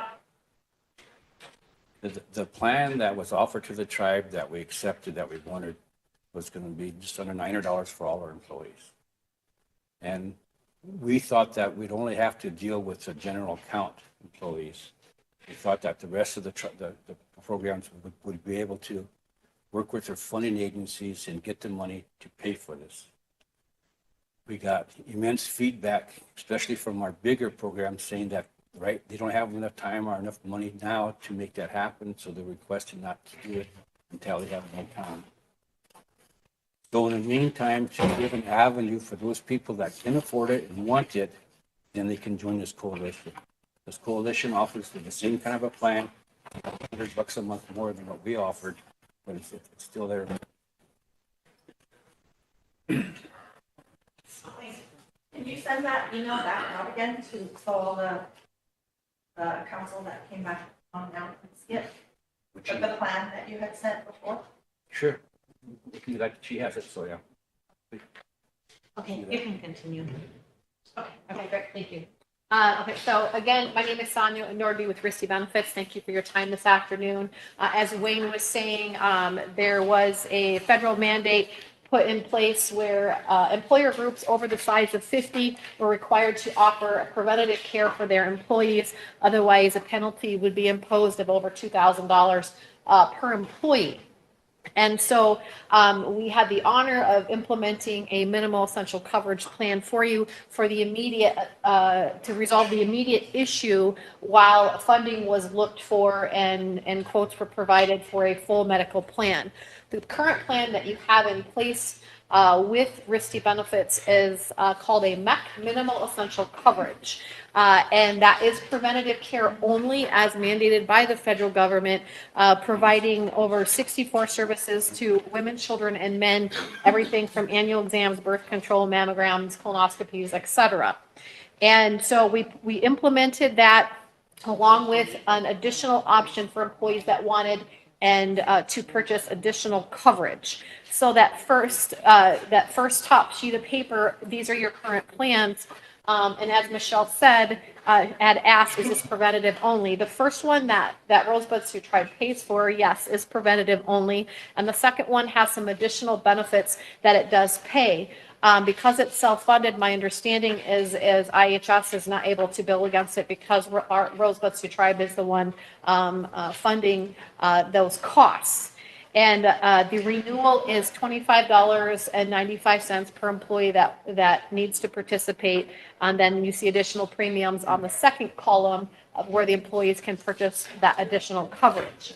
And so we need to renew that for those that are not going to participate in the coalition. It is effective October 1st. And so that is something that we either need to renew or provide maybe some alternative options that might be have a little bit more benefit to them. And that is on the second page of your handout. It is through a carrier called Reliance Matrix. It is what we call a fully insured plan. And what that means is that IHS is able to bill against it and get reimbursed for that. There is no network that employees have to worry about. They can take this anywhere that they want to. So that's another benefit. For an additional $16 per month, if Rosebud Sioux Tribe picks this plan, that it would be a little bit more, the $16 more per month than what they're paying now per employee. But as you can see, there's a little bit more benefit. It's not just preventative care. There is virtual visits. It pays to see a primary care physician, a specialist. It pays for urgent care, emergency room services, radiology, and hospital administration, and some surgery. So there is a little bit additional benefit that's provided to the employee. So not only can they go anywhere that they want to for their preventative care, or to IHS, where IHS can now get reimbursed for those preventative care benefits, but they have additional benefits to assist them with any out-of-pocket costs should they decide to go outside of IHS. So again, it'd be $16 more than what you'd be paying now if you renewed the original plan that you have, that we need to keep in place to avoid the mandate, again, which is coming up as of October 1st. The plan on the right side, the second column, is a buy-up plan. So if employees want even additional coverage on themselves or their family members, that gives them ability to purchase additional coverage if they want to, and it, which is going to be less than if they join the coalition at this point. So something maybe a little bit more affordable. Again, it is capped as a benefit. It's not a full medical plan, but it does provide some additional benefit versus just preventative care.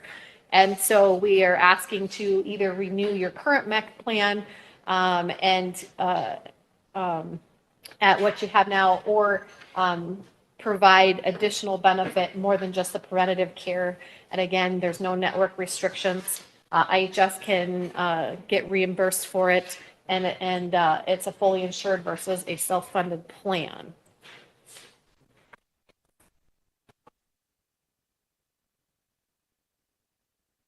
Any questions on that? Does anyone have any questions on it? On this insurance policy? Just for clarification, the first column here is for what you cover or what this plan will cover. So $50 Are you on the visit. first page or second the one. second page? So yes, so that's what it's going to pay towards the visit. And so what that would do is reduce the employees or IHS's out-of-pocket cost So that's what they're going to contribute towards that exam or that visit. So if it says 100% to $50, so if it costs more than $50, then they'll only cover up to $50? Yes. So it does have, you know. And is urgent care usually more than $50? Copay, I know urgent care copays can be $30, but if they're gonna start doing X-rays and MRIs and stuff, those are gonna fall under down below. So it's going to be, it's gonna be itemized based on the event. So if you go into urgent care, it's gonna pay $50, and then if you have to have an X-ray or radiology, it's gonna pay another $50. If you have lab, it's gonna pay another $40. So that one visit is going to have several payments put towards it based on what's done. Does that make sense? Oh, yeah, no. I was wondering if we had IHS here, because I was wondering like what the actual cost is. I was just Oh, wondering yeah. like, what $50 is for like 100, or is it 1,000, or you know what I mean? Like, No, I understand. I totally understand anything back to IHS is going to be helpful, but I was just wanting to get an idea of, is it 1%, is it 50%, or what are we actually covering? Gotcha.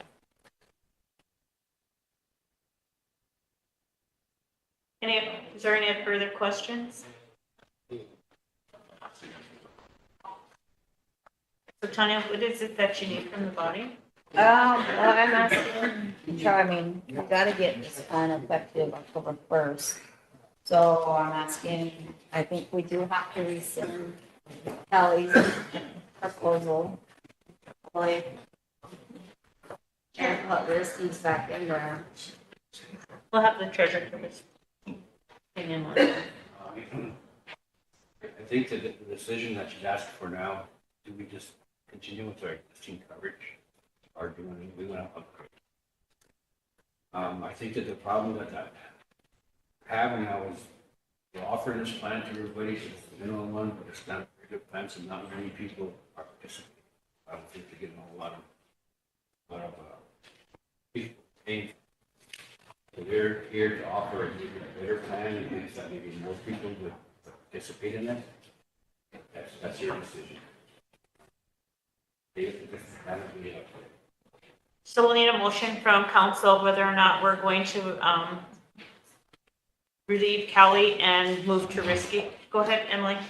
Thank you. I was wondering, since we do have a little bit of time tomorrow morning, if there's a way we could kind of finish the question and answer discussion, but if we could have some time this evening to review, because I don't recall the resolution or, you know, the current existing one. So I was just wondering if we could have a brief night to review, or if you can email it quickly. So by the end of the day or something, I would just like to review our existing so I know what we are going back to or what we're doing here, since we don't have anything in front of us to.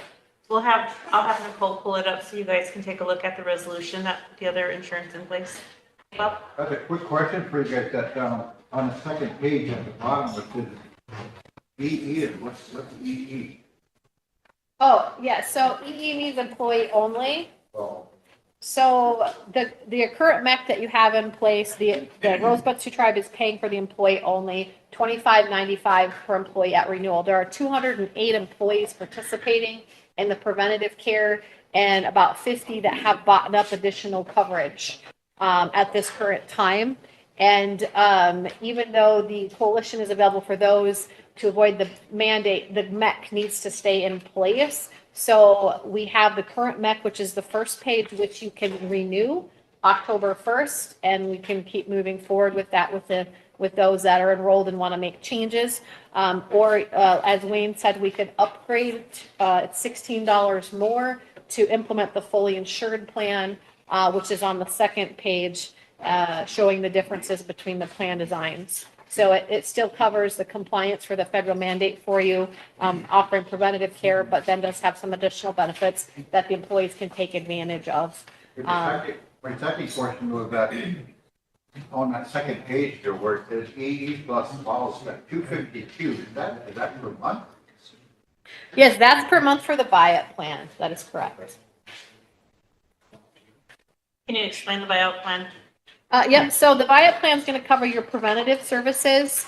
It's got a basic, it's got a prescription drug plan for generics only, and then a little bit of brand, some brand medications. You have the doctor on demand, the teledoc that you can call 24/7, and it contributes as the dollar amounts listed. If you go see your primary care physician, it pays $70 3 times a year. So if you went in 3 times for cough, cold, flu, it would contribute $70 towards each visit. If you go to the emergency room, it's $100. If you see a specialist, it'll pay $50. Urgent care, $50. If you have an accident, in the emergency room pays $500. And these are some of the, just the major, some of the major services.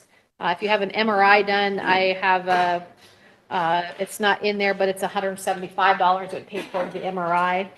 So it's got your preventative care. You go and get your colonoscopies, your mammograms, your flu shots, your immunizations at no cost. And then it has these additional benefits that help reduce your out-of-pocket costs, should you go in for those. Would this cover people with existing conditions? There's no discrimination against anybody's health, so it doesn't matter. You can go in and it will pay for whatever reason that you're seeing that doctor for. So good question. Thank you. Emily? Thank you, sorry, one more follow-up.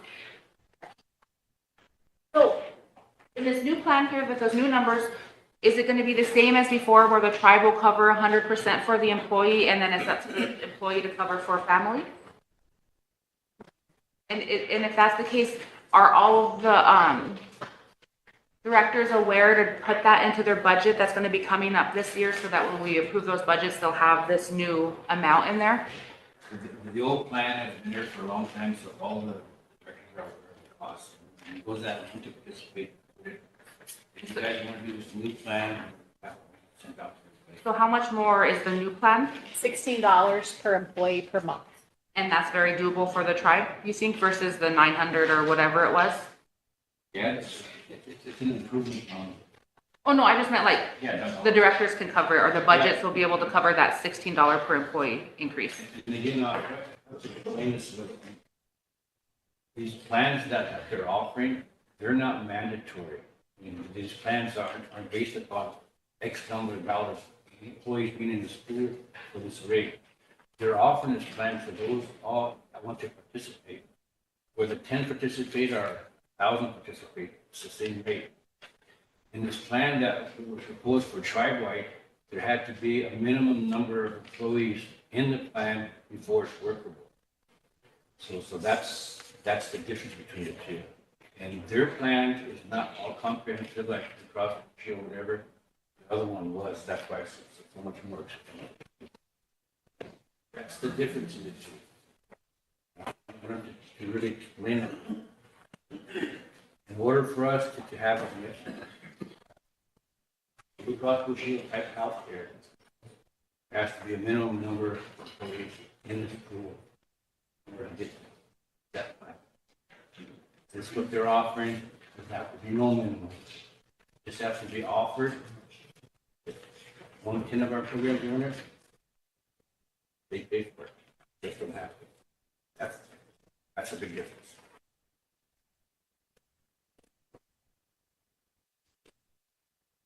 So that they want, if they want to do it, then that other resolution has to be in. If you guys want to do this, then I would recommend that you get the contract and stuff and let Eric review it and then prepare a resolution and then when you come back on their end of the month meeting, because that's what you're going to do to pass it. That's what I would recommend. Go ahead, Emily. I'm just wondering if that timeline allows you enough time. I was thinking like overnight, like if we could get something drafted, like a resolution or something overnight so that we could approve it tomorrow, giving them a little bit more day, but is that not feasible? I was just trying to like, you know what I mean? Like if we can meet it tomorrow, then at least it gives them 2 weeks versus 2 days or whatever the time is. If the tribal council passed the resolution, I'm going to be like the 28th or whatever, which would give you like 5 or 6 days before the end of the fiscal year to tap in the plan, which you passed it. And no, because we would have to do open enrollment and it takes at least a week before me to enter everybody back in the system who wants the benefits or who don't. If we roll it over or who wants to drop, who wants to add. So, I mean, I was trying to get this done last month before we had all this come up, but it didn't happen. So I'm just wondering if I could then entertain a motion then that would be for tomorrow, or is it possible to have Eric, is that enough time overnight to draft anything for tomorrow? Good afternoon, council. Bonnie stopped by my office this morning, and requested the information this morning, including this current proposal is on this risky in black and white. I don't have it. And I can't draft the resolution without it. So the holdup is not my office. So that's why I suggested you look at the end of the month, but, once I get it, then I'll need some time to sit down and go through it, but I would caution you against adopting anything without a resolution, because not only do we need to know what the terms are in black and white, there's also compliance with the procurement manual that you need to pay attention to. So, Thank you. as soon as I get the information, I can get the resolution out. I'm not guaranteeing it by tomorrow if I don't get it until tomorrow. So that's the answer to that. Thank you. So do you have what Eric needs so that he can take a look at it? I didn't hear him. He wanted the resolution. Contract. Proposal. The plan? The plan, and which is right here. So, and that's what the new rate compared to what we have now. What Eric had asked for was contract. Yeah. I emailed that to you. Yes, we do. Yes. Because I have this, and he has this too. You emailed it to Wayne or to who? Connie has it. I didn't bring a hard copy, so, but it's. So can you get that to Eric? Yes. Eric, if she gets it to you today, can you look at it and have something for council tomorrow? Is that limited? Sure. Depending on how much material we're talking about, the sooner the better. Okay, council, so we'll have Tanya get that to Eric and we'll bring it back up tomorrow morning before we adjourn. Okay. Thank you. Thank you, Council. Thank you.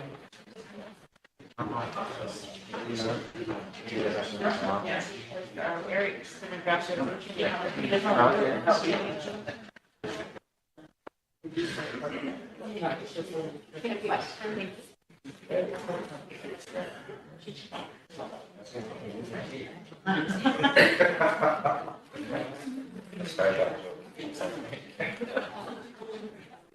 Read the room, Chris. See,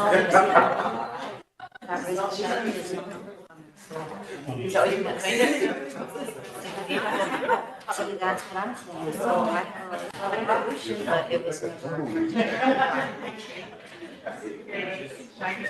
Coming of age.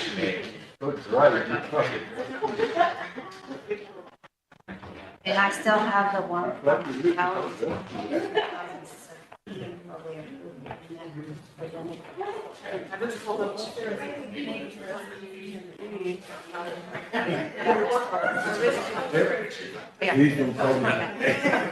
This meeting between, yeah. So it's, yeah, it's kind of nice.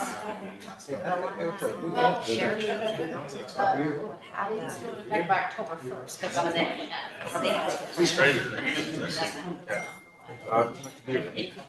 So get that to you. So, the next on the agenda is Indian Health Service. They had called or messaged Nicole earlier and asked if they could be on next month's or tomorrow's agenda. But tomorrow we will have a short meeting and they haven't been here for a while. So I asked her to tell them to send a representative if they can't make it because it's been a while since they've been here. She was here earlier. When I broke them up, she was the one sitting there. They have two guests right now. She's not meeting.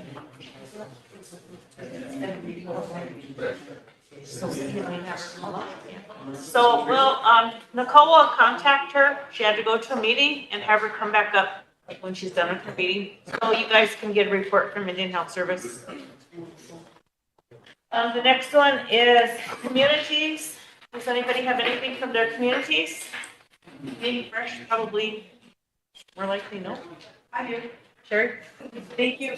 And maybe this is something that needs to be referred to Transportation Department, but for about 2 years now, the Rosebud community is requesting streetlights in specific areas and spots. And one of the areas that we really need a traffic light is by the hospital turnoff. A lot of people are missing that, especially in the winter months. And we're getting a lot of community complaints about people speeding through our SWA housing areas. So Rosebud community wants to have speed bumps and some street lights. And if you guys come through Rosebud at night, you'll see that by St. Bridget's and all up on the fairground housing area, it's very dark. Yeah, on that part of it, I do have intention to talk to them to find out why all those lights are out. Okay. Because, sometimes I leave here late and when I go through, it's that whole area from probably daycare to around the corner toward the hospital is all dark, and we put a lot of money into putting those lights up. Oh, obsolete. Yep, and Are they? And the road department director, Eagle Bear, said that he brought us a proposal at Budget and Finance, but it was for ARPA. It was an ARPA proposal, and it was to repair all the solar lights there. And that should probably be looked at as well. They found a contractor that would come in and repair that. So I think the amount on that was $14,000. But I just wanted to make you aware of that, Madam Chair. And maybe I could attend a transportation meeting. I think the plan is to make hardwire and all, make them all. Charles, can you let the council know what's going on with it so that they're aware? Better idea? Like he was talking, that's why. It's like Charles said, they're obsolete, so they're looking for different ways, like to hardwire them. Yeah. And Jerome is on it. He's trying to find a company or somebody. For all those ones that are up there Yes. on that strip? Yep. And I know they worked on a couple of them, so, but it's just getting the material. And like I said, I think they bought some of the budget finance for the funding. Have you looked at when they originally came here, if they were yeah. Well, what I was gonna say is it written into, was anything written into the contract or the purchasing deal of the O&Ms on that? Because now you're both telling me it's obsolete. Company, I don't think anymore. Doesn't make They sense. started with that Tiger grant, weren't they? Yeah, and that was, 17? Yeah, it's been like Yeah. 7 years. Okay. Yeah. I have Emily and then Ben. Thank you, Stella. Oh, sorry, so I missed you first. You want to go first? Sorry. Go ahead. I'm not, sorry, I nodded at you. Good afternoon, everyone. One thing that I would like with winter coming up, if we can sit down with all the community chairs, you guys, and come up with the plan, because the casino's not giving as much revenue as they used to, and the community's counted on that money. And what is the plan? And I know that this really becomes a big issue because people say, nope, they need to be self-sufficient. They need to do those things. Well, you know what? That's just like parenting. If you haven't been taught, you're not going to do it. So we need to come up with a plan as to how, if we're going to help the communities get wood, then let's have the community members help us cut that wood, haul that wood, do those things. But we have to have a plan in place too, because I have an answer for you. I will have Bob stop in and do a report. They are already getting prepared with wood. For EPP for the winter? No, sorry. Bob Oliver. We had a FEMA meeting last week, and we did talk about it prior to that in my office. And that was one of the things I brought up to him, is that we don't want to wait until the storm is here, that we need to start now. And he said that they've already started. Okay, and that includes the plastic, the heaters, just everything that comes with it. Our community buildings ready with generators, if the lights go out. Gee, look how many times holy buckets here in Rosebud already. We've had cars running into poles. We've been without lights. And I see Cherry Todd is prepared for that because they keep all of their stuff at Mark Iott's place now. But, just see the big picture, not just the wood, but everything else that comes with it too. We need to plan that with our communities. And some of the communities have been proactive and have already started. Yep, St. Francis is one of them, Antelope. Yep, some have been, but I'm just bringing it to to this body, so everyone's aware of it. And so the listeners are hearing it, because some of them in the communities are saying, nobody's doing anything. We are, but it's out there now and we can plan. And then, what about, same thing out Tanlo with traffic, holy buckets. Those semis come in through there faster and heck, even if we have flashing lights up for them to slow down. And then over at St. Francis where the school zone is, there's not one sign up that tells anybody that that's a school zone. And sometimes some of those semis go through there really fast. So if we could have signs up there by the school. And when I was on the council previously, we all received a monthly report from the PD, and it talked about the crimes, how many were committed every month, the break-ins, the assault. I have asked for that. We're just now starting, so I haven't got all that, but I did meet with Bobby Settlemeyer, and I told him we need to start getting those monthly reports again. And so he is aware, and they will be coming to you so that you know the activity. And that's good, so that way. Yeah, at judiciary they do. I asked for them to be given here because not only did judiciary get them in the past, but council also got them, and they did do a report. And my future plans, I mean, we're only exactly a week in. Yeah. My future plans is that sharing of information. We can't be territorial. They have to be able to have that transparency with not only us, but the people that listen to us. So there are reports that are going to be coming into us that we haven't had. I've sat on that side with all of you, so I know what we miss out on and what we lack. So from this side, I will be very adamant about getting those reports to the body. But we're just starting. I still need to meet with all of my directors, and we'll all get on the same page with this. And we will eventually, but I'm just throwing things out there. And because that report kind of helps some of us, everybody, we're kind of silent about everything, the meth, different issues, but it's going to change here and it's going to take time, but that report helps. So when it comes to meth, domestic violence, rape, we can collaborate with our organizations here and we can bring awareness so everyone can see those numbers because they're pretty high. They are. It doesn't, and not only helps that, it also helps with funding when we need funding requests. And one of the things that I will be doing is asking the programs to, in years past, programs used to be asked to give the president's office a report on what their needs are. What's your priority of needs? So that when we do have a delegation go to DC or to meet with other funding agencies, we have something that's solid, not just verbally saying, this is what we need, but actually having that preparedness of having a report that when something becomes available or we have a delegation going to say HUD, we know what those needs are and we can address them.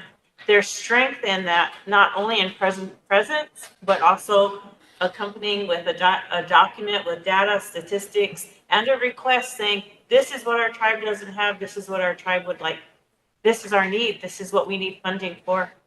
So we're all on the same page, we're thinking the same. And then when our communities do events or anything's happening in our communities, it would really be nice to see the support of everyone in here when you can, because it would make this body even stronger and show the communities that we really are in it for the people. Because sometimes you guys just did an event, when was it? In June?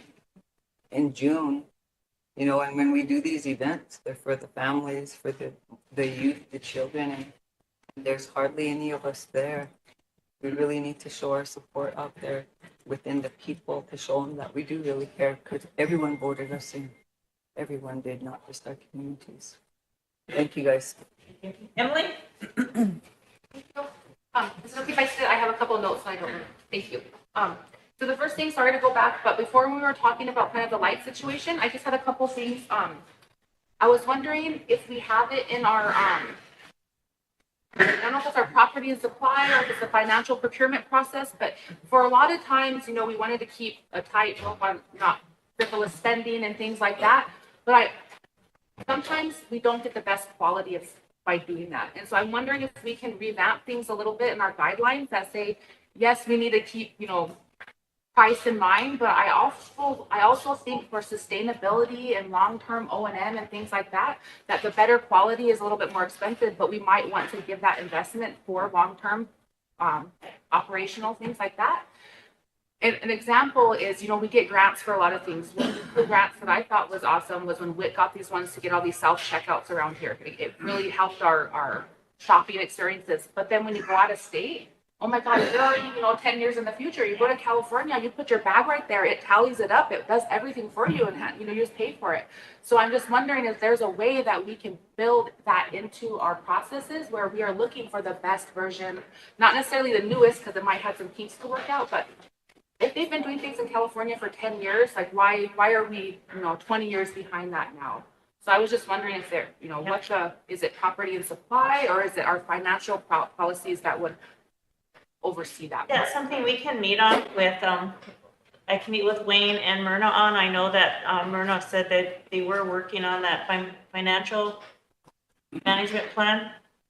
Okay, if it's in the works, then I just wanted to mention that. I thought that. Another thing is I had a question on the O&M of those lights, because some of the newer lights, for example, the ones that are coming in Parmalee by the new Dog School, there was an agreement in that last resolution that we passed where we pay the bill, they're responsible for O&M. I thought that worked really great. So I was curious as to if we had an agreement like that on these builds up here, and if not, if we can make sure that we have something like that moving forward so that we know the O&M is covered with the grant or the funding source or however we're doing that. Cowboy, is that something that you can bring to the council? I'll check it out. Okay, and then there's one more quick thing on the community part. Parmalee community has been having a lot of, I don't know what to call them, growing pains, internal kind of things going on, but some of the things that have been coming out of it is taking a really good look at our bylaws. And so I'm wondering if other communities have done like a revitalization or an update of their bylaws, if they could provide any pointers or lessons learned at that point, or if we have any departments that might have experts in this or that could help, because I offered to provide like a training, but I'm not an expert in our bylaws by no means. So I'm just wondering if we have any type of resources that we could tap into to help our communities kind of empower ourselves and educate ourselves and make sure that we know what we're doing before we even try to change it, that type of thing. But I also just wanted to point out that one of the main things that we're seeing already over the last couple of weeks is the issue of boundaries and communities. And so I know they were there for political reasons in the past, but right now when we look at our housing shortages and things like that, a lot of our families might have grew up in one community, but when they grow up and start their own family, they have to move to where the housing is. But they still relate to that leadership in that community. And so I'm wondering if there's something that we can also start talking about on this level about how we can provide unity as a nation, but still allowing our communities to have their identities. Because these boundaries are getting very, very, oh, you're there, that's mine, that's yours, that's my land, that's your land, when really our land is all of ours and needs to be thought of and managed like that. So I just wanted to throw those out because we're just now starting that, and I know a lot of you have been sitting in these seats a lot longer than I have, so I just wanted to ask if there's anybody who has a couple pointers or if we have any resources that we can help, or maybe if you want to look at bylaws altogether, I don't know, but I just wanted to throw out those kind of things too. Thank you. I know Legislative Affairs had compiled all community bylaws at one time, and they had drafted a format of a uniform formatted bylaws. So I don't know if that's still over there, but they did have a binder one time. I don't know if you remember that. So we can make suggestions. But remember, I was looking for Eric to confirm it, that there are certain things that we as a body cannot get involved with, some of the things that go on with the communities. But as Lisa said, Legislative Affairs did develop one. It went to the communities. It didn't pass all communities. It's something that maybe the committee that is now Legislative Affairs, the governing body committee can refer something to the body here to take back to the communities, to each of your communities, to present to them. And as far as the boundaries, we talked about the land, I'm sorry, I can't think of what it's called, the committee, the land use committee. I think probably with the boundaries and within the communities, those issues is something, why we need that back in place. I know that you and I had talked about it and it's not fully there, but it is something that we probably need to expedite and start bringing that forward because of so many issues with like home sites and leases, different things like that. You need that land use committee back in place. So that's something I feel like maybe this body needs to discuss further. And Ben, you're next. Thank you. I guess going back to the lights, I guess for Cowboy, the one up by 6 Mile, you know, those are hardlined in, right? I mean, because I don't see no things up under. You know who has those? Yes. They're hardlined in. When are they going to be active? Because I know they were active and all of a sudden they start going out and stuff. Is there a reason for them to go out? Was it the maintenance or something, or did they just shut them off? I guess I'll have to check into that. Yeah, because it was lit up over that way, up on top at night, and everybody kind of liked it because it was lit up and everything. But the other thing too is that at night, I know when that storm hit, you know, those lights were going on coming in, all the solar powered lights all the way down. So, and a few of them were flickering and everything too. But yeah, and I think we did ask. There was a organization, I think from Redco, I think, or somewhere that came over about the solar powered energy type stuff. And I know we did kind of give them a little insight about everything that was happening due to solar powered energy. So I'm always curious about if they have anything to offer, I think, because I know they were trying to get funding to do that, I think. So to me, I'm always like, that would be something to benefit not only, you know, them, but then for the tribes. I always like to see a solar powered light on each approach throughout the whole reservation area. So like down south to the west, to the east, you know, different places, all these approaches that they have, it would be beneficial for me to have. So, but anyway, so that's one of the things I would definitely, look at. And I was just curious. I don't know. I was going to ask Jerome too if that was their area up there, because I know they cut that area up to 6 Mile. I mean, just put that new road in, but then that little walk space, which is really good.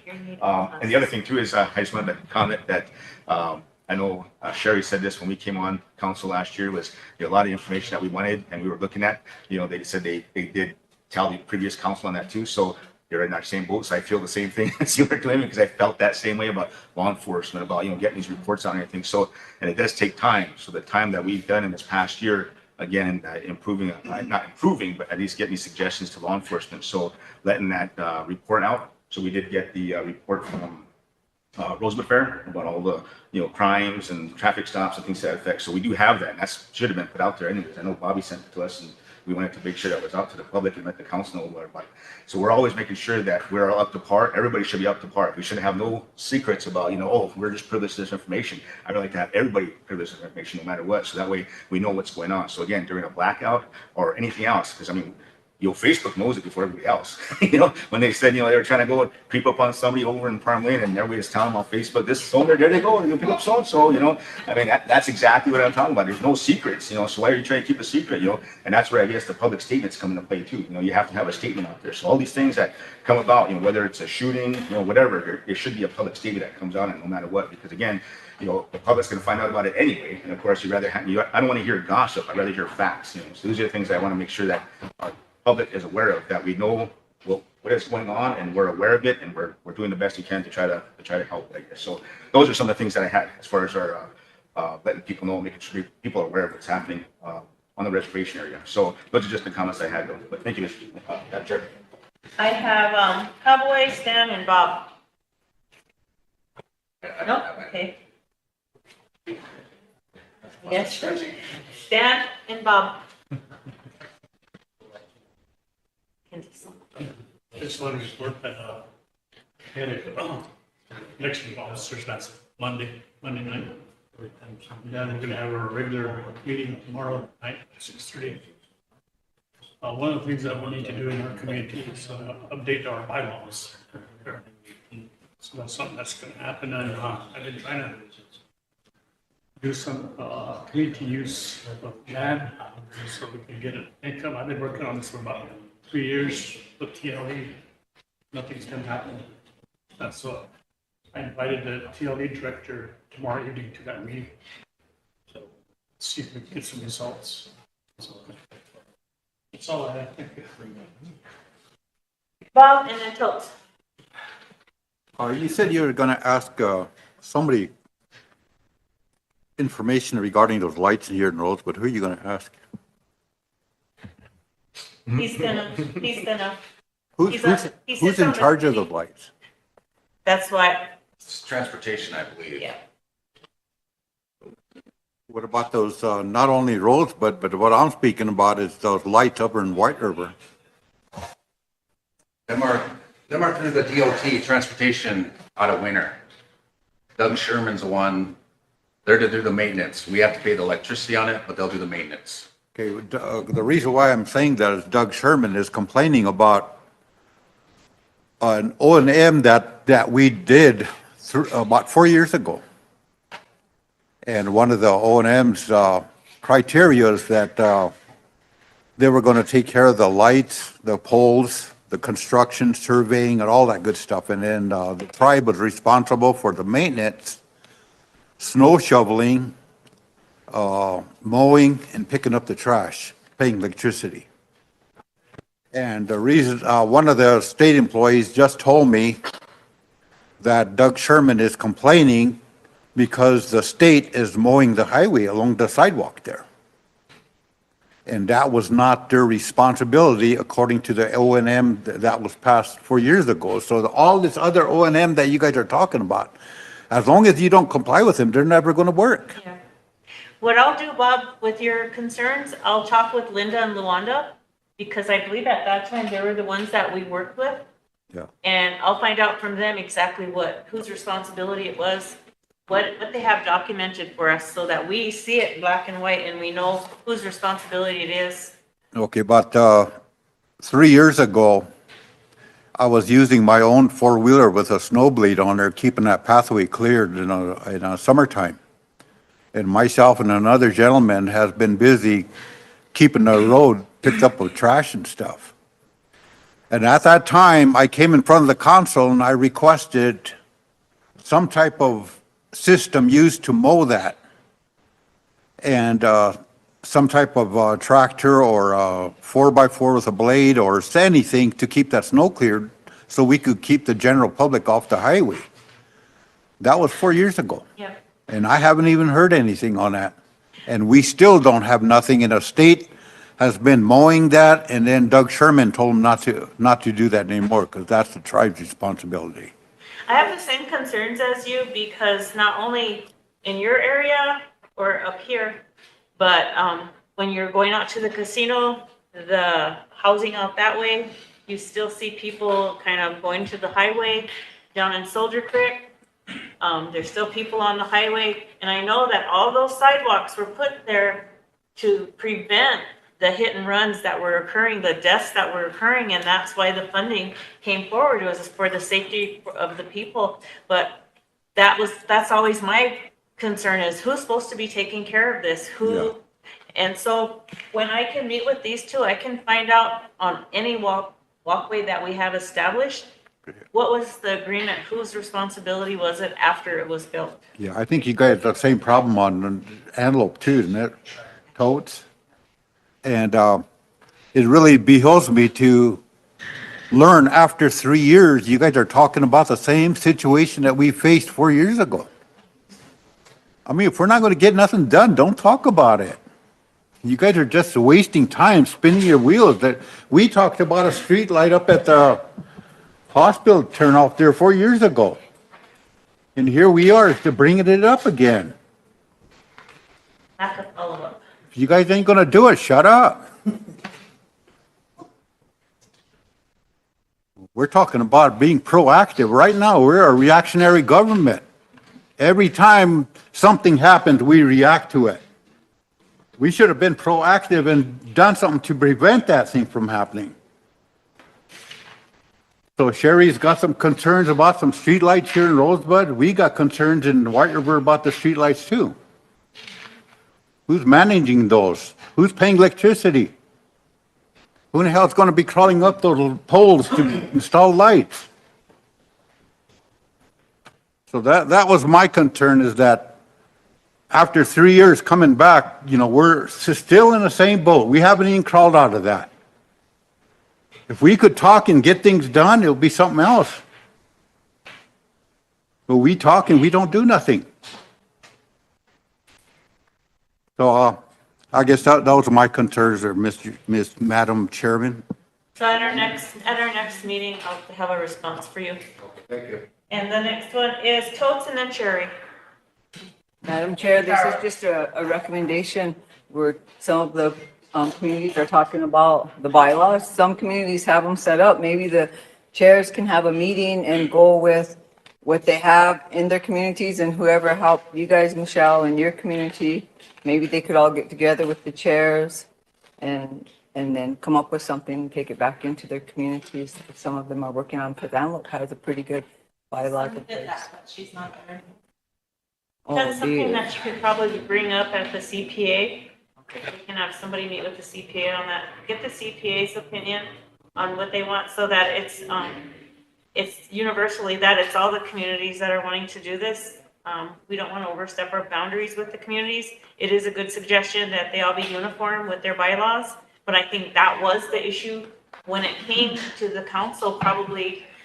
There were communities that didn't want it. Yeah, it's like about 6 years ago, like Bob's saying, things that when we were here before, that came up before. And that's when all this was established, but we'll need to start at the CPA to have their input on it. We don't want to tell them what to do because their responsibility is the communities. It's just a suggestion, and I'm not saying that they should all have the same bylaws, but just go by, not, instead of reinventing the wheel, it's already there, just go by what the other communities have to show, to give some guidance, and that's all it is. What if the wheel's broken? What? What if the wheel's broken in that situation? Hopefully it's not broken, and if it is, then that's when you bring other people in to help rebuild it.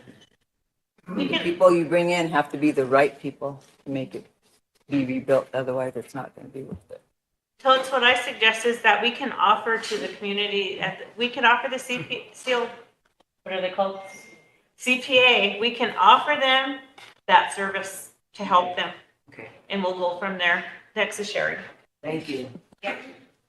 Thank you, and I think that's what Emily was the point she was trying to make is just to help give them some guidance, because their bylaws have to, they can't contradict the Constitution or any ordinances, and they don't have resources for a lawyer or anything like that, so I think that'd be really helpful, and it's a good idea, and have an open offer there, and maybe we could even help at governmental affairs coordinate that.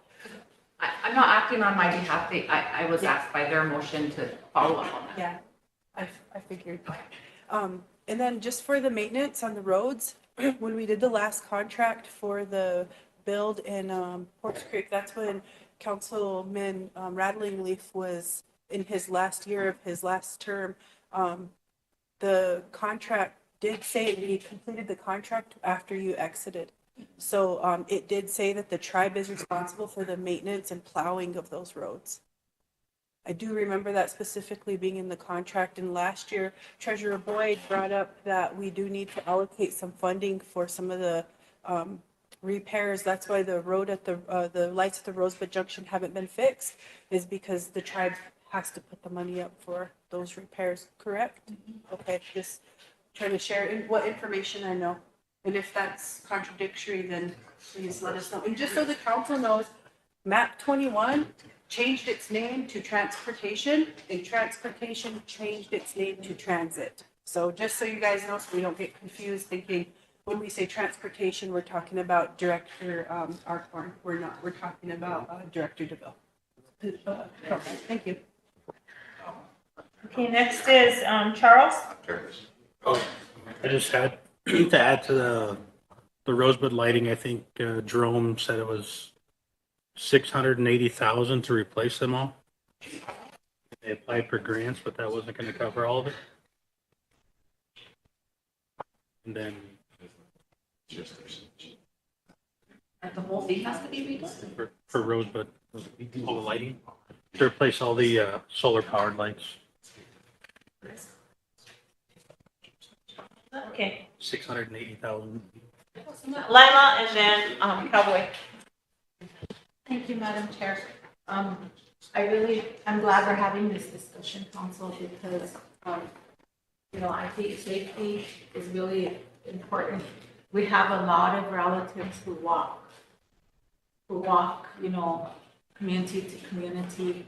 And I can see us linking, all our lights together. And pretty soon the whole res will be lit up at night. But I know that, a lot of these discussions and, things that don't get done,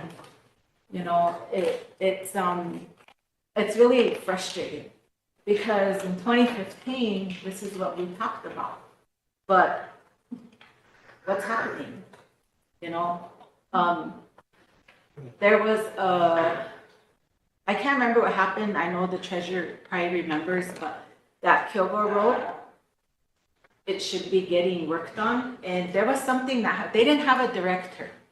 I remember that. So things got set back. So now it's like 6-7 years later, these projects are happening. So, it makes things really tough. But what about our grants? We should be flooded with grants here. Grant options, there's grants for everything.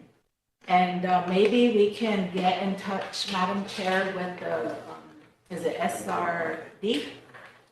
And see if, what they're doing, because, solar option is good, it is, but like in our community, I worry about where the school and that bridge is. It's just dark through there. We don't have any speed bumps. We don't have any lights. And it worries me because a lot of children play there. They walk to the school and they play over there. And I think, and I will bring that up, my community has talked about it, but they take there's speed bumps in St. Francis. And it took a child to die for us to do that. It took a child to die for us to pay attention to that. And that's why I think about it, prevention, preventative stuff. Just to make things a little better in our communities. But safety is a big concern because in Two Strike, going back and forth through here, that whole avenue needs lights. And I'm sure Ben will agree with me because a lot of walkers and you can't see. It's just dark, and a lot of people with their little ones or a buggy, they're walking through there. And it always, it scares me so much because, we don't have the safety stuff. That also needs a walkway. There's a lot of safety concerns we have. I know that we have the highway safety here, and I don't know what they can do to help put reflectors on people, tape somebody up, hand out little vests, something, because yeah, or put a flashing light on themselves or something. But what can we do? What can we do to protect our relatives out there? It goes back on to our people. A lot of, they don't have transportation. They don't have the money to get to town, or pay, $10 to do business. Elders get a discount and some of them don't pay, but there's a lot of things we can discuss with transportation. And it's important to find, like he said, who's responsible for what. Because if we don't ask, they don't do nothing. If we don't mention it here, nothing. It's going to stay like that. And I went to Rapid and I went to the corner there. We lost some relatives there. And there was crosses there. And remember, they're not there no more. That bothers me. And I know they just now fixed that. But I said, gee, are they going to put those back, or who's taking care of that on our place? Well, he has an answer. Construction people took that process on it, and then a committee. Okay. They'll put them back. Okay. And those are the things that, as a people, and they left us and stuff, so we also need to educate people, these construction people that come, hey, there's a certain process that happens before you just go take those things out. You know, don't just, whatever, get somebody involved. They need education. And I always say that there should be a manual that tells people, if you're not from here, you better read this book because this is who we are. You are gonna treat our children good. You are gonna do this, you know, you are gonna do that because this is how our tribe works, you know? So I envision a lot of them things and finding, you know, education, you know, handing things out to people. Maybe little color books. They used to do that with highway safety, remember? And I don't know, we can spend our money a lot better, a little different. I got word today, and I just want to mention before I sit down that we have a 5th grade class, I believe, 4th or 5th grade, and they've been watching us all day. And they're gonna write down questions, and they want to give them to council during council meetings. And you know, I said, sure, well, I welcome that because I want to see what they think. I want to know. So I said, sure, go ahead, get in touch with the president and the vice, and when your kids bring down questions to us, they'll bring it out to us. Because the kids, you know, it's really interesting to see what they think and want. So I wanted to share that. So it's a nice day, you know, exciting for them. Thank you. Cowboy and then Michelle. Thank you, Madam Chair. It's just back to the horse crick and like the permanently lighting.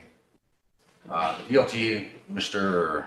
Sherman was here at one of our meetings, our transportation meetings, and they are covering the maintenance of the poles for them areas. It's just the tribe has to take care of the cleaning and the mowing and stuff like that. Yep, and I think it's every intersection that coincides with the state road is they take care of the maintenance on them lights there, the maintenance part. Okay. And the 6 mile, for the 6 mile, I don't know if the tribe cover that, treasurer? Yeah. Brenda just, has been working with Cherry Todd to get them turned on, so. We'll pay for those lights.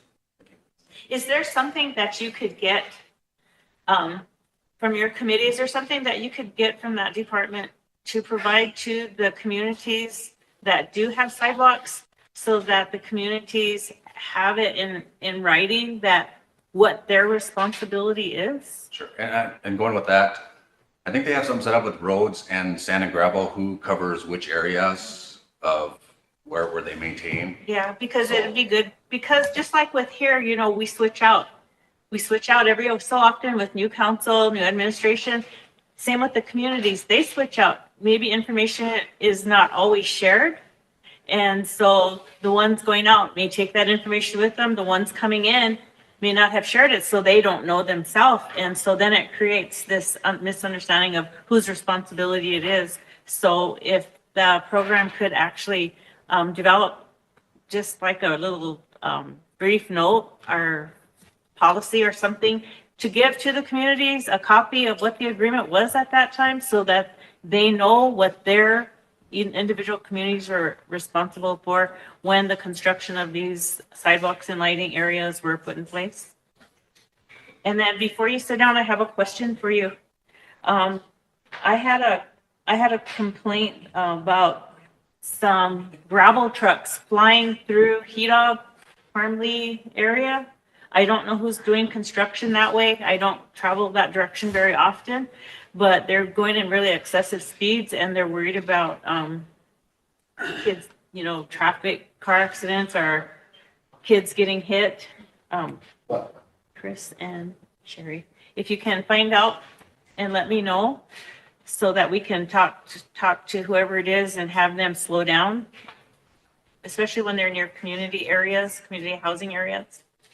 There's a lot. Okay. And that might revert back to starting with the county and the tribe, one of them is running. Yeah, so, because you're informed of what the county's doing as well, aren't you? The project over, helping with the Swan Road, what is that, yes. Okay, next I have Michelle, Emily, Chris, and then Sherry. Thank you. And then, Just picking up off of what Lila said about people walking and how all of the lights are gonna probably eventually connect to each community, just wanting to address how many walkers that we actually have on our reservation. And I don't know if it would be Linda and Rwanda's job as far as putting up signs that we have pedestrians walking. We do have a lot of out-of-towners come flying through, and it's dangerous and scary. I had a relative pass away, so just want to mention that as well. Oh, I know. Yeah, and then I had a talk with the police department, when my relative got hit, they said, well, he was walking on the wrong side of the road.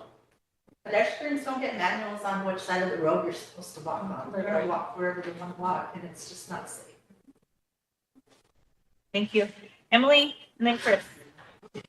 I just had a quick comment or suggestion about if they're doing like maybe a road maintenance, or who's responsible for what in the communities, if we could also have that discussion about mowing, because every year in our community it becomes a safety issue because we have those ditches that run through Parmalee, and the grass grows so tall, kids, you never know who's going to come out, and there's housing and the post office and everything right there, and every year it's something else, it's somebody else is responsible, you have to mow it, no it's ours, no it's roads. And so I was just wondering if we could also get that kind of in that assessment or whatever we're going to call it, for who's responsible for what, just so we can know what the resources available, because not every community has a tractor to mow the ditches and things like that. Is that right along the highway, or is it? It's in the highway that goes through town right there, so it's just right there, like where the old store used to be, and then like the post office, and it's mainly those ditches right there because there's so much traffic between the side streets right there, and it gets so tall. And the state's responsible for that. I think they do mow it, but it's just twice Hit or a year or miss, something. yeah. Yeah, it's twice a year or something. Okay, thank you for that. Chris? Oh, speaking of community concerns with the tractor yard, with the vehicles that are going very fast too. At the county line, you have a four-way there, and unfortunately, about 9 months ago, our community chair, her husband was killed in an accident because there was a vehicle that was going too fast. There's stop signs on each side of the road from the dirt road coming into the main highway. These semis are disregarding these stop signs and just going straight through taking hard turns. And because of that, one of my chair lost her other half.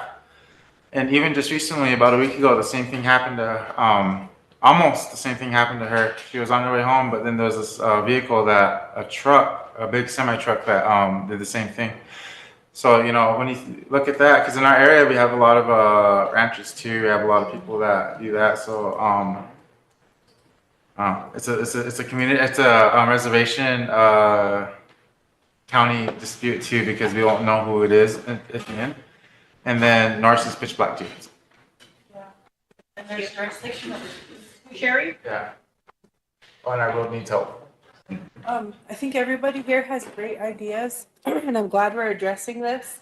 I wanted to say that for your recommendation, maybe once everything's mapped on which roads belong to who and who's responsible for what, then after that, maybe we could do a needs assessment on each community, see what the needs are there, and then get a cost assessment. And then from there, see what we can do, working with the treasurer and the council, budget and finance, to move forward to actually address the issues. So my Lexi doesn't chew us out again for not doing anything about it.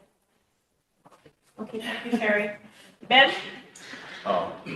As again to went back on the safety and thing or whatever. I guess just go back to I've been meaning to talk to Jerome, I guess, about this. And this, I guess, it's my fault. That's one of my things too that it's been about probably 3-4 months now, and I was just talking to Chris about it here. That road between Norris and Horn Creek, there's a big blotch that's been missing on the southbound road, and I've seen it. I've been driving this whole time, and when I go up to Rapid, I see it on the way back at night. There's nothing there. I mean, you can't see, you can't tell. So I have to remember it's before that first house, before the turn off there, the first house, it's right there. It's becoming bigger now. Yeah. So I've been meaning to talk to Jerome about it, and I keep forgetting. And I myself was thinking about just going up there and just doing something and putting something on there, because there's nothing there that's telling you to warn yourself on that. And I know jurisdictional wise, that's a big issue, but still, it's like the safety of the people. So to go up there and actually put a flag up there of some sort, I mean, even if I have to do it, I don't know, somebody needs to do it so that they know there's something there. Because I know there was a young lady that passed away back when that was a bunch of potholes there. She hit one of the potholes and wrecked. So those are my concerns also on that. So, but I have been meaning to talk to Jerome about it, so I do apologize. And that's my big thing. But if we can get something there to let the public know that there's an issue there, I think right there. Those are my concerns on that too. Ben, is that in Corn Creek? It's that road between Corn Creek and Black Piper, actually, Norris. Yeah. That main road right there. That road belongs to the county, so it's Millette County's. Millette County, yeah. But Stan is looking into that. Oh, I talked to him this morning, said that's coming. Okay, yeah, and that's what I say too. I think there was that's the big issue too that we're having right now with the jurisdictional deal. But I mean, I guess all jurisdictional side, I mean, it's the safety of the people. So I mean, we as a tribe, at least for me too, that's what I say. I'm just gonna go and put something there, just to let them know that it is, because I don't know how long it'll take them to put something there. And like I said, it's been 4 months now. I've been driving that, and there's nothing there still. So every time I'm coming back kind of late, I got to remember that, before this house. So I tell my wife, so we were sitting there looking for it all the time. We hit it one time and it was crazy. She was sleeping, the whole thing went up. So I said, man, that's a tough deal. So it's getting worse. So I'm just making sure that, we're aware of it and we're aware of it now too. So again, I may just go up there and put something up there, even if the state or jurisdictional bonds issues are going to be a factor. But I'd rather have something there for the safety of the people rather than just, waiting for somebody to do it. So anyway, just a concern on that too. Thank you. And something like that, we can just call the county, or we can call the county, Millette County, and just check with them and see. Madam Chair, we're talking about jurisdiction and safety and stuff. I'm just gonna throw this out. It's probably on your long list. But Sunrise Apartments, we really need to do something in the jurisdiction there because our people don't deserve to live like that. They're responsible and obligated. They rent those to our people. They haven't paid Cherry Todd. They're behind on their lights, the trash, the roads. Go on there and talk about this. I have some stuff to update you guys about. And school starting up and during the winter time, some of those buses won't go in there because of issues getting broke down. So it's a huge concern. Okay. Sherry and then Chris. Thank you. When I had the floor earlier, I forgot to mention something. Earlier, we passed a resolution regarding funding for a new building. And while we're sitting here talking about roads, it made me think, we have 2 road departments, sand and gravel, which is revenue-based, the motor fuel tax. And we're going to get the road department a building. We should consider maybe putting those 2 offices and buildings together so they could house their equipment together. During the storm, the big storm we had in 22, we had 2 different sites that were miles apart to refill for fuel. And between sand and gravel, out on Highway 18 and road department down here, it was hard to get Cenex, I believe, to come in and refill just due to the road conditions. But I think consolidating those 2 programs into the same building would be a really good idea. And if that's something that the treasurer could weigh in on, if you have any concerns about that, is there any restrictions or reason why those are separated? No, I mean, it's a great idea for not only those, but the other transportation too. Yes. I think that'd be something that maybe Madam President could do or start working on if you could. And then one other thing too, regarding the communities, when we were talking about them and people walking and all of that, I do know, I wanted to announce to the council that we have a new company called Rosebud Electric Service Company. And they were just recently awarded a $7.8 million grant for 3 solar buses. And the intent behind that was to create a bus route around the reservation. So that's forthcoming. I don't know when it's going to be up and going, but the award was announced. So we did get that grant through ResCo, one of our chartered entities. Not to be confused with RedCo, the Economic Development Corporation. But I just wanted to share that because I think those are things that should be involved in the planning stages. And when we do all the updates and implementation for that grant, it would be good if they maybe could come give us an update too. We're gonna have our first meeting on that Friday at 1 o'clock. We should have got an invite. It'll be up on that. Okay. And, They're all gonna be there, Jamie and everything. We're gonna have a Zoom at the findings.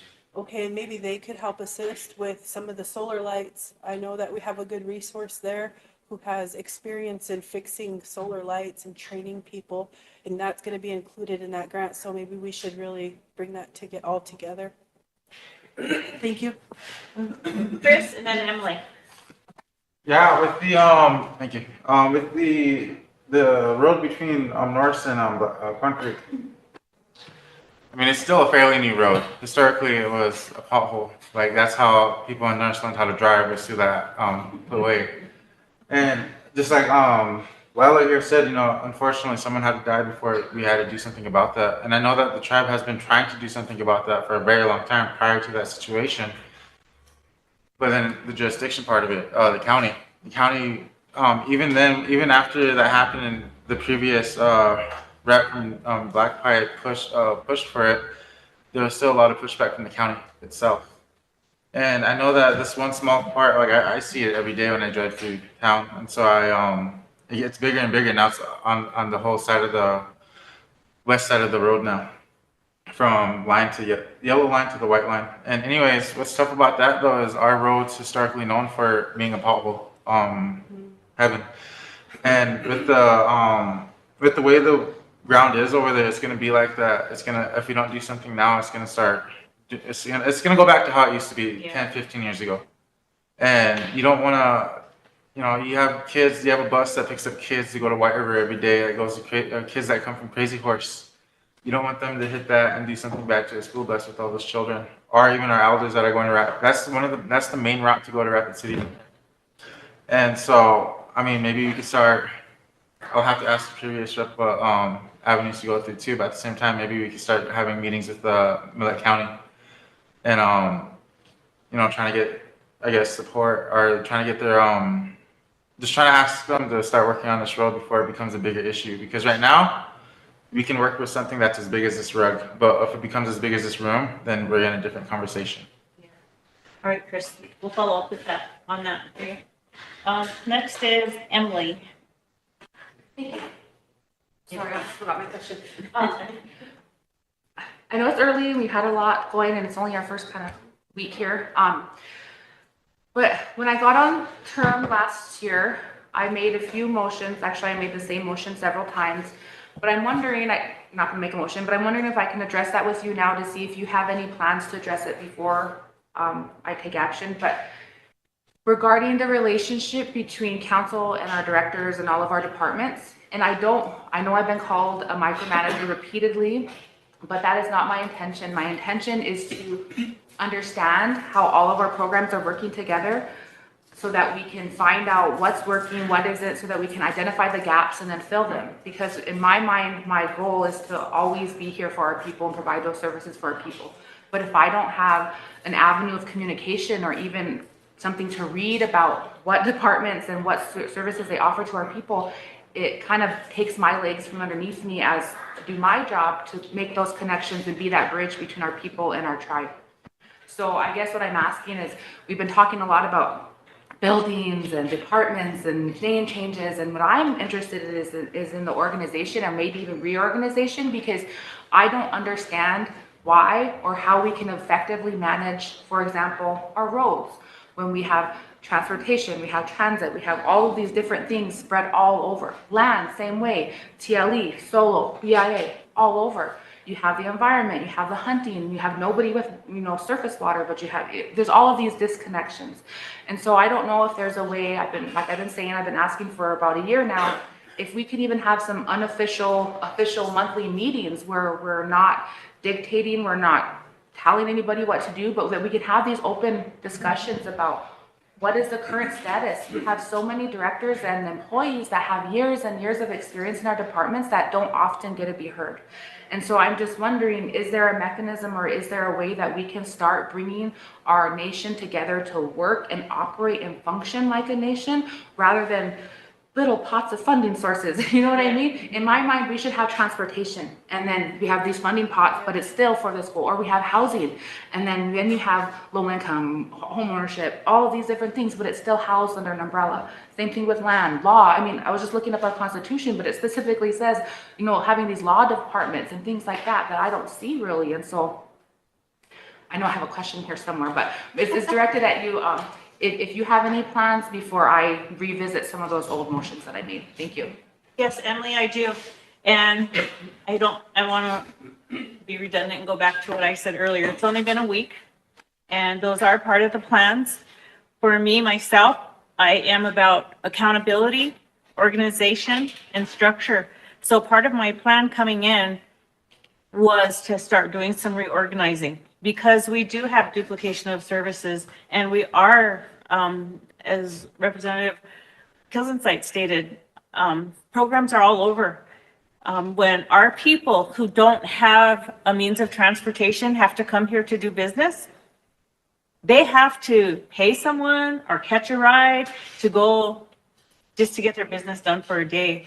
So when we do our next meeting in October, I will have something to present to the body on some of this restructuring, some of this reorganization, because that is what my goal is. I'm a people person, and it's our Oyate that we're here to serve.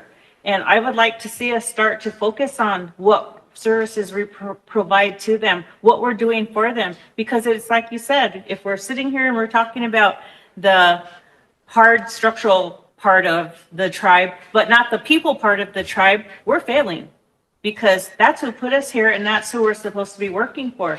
So that's my goal, is to try to streamline some of this information that you're asking about, to streamline some of these programs, to have the directors come in.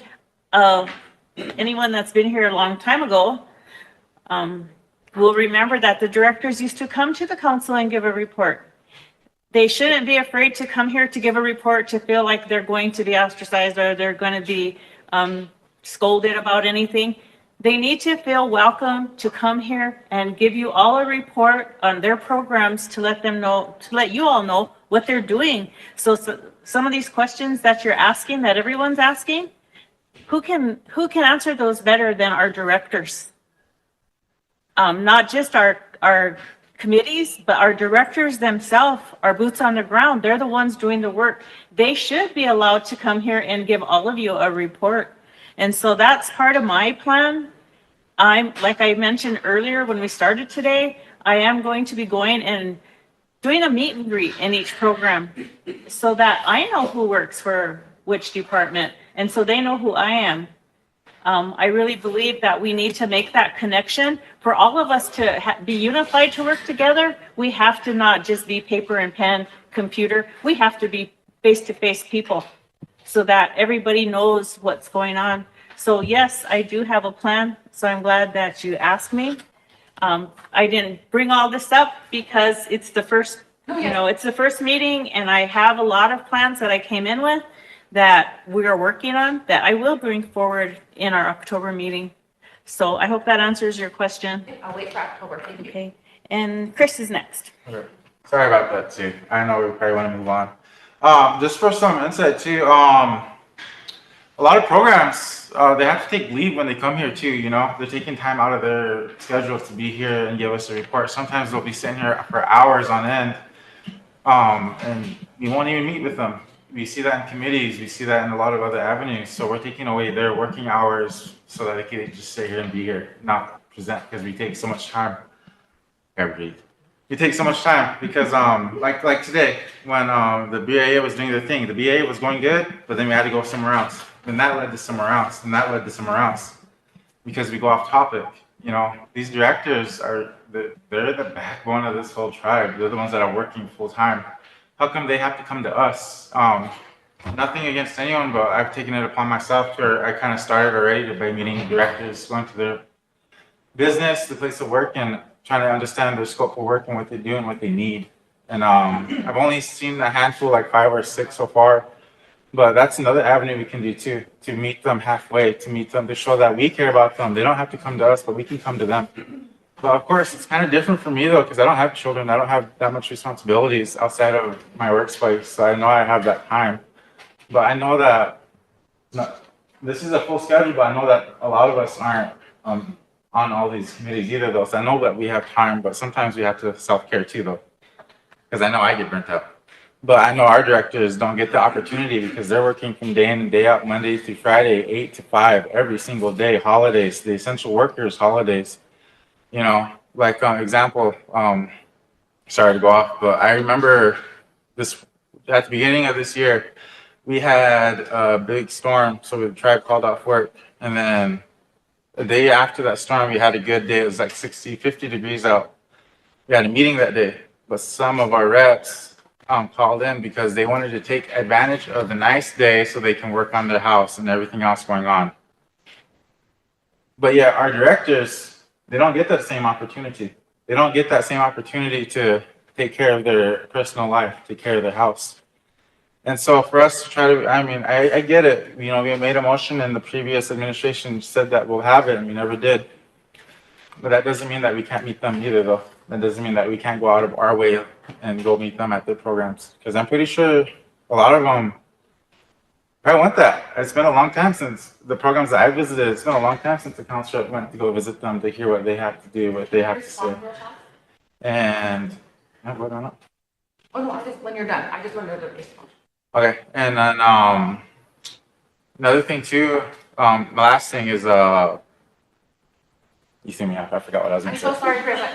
I just wanted to respond because the only reason why I brought that up is because I was told in front of council, but also privately on multiple times, that by me simply asking questions, I was stepping over boundaries. I was being a micromanager. I was actually told by one of our directors that if I questioned why they were bringing a petition resolution forward, that they were going to get me for ethics. So that's why I did it, because I came in here wanting to support 100%. I would go to every single department and sit down and do the plans with them. Like, that's what I'm offering.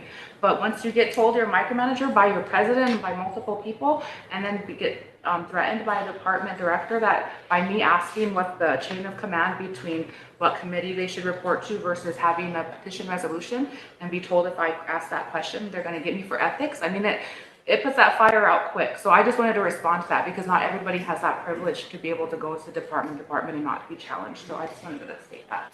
Thank you. Okay, just one last thing. I mean, going on that, like, we're all the same person in this room. We all have the exact same power in this room. We all have we're all the same across the board, whether you're whoever the oldest person in here is versus a 26-year-old, we're all the same, whether you have a doctor's degree or no degree, we're all the same in this room. So, like, you know, individuals are gonna be individuals. I mean, I'm sorry that happened to you, you know, especially because I know that people just don't like people for whatever reason, because I ran into that problem too, you know. But whenever you have a good sit down and you meet them at their building and you get that conversation going and you understand that, oh, maybe I was wrong. Maybe this kid can help me out, you know.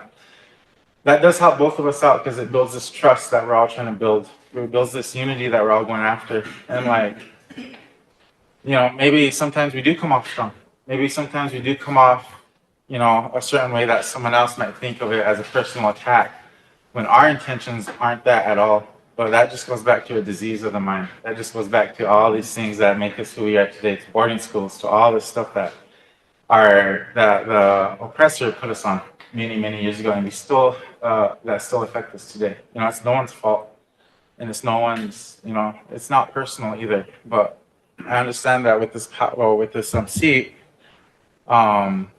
we all, like, previous council, not last one, not the one before that, but back in 1937, all the way up to today, that previous council set a precedent on what this idea of power is, because that's what the United States government put on our people, and we adopted it, we made it our own.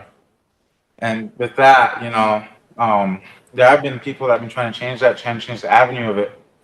But just like with what Bob here was saying, you know, 4 years ago he brought something up, 4 years later it still hasn't happened.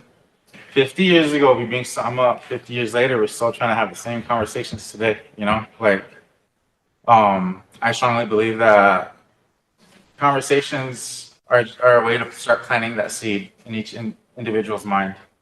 Because if you plant that seed, it's up to that individual to water it, to, keep it going. It's not up to you to show them the way. But back to the topic of reaching out to our directors, just do it with the open heart. Understand that you do work for them. I know that we want to help everyone the best way we can, but sometimes the way we come off isn't the way that they probably had a hard day. The last thing they probably want to hear is, oh, just a counselor telling me what to do. I mean, that's not the case, but that's probably what they're hearing, because we don't know what we're going through throughout the day, throughout the work week. Because I know we only meet 3 times a month, and it's already stressful. Just imagine what they're going through every single day. Thank you. Next is Coates. Madam Chair and Madam Vice, you guys already have your plans and your wheels are turning already. This body was voted in by the people, and we're not going to micromanage. We're going to vote for the people. That's why we were put here. So sometimes when we bring these issues to the table, it's not to micromanage. It's because we're bringing forth what the people ask us to, because of what they see and not knowing both sides of the story. So that's what we're trying to do. There is no micromanaging going on. So we need to remember that there's always 2 sides to every story, and they always have to be heard in order to find out the truth. And that all the negative energy, all the negative, for the listeners out there, help us find solutions to make not only today a better life, but for the 6 generations to come, because things are going to change within the next 3 years, because this body's going to make it happen, and the women up there. So it's going to be a good outcome, but rather than all the negative, let's find solutions, because there's always 2 sides to every story, and where the people voted us in to voice for them, not to micromanage, but to voice. Thank you. Now, Council, I'd like to divert from all the other committees that are on here so that our secretary can bring up everything that's on her agenda. We've got quite a few things here that we need to present today. We're going to be here till 10. I'm just kidding. Didn't have to violate.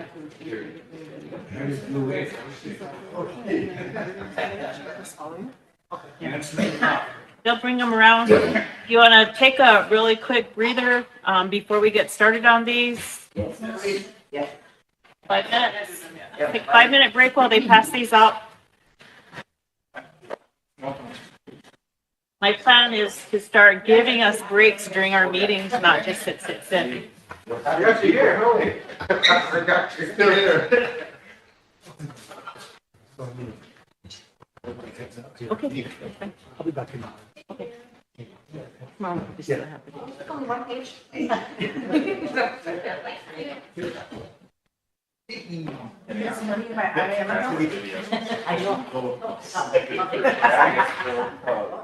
Oh, my God.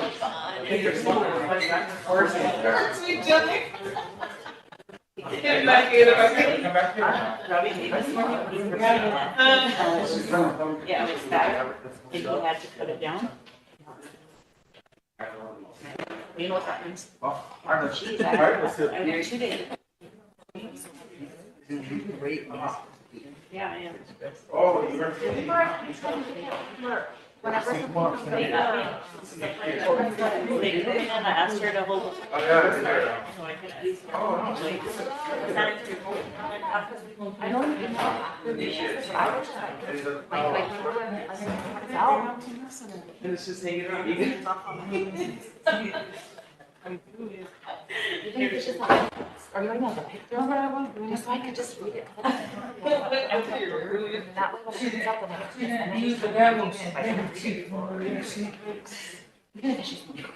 I just feel like the graph. I could just like.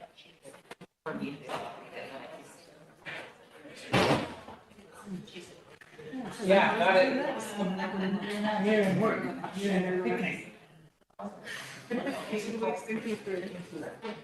No, I hate being a nuisance, but I was like, it just helps me be able to.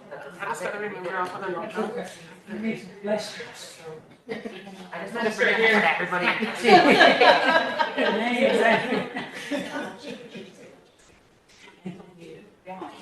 Sorry, yeah, I don't even check my phone all wrong. I know, that's what I was thinking.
Is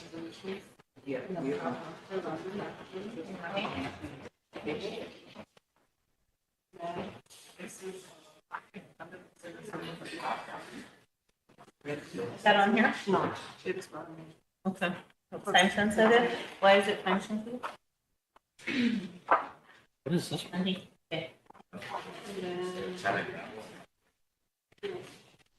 Time sensitive? Okay. And then We'll just start with sign. Let's start with this time sensitive. Did she hand them all? No, not yet. Okay, we'll start from the ratification then. Okay, council, Nicole handed me a list of resolutions that need to be ratified. And how do you do that? Just start with them one at a time, huh? Yeah, someone can, Okay. someone will get up and. So for, the first one is 2024-203. It's a health admin contract for solid waste with the Department of Health and Human Services for IHS, if somebody wants to bring that on.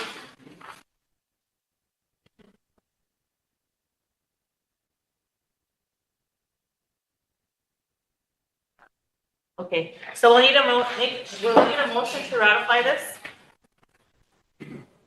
resolution. Lila? Second, Ben?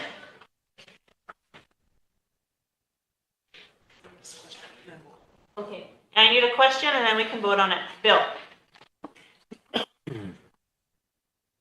All in favor? 1, 2, 3, 4, 5, 6, 7, 8, 9, 10. Opposed? 0.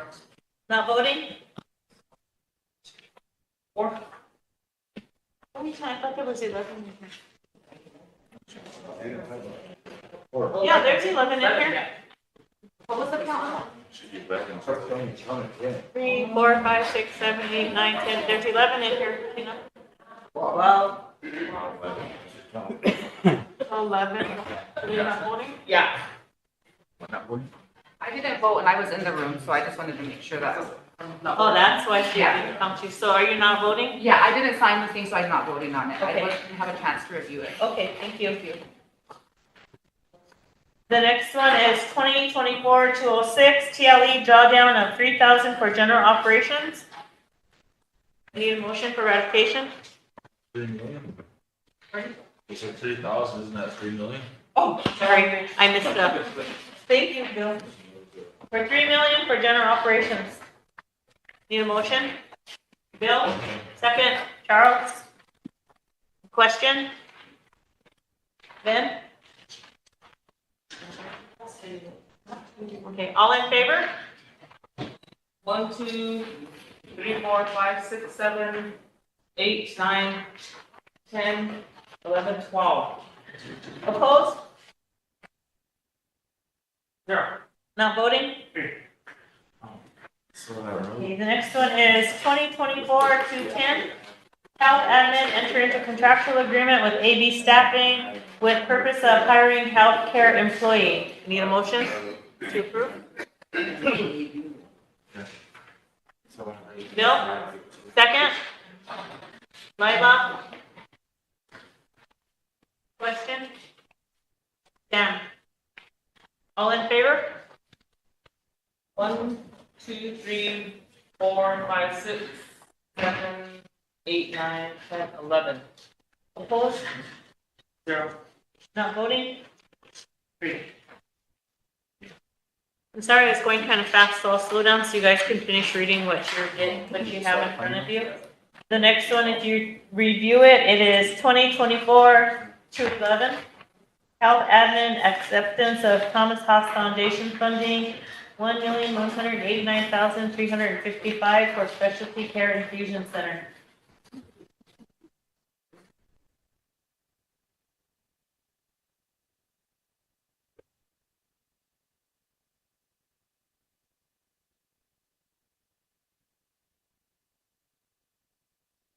Charles, do you have a question, or are you just stretching?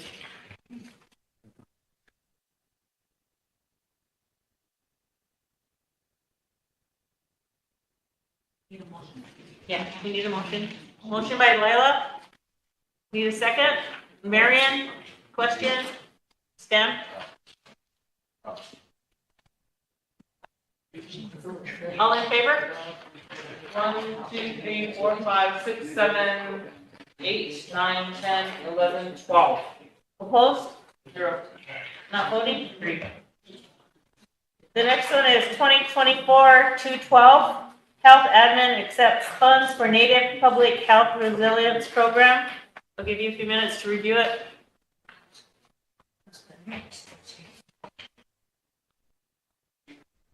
I already have a public comment. I know in the past I've made several motions to this effect, but I'm wondering, since we're under new administration, if I need to make a new one or if you could follow the old one where if there is a petition resolution that goes out, if it could go out by email so everybody's allowed to see it before it gets signed, because like some of these I didn't even know were going around or haven't seen them before. Thank you. Along with that, Emily, I did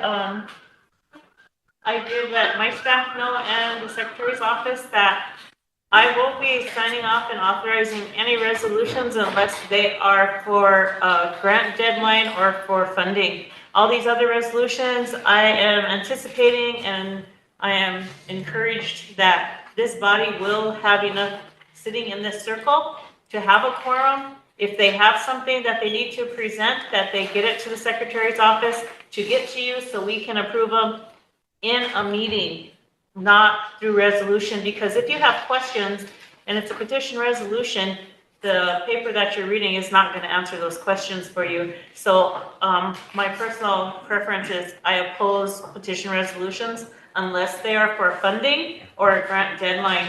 I won't be signing off on any to be circulated. So if you've all read it, I need a motion for approval. Charles? Lila? I need a question. Ben? All in favor? 1, 2, 3, 4, 5, 6, 7, 8, 9, 10, 11, 12. Opposed? 0. Not voting? 3. 2024-213 Health Admin Grant Application for Tribal Opioid Response Continuation Funding.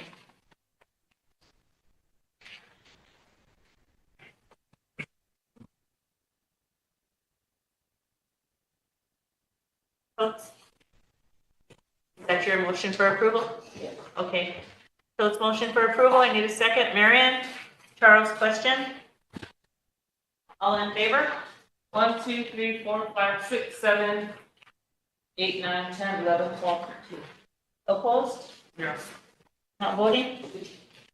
Motion carried. 2024-214 Health Admin Grant Application for Shakopee for $182,012 for a mobile clinic. I'll move. Charles moves, second. Lila, Marion, question? All in favor? 1, 2, 3, 4, 5, 6, 7, 8, 9, 10, 11, 12, 13. Opposed? 0. Not voting? 2. Carried.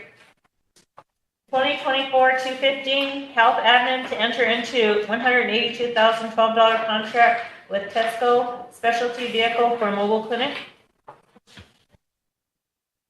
Motion by Marion to approve. Second. Charles, question, Bill. All in favor? 1, 2, 3, 4, 5, 6, 7, 8, 9, 10, 11, 12, 13. Opposed? 0. Not voting? 2. Motion carried. 2024-216 Health Admin to purchase COVID-19 supplies with Tribal Nation, $75,600.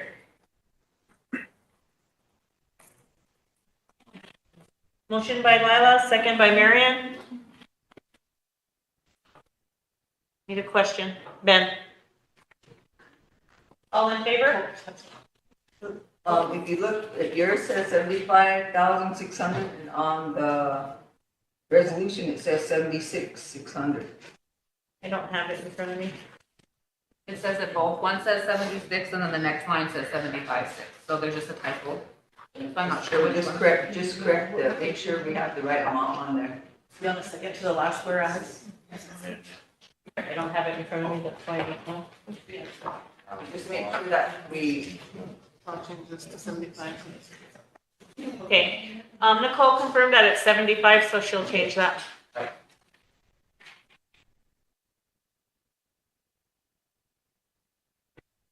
All in favor? Oh, wait, no. Are you voting or you have a question? I'm voting already. Okay, this time, all in favor? 1, 2, 3, 4, 5, 6, 7, 8, 9, 10, 11, 12, 13, 14. Opposed? 0. Not voting? 1. Next one is 2024-217, health admin application to Shakopee Tribal Grant to support mobile unit.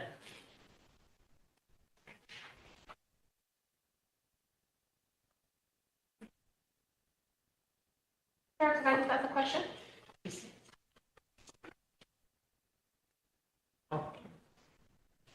Or, go ahead, Emily. Why is that a question? Could you provide a little bit insight what the difference between that mobile unit and the mobile clinic is? Do they complement each other? I have no idea. That's why I oppose petition resolutions. Okay, it's my first time seeing these two, so sorry for the question. Do you want us to have Skylar come down here and Oh, explain? no, that's fine. I think it already went through. I just had a question. Okay, sure. I think the mobile unit itself is just for the unit because they received 2 mobile units, one from ZPP and another one, and there was problems with it, so that's just for your information. It's not on here. One of them didn't have the right specifications. Yeah, they didn't have all the things that were needed. Oh, we're not to that one yet. What's the next one? Where's that one? Yeah. Okay, so, Nicole just showed me the resolution, and this one is actually for a dental mobile unit.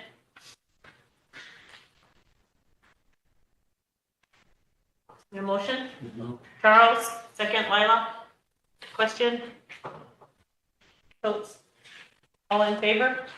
1, 2, 3, 4, 5, 6, 7, 8, 9, 10, 11, 12, 13, 14. Opposed? 0. Not voting? 1. 2024-218, health admin application for strengthening public health system.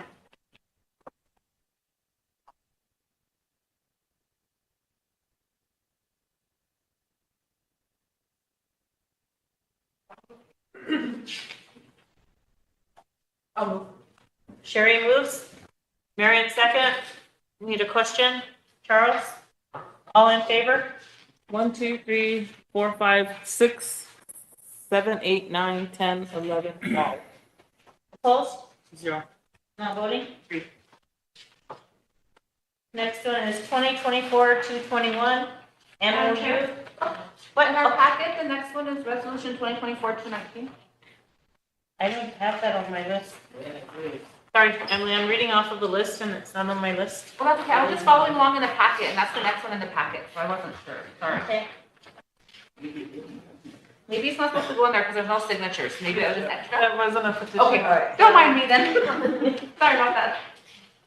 Okay. So back to 2024-221 MOU with U.S. Forest Service on forest planning, Black Hills Forest. I'll motion to. Chris moves. Second. Second by Sherry. Question by Coates. All in favor?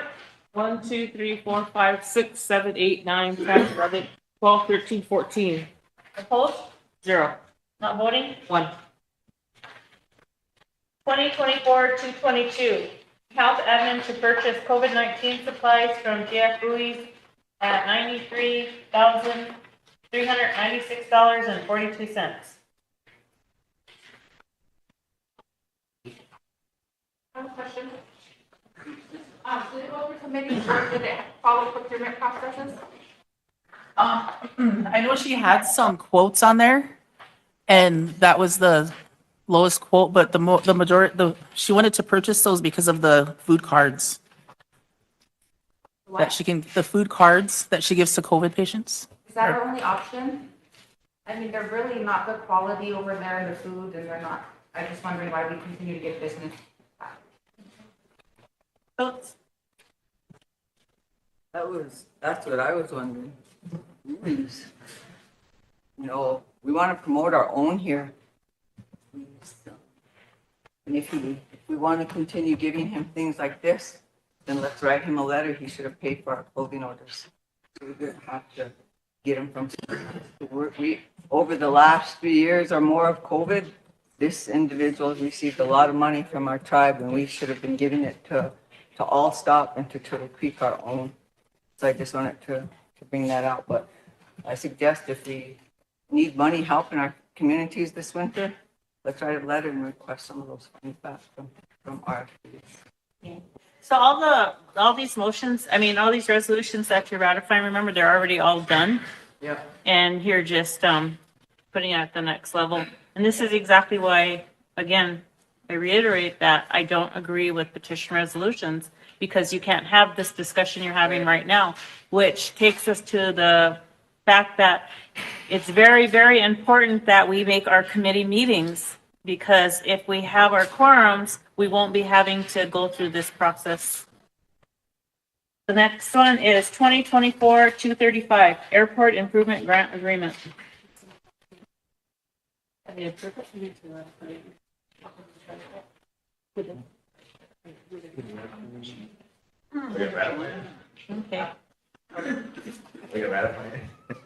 Hold on a second.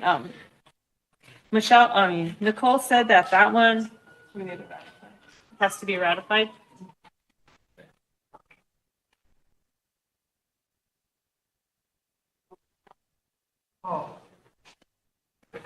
Remember, there was another buoy one in the same situation and council wouldn't ratify it because once we had questions and nobody wanted to make the motion or vote on it. So we actually have another one, similar situation where it got passed on the side and then council wouldn't authorize it, but I guess it's still valid, right?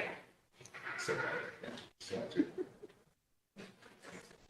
not ratified. Yeah, so I don't know, but there was a member for like a month or two ago, same situation, and that buoy one for outreach to come out. Okay.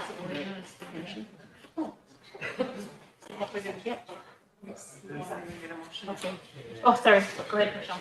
I just have a quick question that I don't know if it's out of order or not, but I'm curious and would like to see how much money this tribe has given to Bowie so far. I'll second that motion. Questions? All in favor? 1, 2, 3, 4, 5, 6, 7, 8, 9, 10, 11, 12, 13, 14, 15. Opposed? 0. Not voting? 0. I just have a question on that. Was there a time frame that you were asking in the last year, or I didn't hear the What's been up provided? last couple years? Measures? Since COVID. Since COVID? Okay, thank you. Wayne, do we get that from finance or from you? Needs just somebody get in the motion. Okay. Give me the motion on finance. Okay. The motion will go to Wayne and he'll have finance get it. Thank you.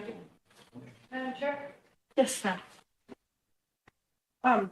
There was a couple of other invoices or bids that came to the council or to budget and finance. And we referred them back and directed them to utilize Rosebud Office Solutions and Allstott, even though they weren't the lowest bid. But that wasn't enough. So I just want to let the council know that the Budget and Finance Committee has been trying to keep them on track and make them utilize our other, Indian owned entities. So they just haven't.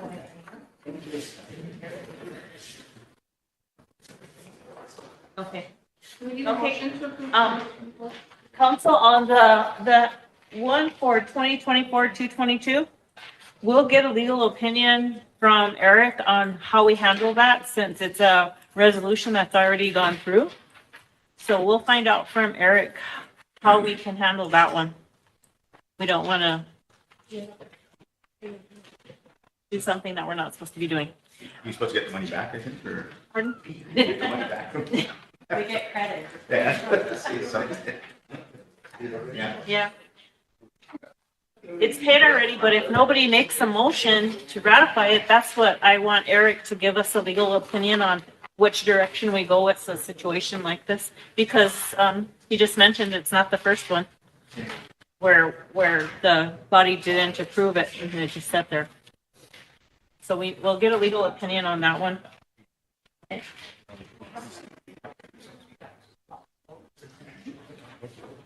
So on that airport improvement grant, Has to be ratified.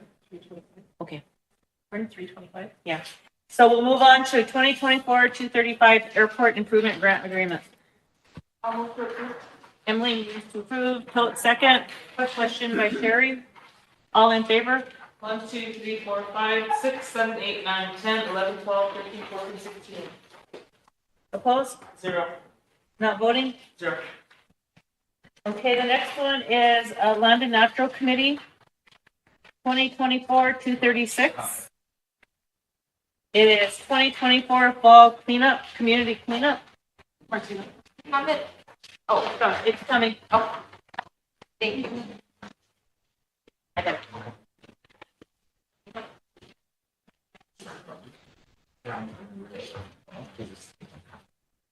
Sometimes I go kind of fast, so if I'm moving too fast, just let me know. I like to try to get the agenda done.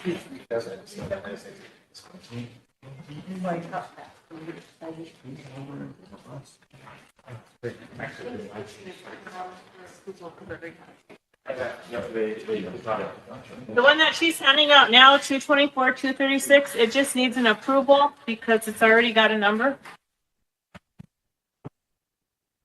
By Charles.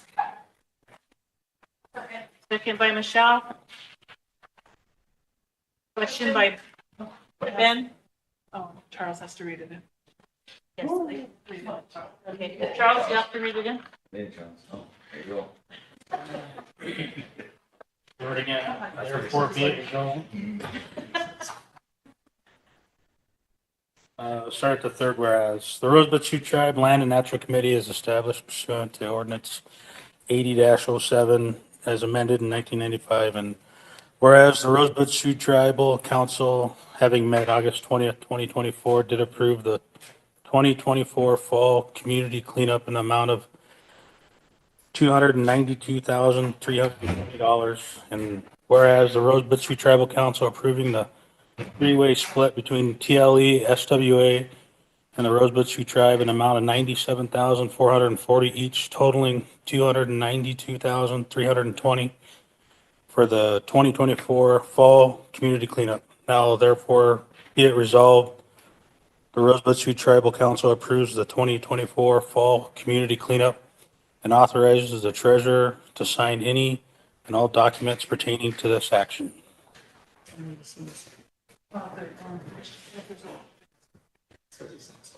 We need a second if there's no other discussion. Oh, I have a question. Okay. I'll also second it, but and that third whereas, or maybe it could be in the fourth whereas, but just because the proper procedure is committee first and then it did go on the 8/19 to Land and Natural, I was just wondering if we could either add it to that third whereas or add a fourth whereas after that just states that it did also go to committee. It's just for the. So you want it amended to add that? Yes, because it's on top there, but I'd like us to get in the habit of showing that process. Thank you. The consistency. Okay. With that, I need a question. Sherry? All in favor? 1, 2, 3, 4, 5, 6, 7, 8, 9, 10, 11, 12, 13, 14, 15. Opposed? 0. Not voting? 0. Motion carried.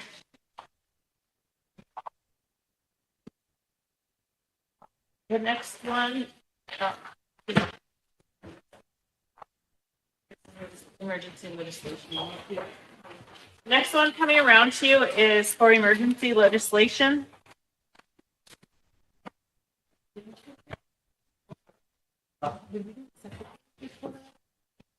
That's what we're doing now.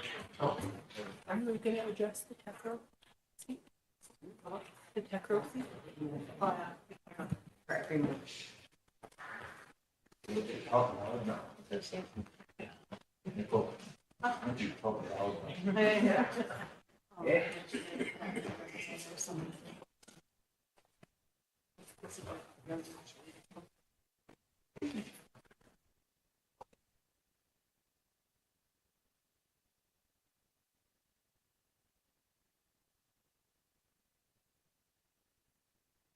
You need somebody to read it in?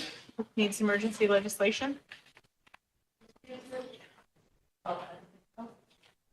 Even from Health Admin? Or Health? Health Admin? Or Health Board? Health Board, I mean. What's the number? She's gonna sign it. It's emergency legislation. Motion for emergency legislation? 238. Second. Question.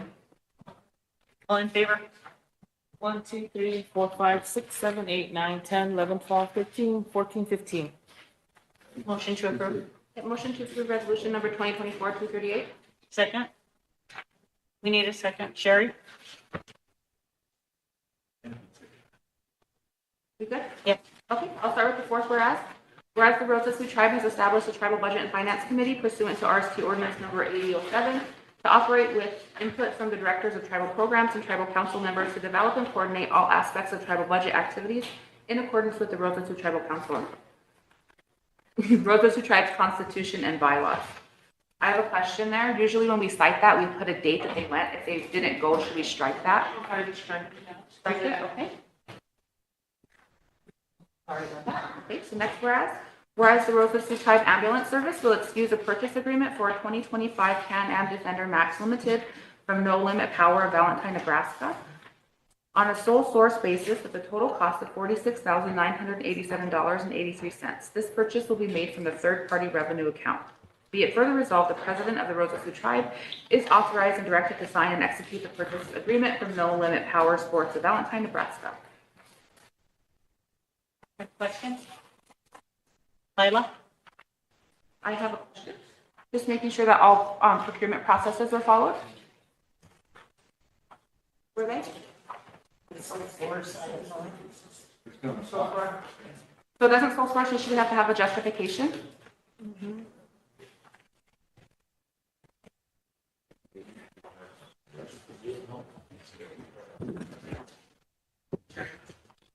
Sherry? I heard that this program was having budget shortfalls. And I guess I'm just a little concerned if they're having budget shortfalls while we're buying Can-Am. I'd like clarification on that if we could. Are you aware of that, Mr. Treasurer? Is this program having shortfalls in funding? Yeah. Yeah. It's a wise purchase. I don't, this person I saw it, I don't even know what this does or anything, so I don't. Motion to table. I'll second that. Should I also just ask that we get verification that it's not an emergency use vehicle or something that they need time sensitively? But if not, then I would agree. Okay, we have a tabling motion and a second. You have a question? Votes? All in favor? 1, 2, 3, 4, 5, 6, 7, 8, 9, 10, 11, 12, 13, Before I 14. vote, what are we voting on? Tabling. But I don't know. Tabling until we have more information on it. Yeah, because I need to know what it is. Can-Am, is it a jet or what? It's Council Carter plane. Yeah, we can buy some doctors and an account. Guess it finished the count. What's your count? Oh, Direct flight to Golden Corral. did you finish your, Tina, did you finish your count? 14. 14 in favor, opposed? No. Not voting? What? Motion carried. This one's another. This is another purchase that would be needing emergency legislation. Did you hand it out? No, not yet. Okay. I'll have her hand it out if you want to do the same process. Then we can do that, take a look at it and make that decision. Sorry. Why are these coming in under the secretary's report? Because they gave them to me this morning. Okay. If they're time sensitive? Okay. I was just wondering. Thank you. I'm sensitive.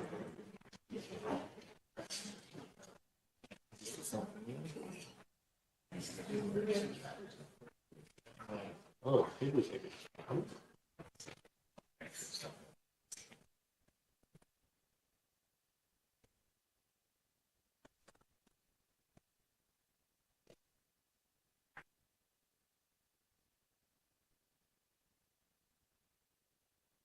So, do they want an award, but need a little bit more money? Is that it? So, It's not like they didn't want an award. Just need a little bit more money to purchase.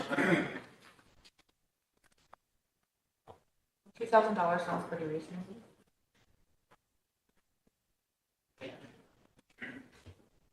So do you want to bring it on as emergency legislation or do you want to table? You want more information? I can if council wants to vote on it, I can read it in, but it's up to council if they want to. Laila, A motion? motion to approve?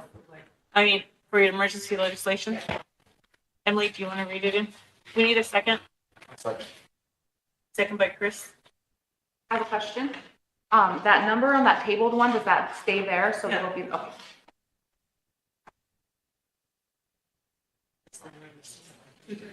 The number on this one is 239 that Emily's reading in now. Motion to approve. Motion to approve. I'll question the motion for emergency legislation. Oh, yeah. Oh, sorry. We jumped ahead. Yes. Easy to do when we're doing this all in a row. All in favor of emergency legislation? 5, 6, 7, Having 8, fun. 9, 10, 11, 12, 13, 14, 15. Opposed? 0. Not voting? 0. Motion to approve? Motion to approve resolution 2024-239. Second by Sherry. Okay, I'll start reading on the fourth whereas.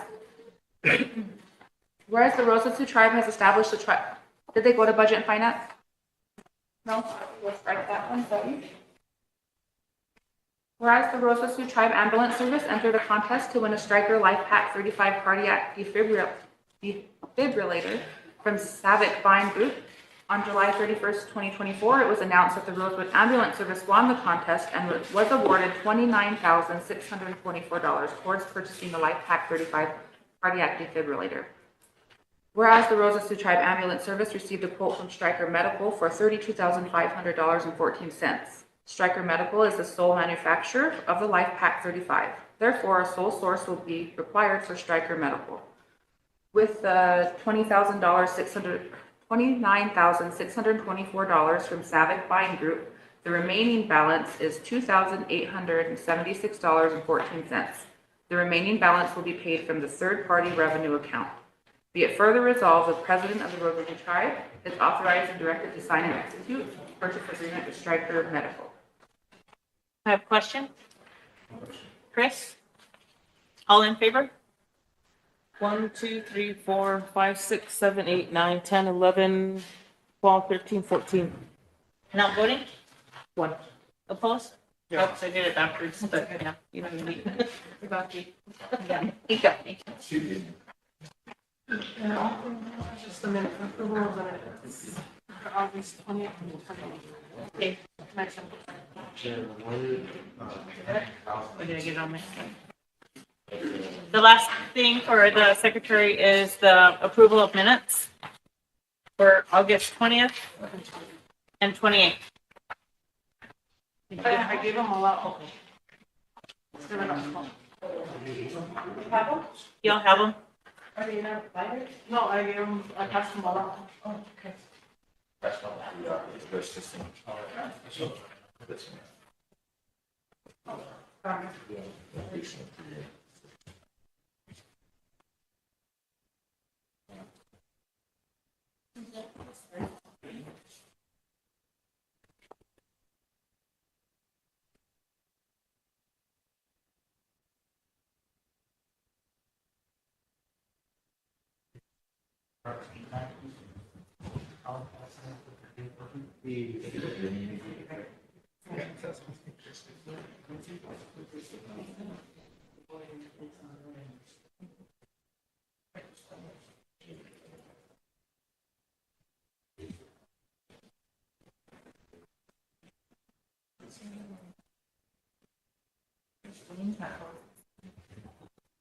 Emily? Thank you. I was just wondering if we could, or maybe I need a motion, I'm not sure, but if, in the minutes, I think we talked about it before, but sometimes as we're reviewing it, it's easier if there's like a little sentence in there that tells what that resolution is for, and some of these don't have it, so I'm just wondering if we could get a reminder or if it needs a motion, just to have that for easier review. Thank you. Yeah.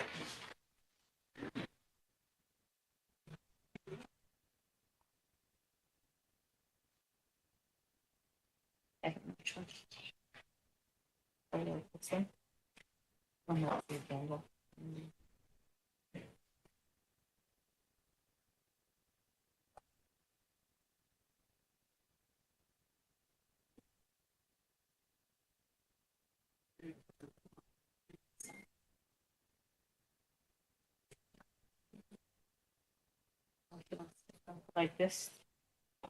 No, what are we rescinding?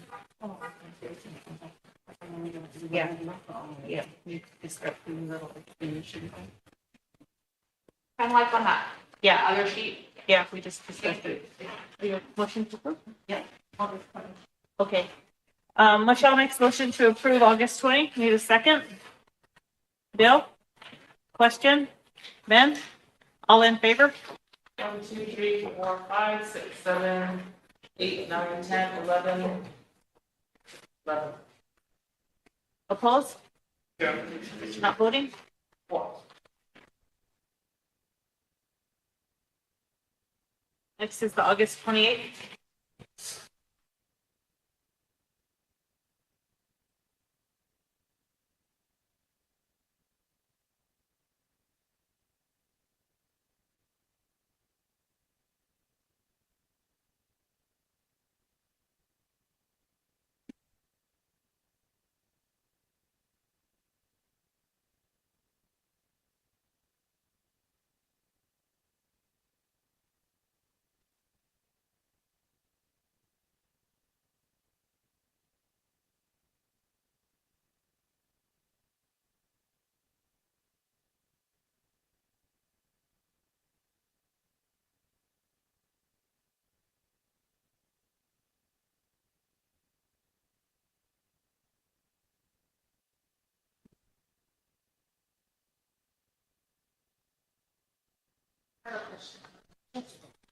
On the motion made by Lisa Whiteford to approve the cancer care center to be named, it said that they're gonna come back with a resolution. Where are we with that? I think she's gonna wait until they have the funds now, but I think they're gonna wait till they do the groundbreaking and then reach out, or until the building is built.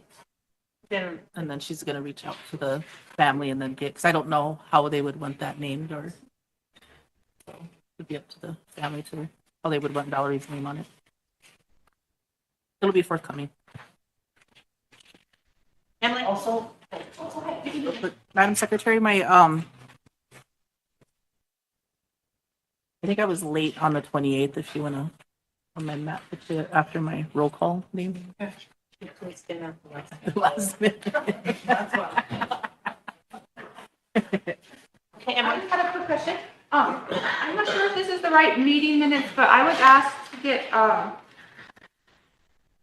clarification on the last action that was taken by a previous administrator that kind of called something, out of order, a previous resolution.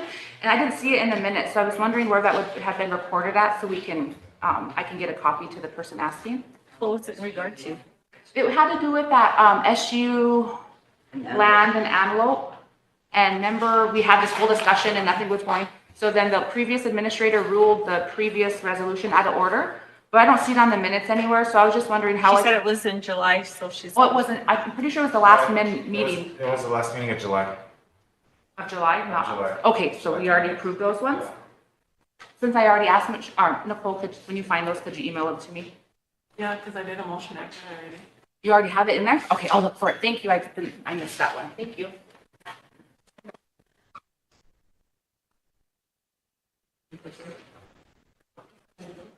Motion to approve August 28th.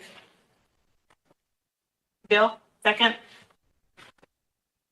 Ben, question, Charles, all in favor? 1, 2, 3, 4, 5, 6, 7, 8, 9, 10, 11, 12, 13. Opposed? Yeah. Not voting? Motion carried. Okay, the next thing that we have that Nicole gave me is when we were selecting people for committees on TechRo, we need to fill the vacancy of Dara Ayat on that committee.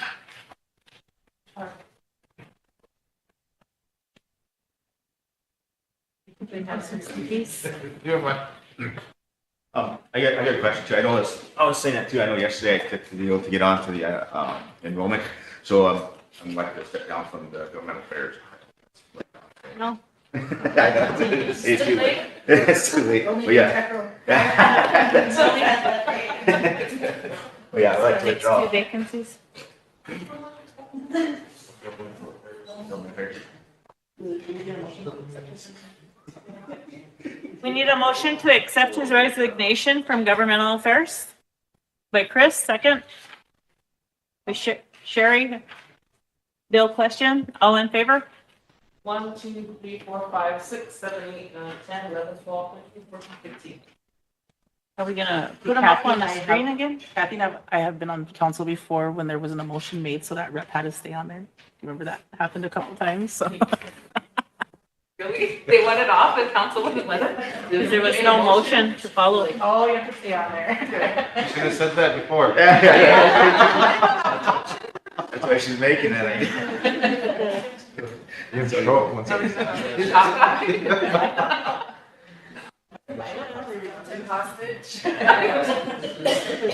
So vacant, just like in William. Heart bring you in.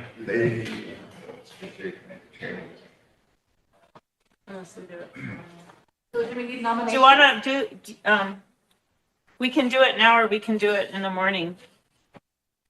If there's enough of us here, we can do it now. Yeah, that sounds good. Okay. So we're just waiting for Brianne to come to put the names up there as you nominate each other. Is there some posters up there, Tina? Do you have any Got some volunteers? Does anybody like wanna be on governmental affairs or tech role?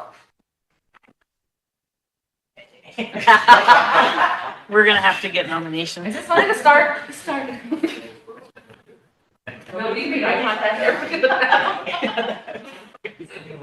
Very excited to be on these committees. To be the principal and just elect one of you. First one. Take Ryan. You didn't really mind them all? Yeah, Ryan's not on there. Yeah. Do we have a new sheet? Do we have an updated sheet after the new ones got added? I gave her a copy because I don't want to send it out when they're on there, so. Okay. I'll send it to you this evening though. Okay, I'll wait till it's all updated. I was just curious. We have to do at large too, so. I was just curious as to, if there was anybody that was only on 2 that. So I'll tell you, Emily, I'll tell you right now from the list that she gave me. Governmental affairs consists of Christopher Eaglebear, Emily Valandra, Michelle Hollowhorn Bear, Sherry Wright Plank, Toad Swan, Bill Marshall, and RST Sergeant at Arms are the current members of governmental affairs. So those are people you don't nominate because they're already there. I was gonna go to the restroom, but you guys might move me in. Michelle, Another hostage? Charles, would you thank Michelle for voting first? Does he even know? He doesn't even know yet? You will. Well, you did say economic development, but I don't know about those other ones, Michelle.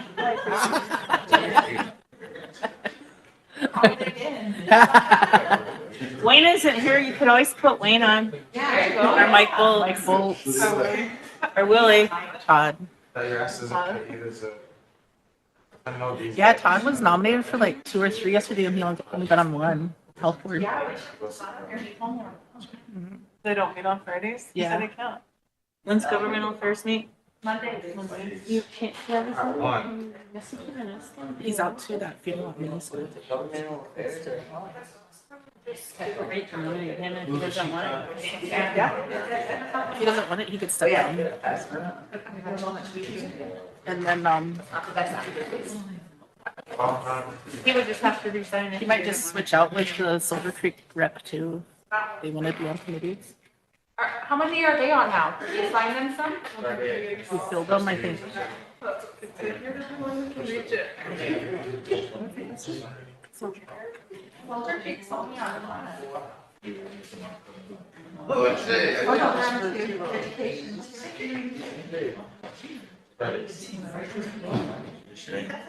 First one. Oh, I didn't see those. I'll give it a shot. While we're waiting for Brianne to bring that up, I was reminded that before Rosebud Fair, there was a motion that after the Rosebud Fair was over, all those people that were on the committees for the fair we're to give a report within 2 weeks. And so, if you want to act on that to get them here, because if you remember, if they didn't show up with the report, they wouldn't be eligible to be on future, or, be on the fair board in the future. Because reports were taking so long after the fair to get in, up to a year to get back to us with their financials. Emily? Oh, is that something that we could add to the agenda for the 25th? The reports? Yeah. I'll have, Nicole can get something out to all of them that they need to have their reports to us on the 25th. If that's fine with all of you. Are you ready? You need me to read who's already on again, or do you want Brianne to put it up there so you know? Just nominate. Just nominate. If it's somebody that's already on, we'll tell you. Want to be on?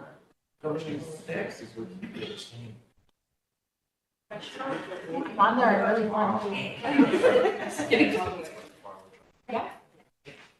I'll nominate Marion. Marion? I said we're really fun on that committee. Okay. I'll nominate Todd. Todd? I'll nominate Alvin. Alvin? Martina, is there any post-it somewhere? Somebody want to make a motion to cease nominations? Thoughts? Second? Bill? Question? Ben? All in favor? 1, 2, 3, 4, 5, 6, 7, 8, 9, 10, 11, 12, 13, 14, 15. Opposed? Just one?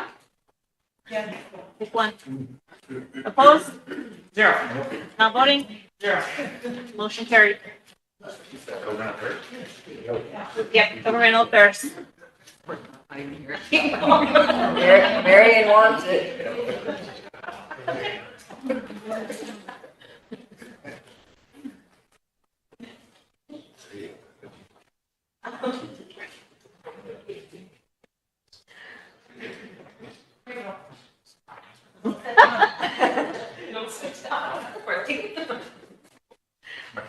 Get her some of those heelys, she could be really fast in here.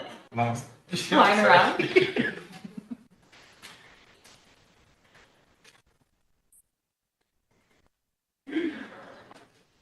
Don't think you need those screens or just cast a roll.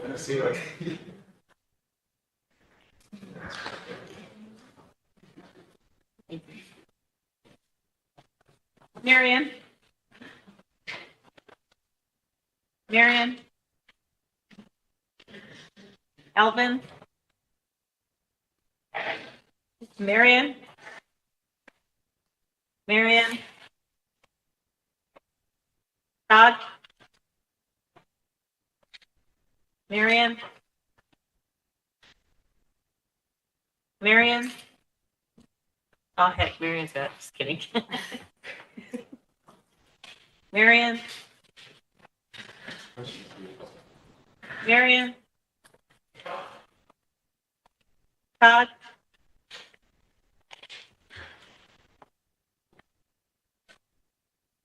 Todd?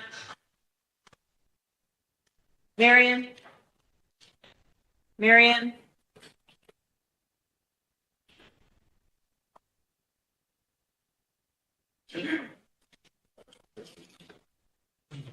Todd?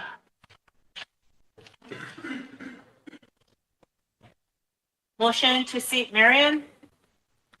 Todd, second Sherry. Question? Ben? All in favor? 1, 2, 3, 4, 5, 6, 7, 8, 9, 10, 11, 12, 13, 14. Thank you, council. Oh, opposed? 0. Question? Not voting? 0.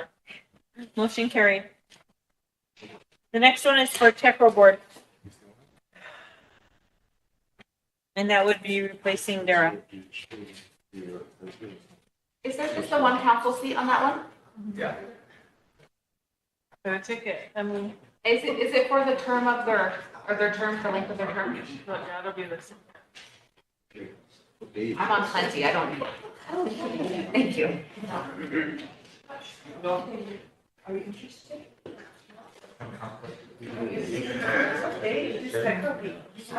The first Friday. I can't see that for, what does it say? First Friday of the month, 10 o'clock. 10. Once. Are you guys fun too? You have a good time? Well, Yeah, we'd like to, but it Yeah. conflicts with judiciary. It's judiciary, so yeah.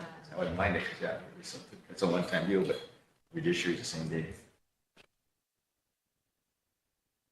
Any nominations? Any volunteers?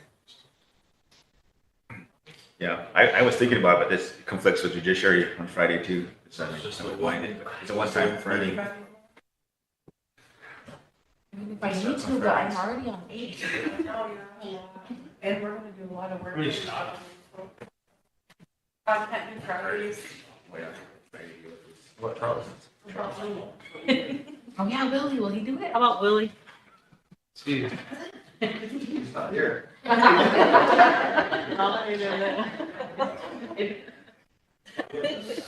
about Soldier Creek? Why do you leave it open for Soldier Creek? Or do they need to be here? Soldier Creek. Make a nomination. Really, or Soldier Creek? I'll nominate Soldier Creek. I'll second. She sees the nominations. Second by Totes. Question? Bill, all in favor? 1, 2, 3, 4, 5, 6, 7, 8, 9, 10, 11, 12, 13, 14, 15.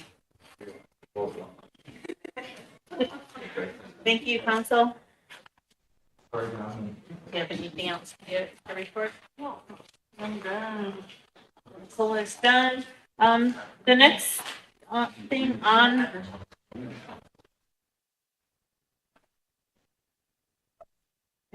Very well. Yeah, that last meeting when you came to last time. Okay, on new business, so you have down the ARPA board, and that's what we need to do is technically the council is the ARPA board. And so what I would like to do is to reorganize and put together a new ARPA board and bring that to you and let you know how many we'll need on there and start over. Because according to Wayne, the entire body was the ARPA board, which I never knew. That was news to me. So, ARPA, yeah. whenever I was first elected, the Budget and Finance Committee was the ARPA board. And then, we made a motion to rescind that. And then the entire council was the ARPA board. And then we weren't getting quorums, so then it reverted back to Budget and Finance. So right now, currently, Budget and Finance is the ARPA board. So that's why I'm bringing it up. I don't know if the current Budget and Finance wants to be the ARPA board or if we want to create an ARPA board.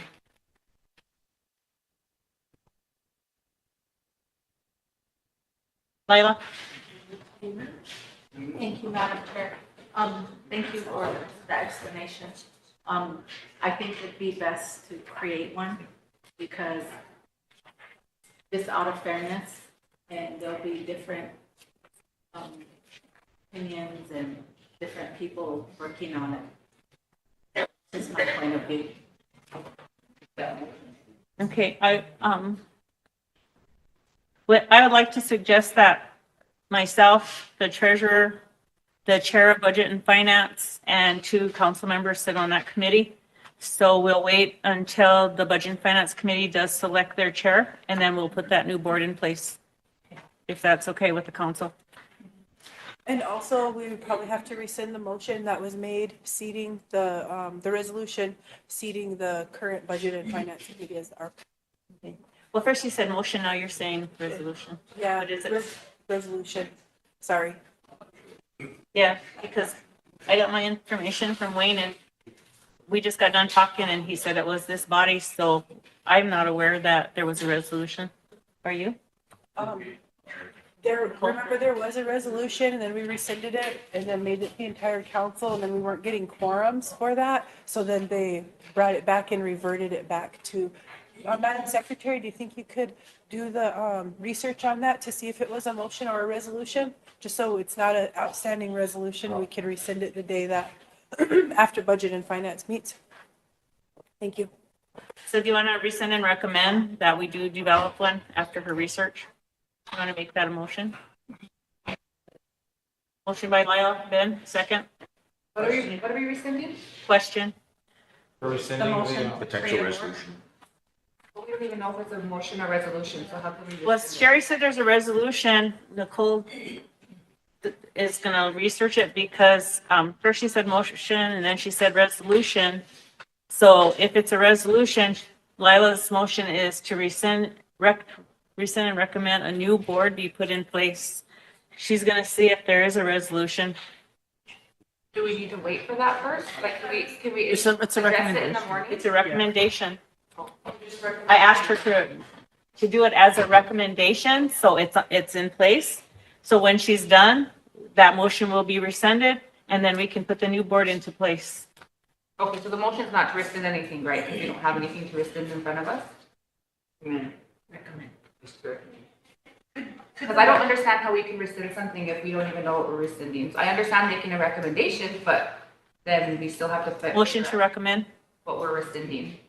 Motion to recommend. Motion to recommend. We do motion to recommend the chairwoman's proposal for the new ARPA committee. Okay. Pending the, research from the secretary. Do you wanna, if I withdraw mine, then you wanna do that? or- Sure. I Okay, can do that. all right. Okay, And I'll second it. Okay, so motion to recommend, Chairwoman Woodknife's, recommendation regarding the ARPA, newly formed ARPA committee, pending information regarding the formation of the existing committee. And I'll Second by Lila. Question? I have a question. Okay, discussion. Chris? Yeah, I'm just curious about, ARPA committee? How long is that gonna last? Yeah, okay. I'm just curious about that part because, that's they're already almost out of money as is. And it'll probably lead us into next year. And then whenever that's done, then the committee is just abolished after that point, or? Yeah, we can abolish it after that. The reason that we just, to response to your question is we need to tie up some loose ends on that. We need to find out, like, there's reports we asked for. What you're saying now, just so council knows, I was called, yesterday and told by some of our people that, they were told that I and this, council, put a stop to all spending, which was not true. And so that's one of the reasons why we need to put this board in place so that we can follow up, see where we're at. If there's questions on applications, anything involved with ARPA, the new board would be able to review it.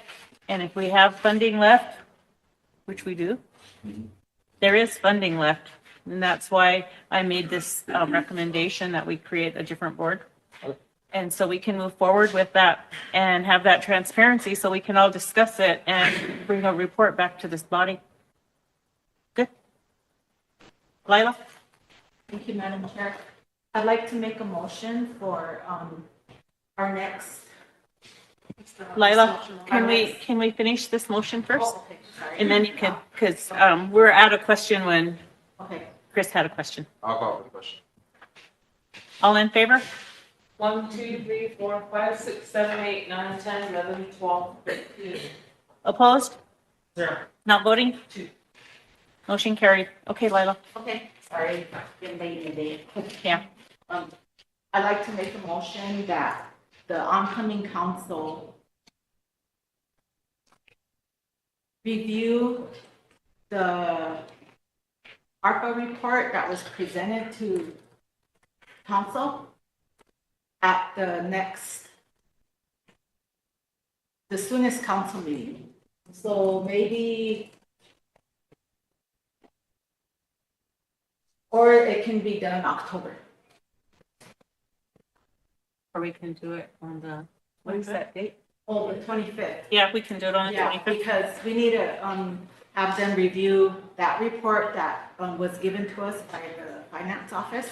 So they'll, catch up with us and, yeah, I was told the same thing as well, that council didn't, or we took all the money. And I want to just let the OYAC know that that's not true. That never happened, and it's not true. So just to put that there, but we need this motion so in place, because that document is highly sensitive, and that way the finance office can bring it in and do what they need to do. So I wanted to make this motion to support it, so it's official and it's in motion form. Would you like to include in your motion that the ARPA report to the Budget and Finance meeting on, is it Friday? And give a report to Budget and Finance and then come here? Yeah, sure. And I think there's a budget finance meeting before the 25th too. We have tomorrow, Friday.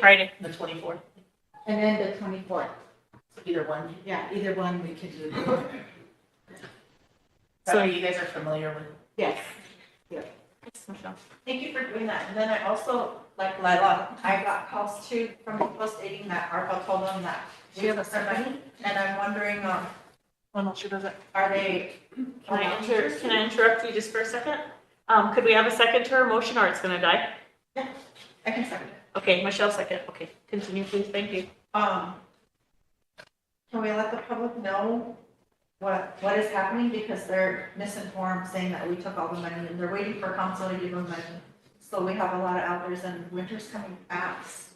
So is ARPA, are we directing them to continue, or are we waiting until all of this? They can continue with what they're doing right now, but when it's the board meets, the board can make a decision on what we're gonna do. Okay. Because if they're right in the middle of spending, see, I haven't got to talk to them, and I don't know if Wayne did, on this rumor that I and all of you stopped the money. Because that's what people are saying to me, is that you and the council took the money away from them, and so now they can't finish any work, so we do need a report from them. So at this budget and finance meeting, they can report to budget and finance on their expenditures, how much money they have and where they're at, and then they can come and report to this body. Okay. Yeah. Does that sound good? Yep. Makes I have sense? elders coming to me too, and my Yeah. mom is one of them too, Yeah. that's waiting on the roof, and hers is about to fall in, and that's what she was told as well, well, council to tell her, so. Thank you. I just need a question, or do you have questions? Yeah, I have a question. More like information. So just so the council knows, what ended up happening was, during that storm, ARPA depleted a lot of funds. The ARPA construction. So know that there's the ARPA office, and then we created a second office, the ARPA construction office. $10 million was given to them to operate, and they ended up depleting all their construction funds, and they came to council requesting more funding, but in their budget, it had $2.some million of unbudgeted funds. So what we did as the council is we moved the unbudgeted funds to the contractual line item so that they could continue. But that contractual line item we found was set aside for their program, for their administrative costs. So they had $2.some million saved for administrative costs. So one of the former council reps made a motion to move that to unbudgeted, which in turn, instead of using that in contractual, they were worried about if they use that all up, then they're not going to have money for their admin costs. So then they started telling people the council took our money. So just to give you an account of what happened, that's what happened. We didn't take their money. There was money there. The intent behind the council was there's this original list that you had and that people weren't tended to there. And we want you to finish this list and use the unbudgeted funds. But they didn't want to operate on that and deplete their admin funding. So a couple of weeks ago, a petition resolution came out, and it took money from the 100 homes and put money back into the ARPA construction. So majority of the money that's left in the ARPA funds is the 100 homes money. That's where we got the clothing order money for as well, which I was confused about because in January or February, the Budget and Finance Committee took funding out of certain pots of money in ARPA, like for vaccinations or whatever that was unused, and we moved it and we allocated it. But for some reason, I don't know what happened, but that wasn't used or earmarked for those clothing orders, so the council ended up taking it out of the 100 homes money. So just for your information, 32 million was given to homes more because we gave some to SWA, but 32 million of ARPA funding, that was President Herman's first order of business with ARPA. 22 million of that 32 was for the 100 homes project, 10 million of it was for the ARPA construction office. So I hope that clarifies some of what happened. Thank you. Okay, Nicole has brought the resolution that Sherry was referring to. So what we would need is a motion to amend 2021-203 to include the president, the treasurer, Take out budget. or to take out budget and finance committee and replace it with the president, the treasurer, Budget and finance chair. And the two budget and council- finance chair, and to nominate 2 people from the council. Do you think it'd be smart to add the ARPA director too, since The ARPA director? or whoever is in charge of ARPA? Well, it's the ARPA. Report. Oh, Would he report to the committee? yeah, he'd be reporting to this committee. Okay. Yeah, this committee will be overseeing the ARPA. So Lila, did you want to? We're still on this other motion. I have the oncoming council review the ARPA. We have our first. Okay. I need that. Oh, yeah. Your last motion still needs a question and a vote? Yeah. To have the oncoming council review the ARPA report. The report that all of us seen, Lila made a motion that the incoming see that same report. Is that including the financials that we've seen too? Like the salaries and all of that? Okay. Yes, that's the report that was given to us by the finance office.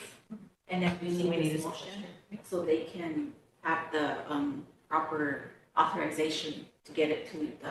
So we need a question for that. Question, Ben? All in favor? 1, 2, 3, 4, 5, 6, 7, 8, 9, 10, 11, 12, 13, 14, 15. Opposed? 0. Not voting? 0. Motion carried. Now, Lila, you, from the motion that you made the recommendation, so in the meantime, she was brought the resolution. If you want to Reconsider and amend. reconsider and amend, Yes, I'll take that. To reconsider and amend, what's the number? 2021, 203. 2021, 203. Just give it to me. The rest of us have. so you'll take out the budget and finance, amend it to take out budget and finance committee and replace it with president, treasurer, Budget and finance. chair of budget and finance, Two. and 2 council reps. Yeah. 2021, 203. Okay. Are you able to email that, Nicole, so we can all see what you guys are looking at? So you got it? Okay. And do I need to read this? Either to read it in or just make the amendment. Just make the, read in where you're making the amendment. Oh, okay. So we'll go down. I'll read from, Need a second. the what? Need a second. Oh, I think we did. Vote second. Is this proper procedure to be updating things that nobody else has privilege to view? You want a copy of that? Yeah, I just asked for one. Sorry, I didn't hear you.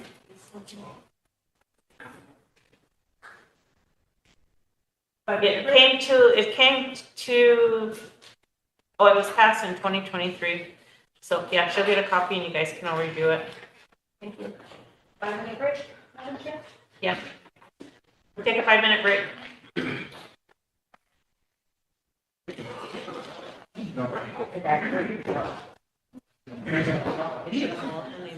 Oh. Mine's up. It's always hurts. That's it. Yeah. Is that your dad's house? Really?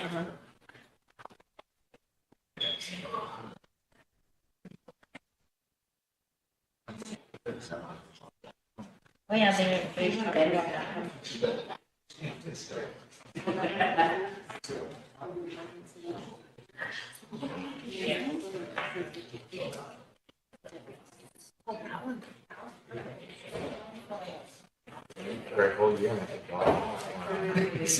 and everything for everybody to see.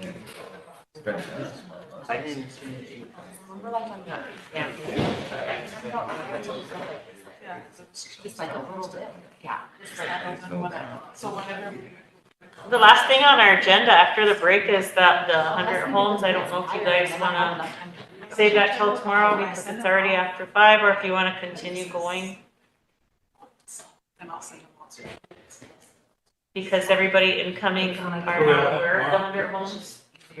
What do we have tomorrow? Tomorrow we're gonna try to adjourn. Well, you did make a motion to adjourn at me, didn't you? Yeah, Yeah, he made a motion, thank you. It's been a long day. because it's gonna be 2 hours for the meeting, and then we have the IHS coming down. We have We have 3 things. yeah. We have at-large member selection, and then if IHS comes, Yeah. and 11 o'clock, this Blake Paulus with Peebles and Bergen. I'm not sure what that is. That's something that Eric brought up, or that they need to address the council. People's in Oregon or people's in Cuba? I think People, they're Yes. I don't know, it's people's. on TV. I don't know if that's a different thing, whatever, I don't know. Because Attorney General says people's. I'm not gonna say that. Did we have to apply for assistant? You're funny. To say out loud, I guess.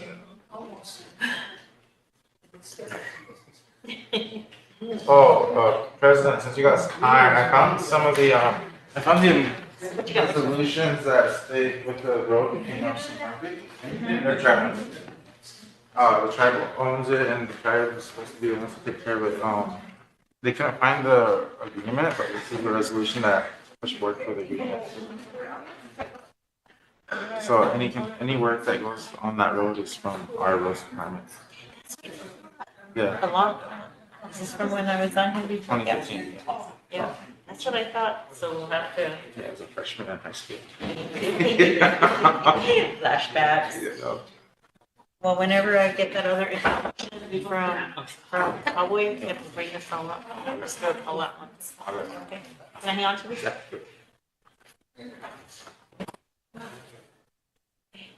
Okay, call 911, I'll call him. Pull over. Okay? Before I put my foot in my mouth again, Wayne told me that the 100 homes wasn't finalized, that the contract wasn't signed and all of this. Are you aware of that?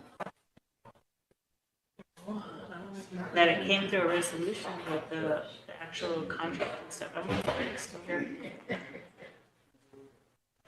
That's the report. No, because they're just back and forth with it. And I know personally, I don't agree with it. It's okay, you're not right. But it's up to these guys, because I think that. And then they turn around and say they took money. And then now we have to money to pay that. We ran through the money to follow the list. So we said, what's it gonna take to get that list? They said another $1 million. So we gave them that 1 point, whatever, almost $2 million. I thought it was 2 million. It was 2.2 million. Yeah. to complete that list. Yep, yep. Now there's even out of money and still didn't get to the list, so what the? And it's the forms that did that. Something else? But the 2 million, I thought that they said that wanted that 2 million to do the administrative to 2026, so they can stay open. Two different line items for Yeah. administration. One was like admin, one was the salaries. It's like, you don't need $4 million. Allocated to construction to finish that list. That's what I thought last time, but I know that during 2022 and 23, we had that big storm, a lot of people got, that weren't on the list for construction got bumped on the list for, ETP needs, and that took a big chunk of your money, because then people started taking advantage of that. Yeah. So I thought that there's no more money. Yeah. Jim, where you at? But that's what I was saying. That's we were like, we thought it went back to construction, so they can finish that list. And that's why my assumption was.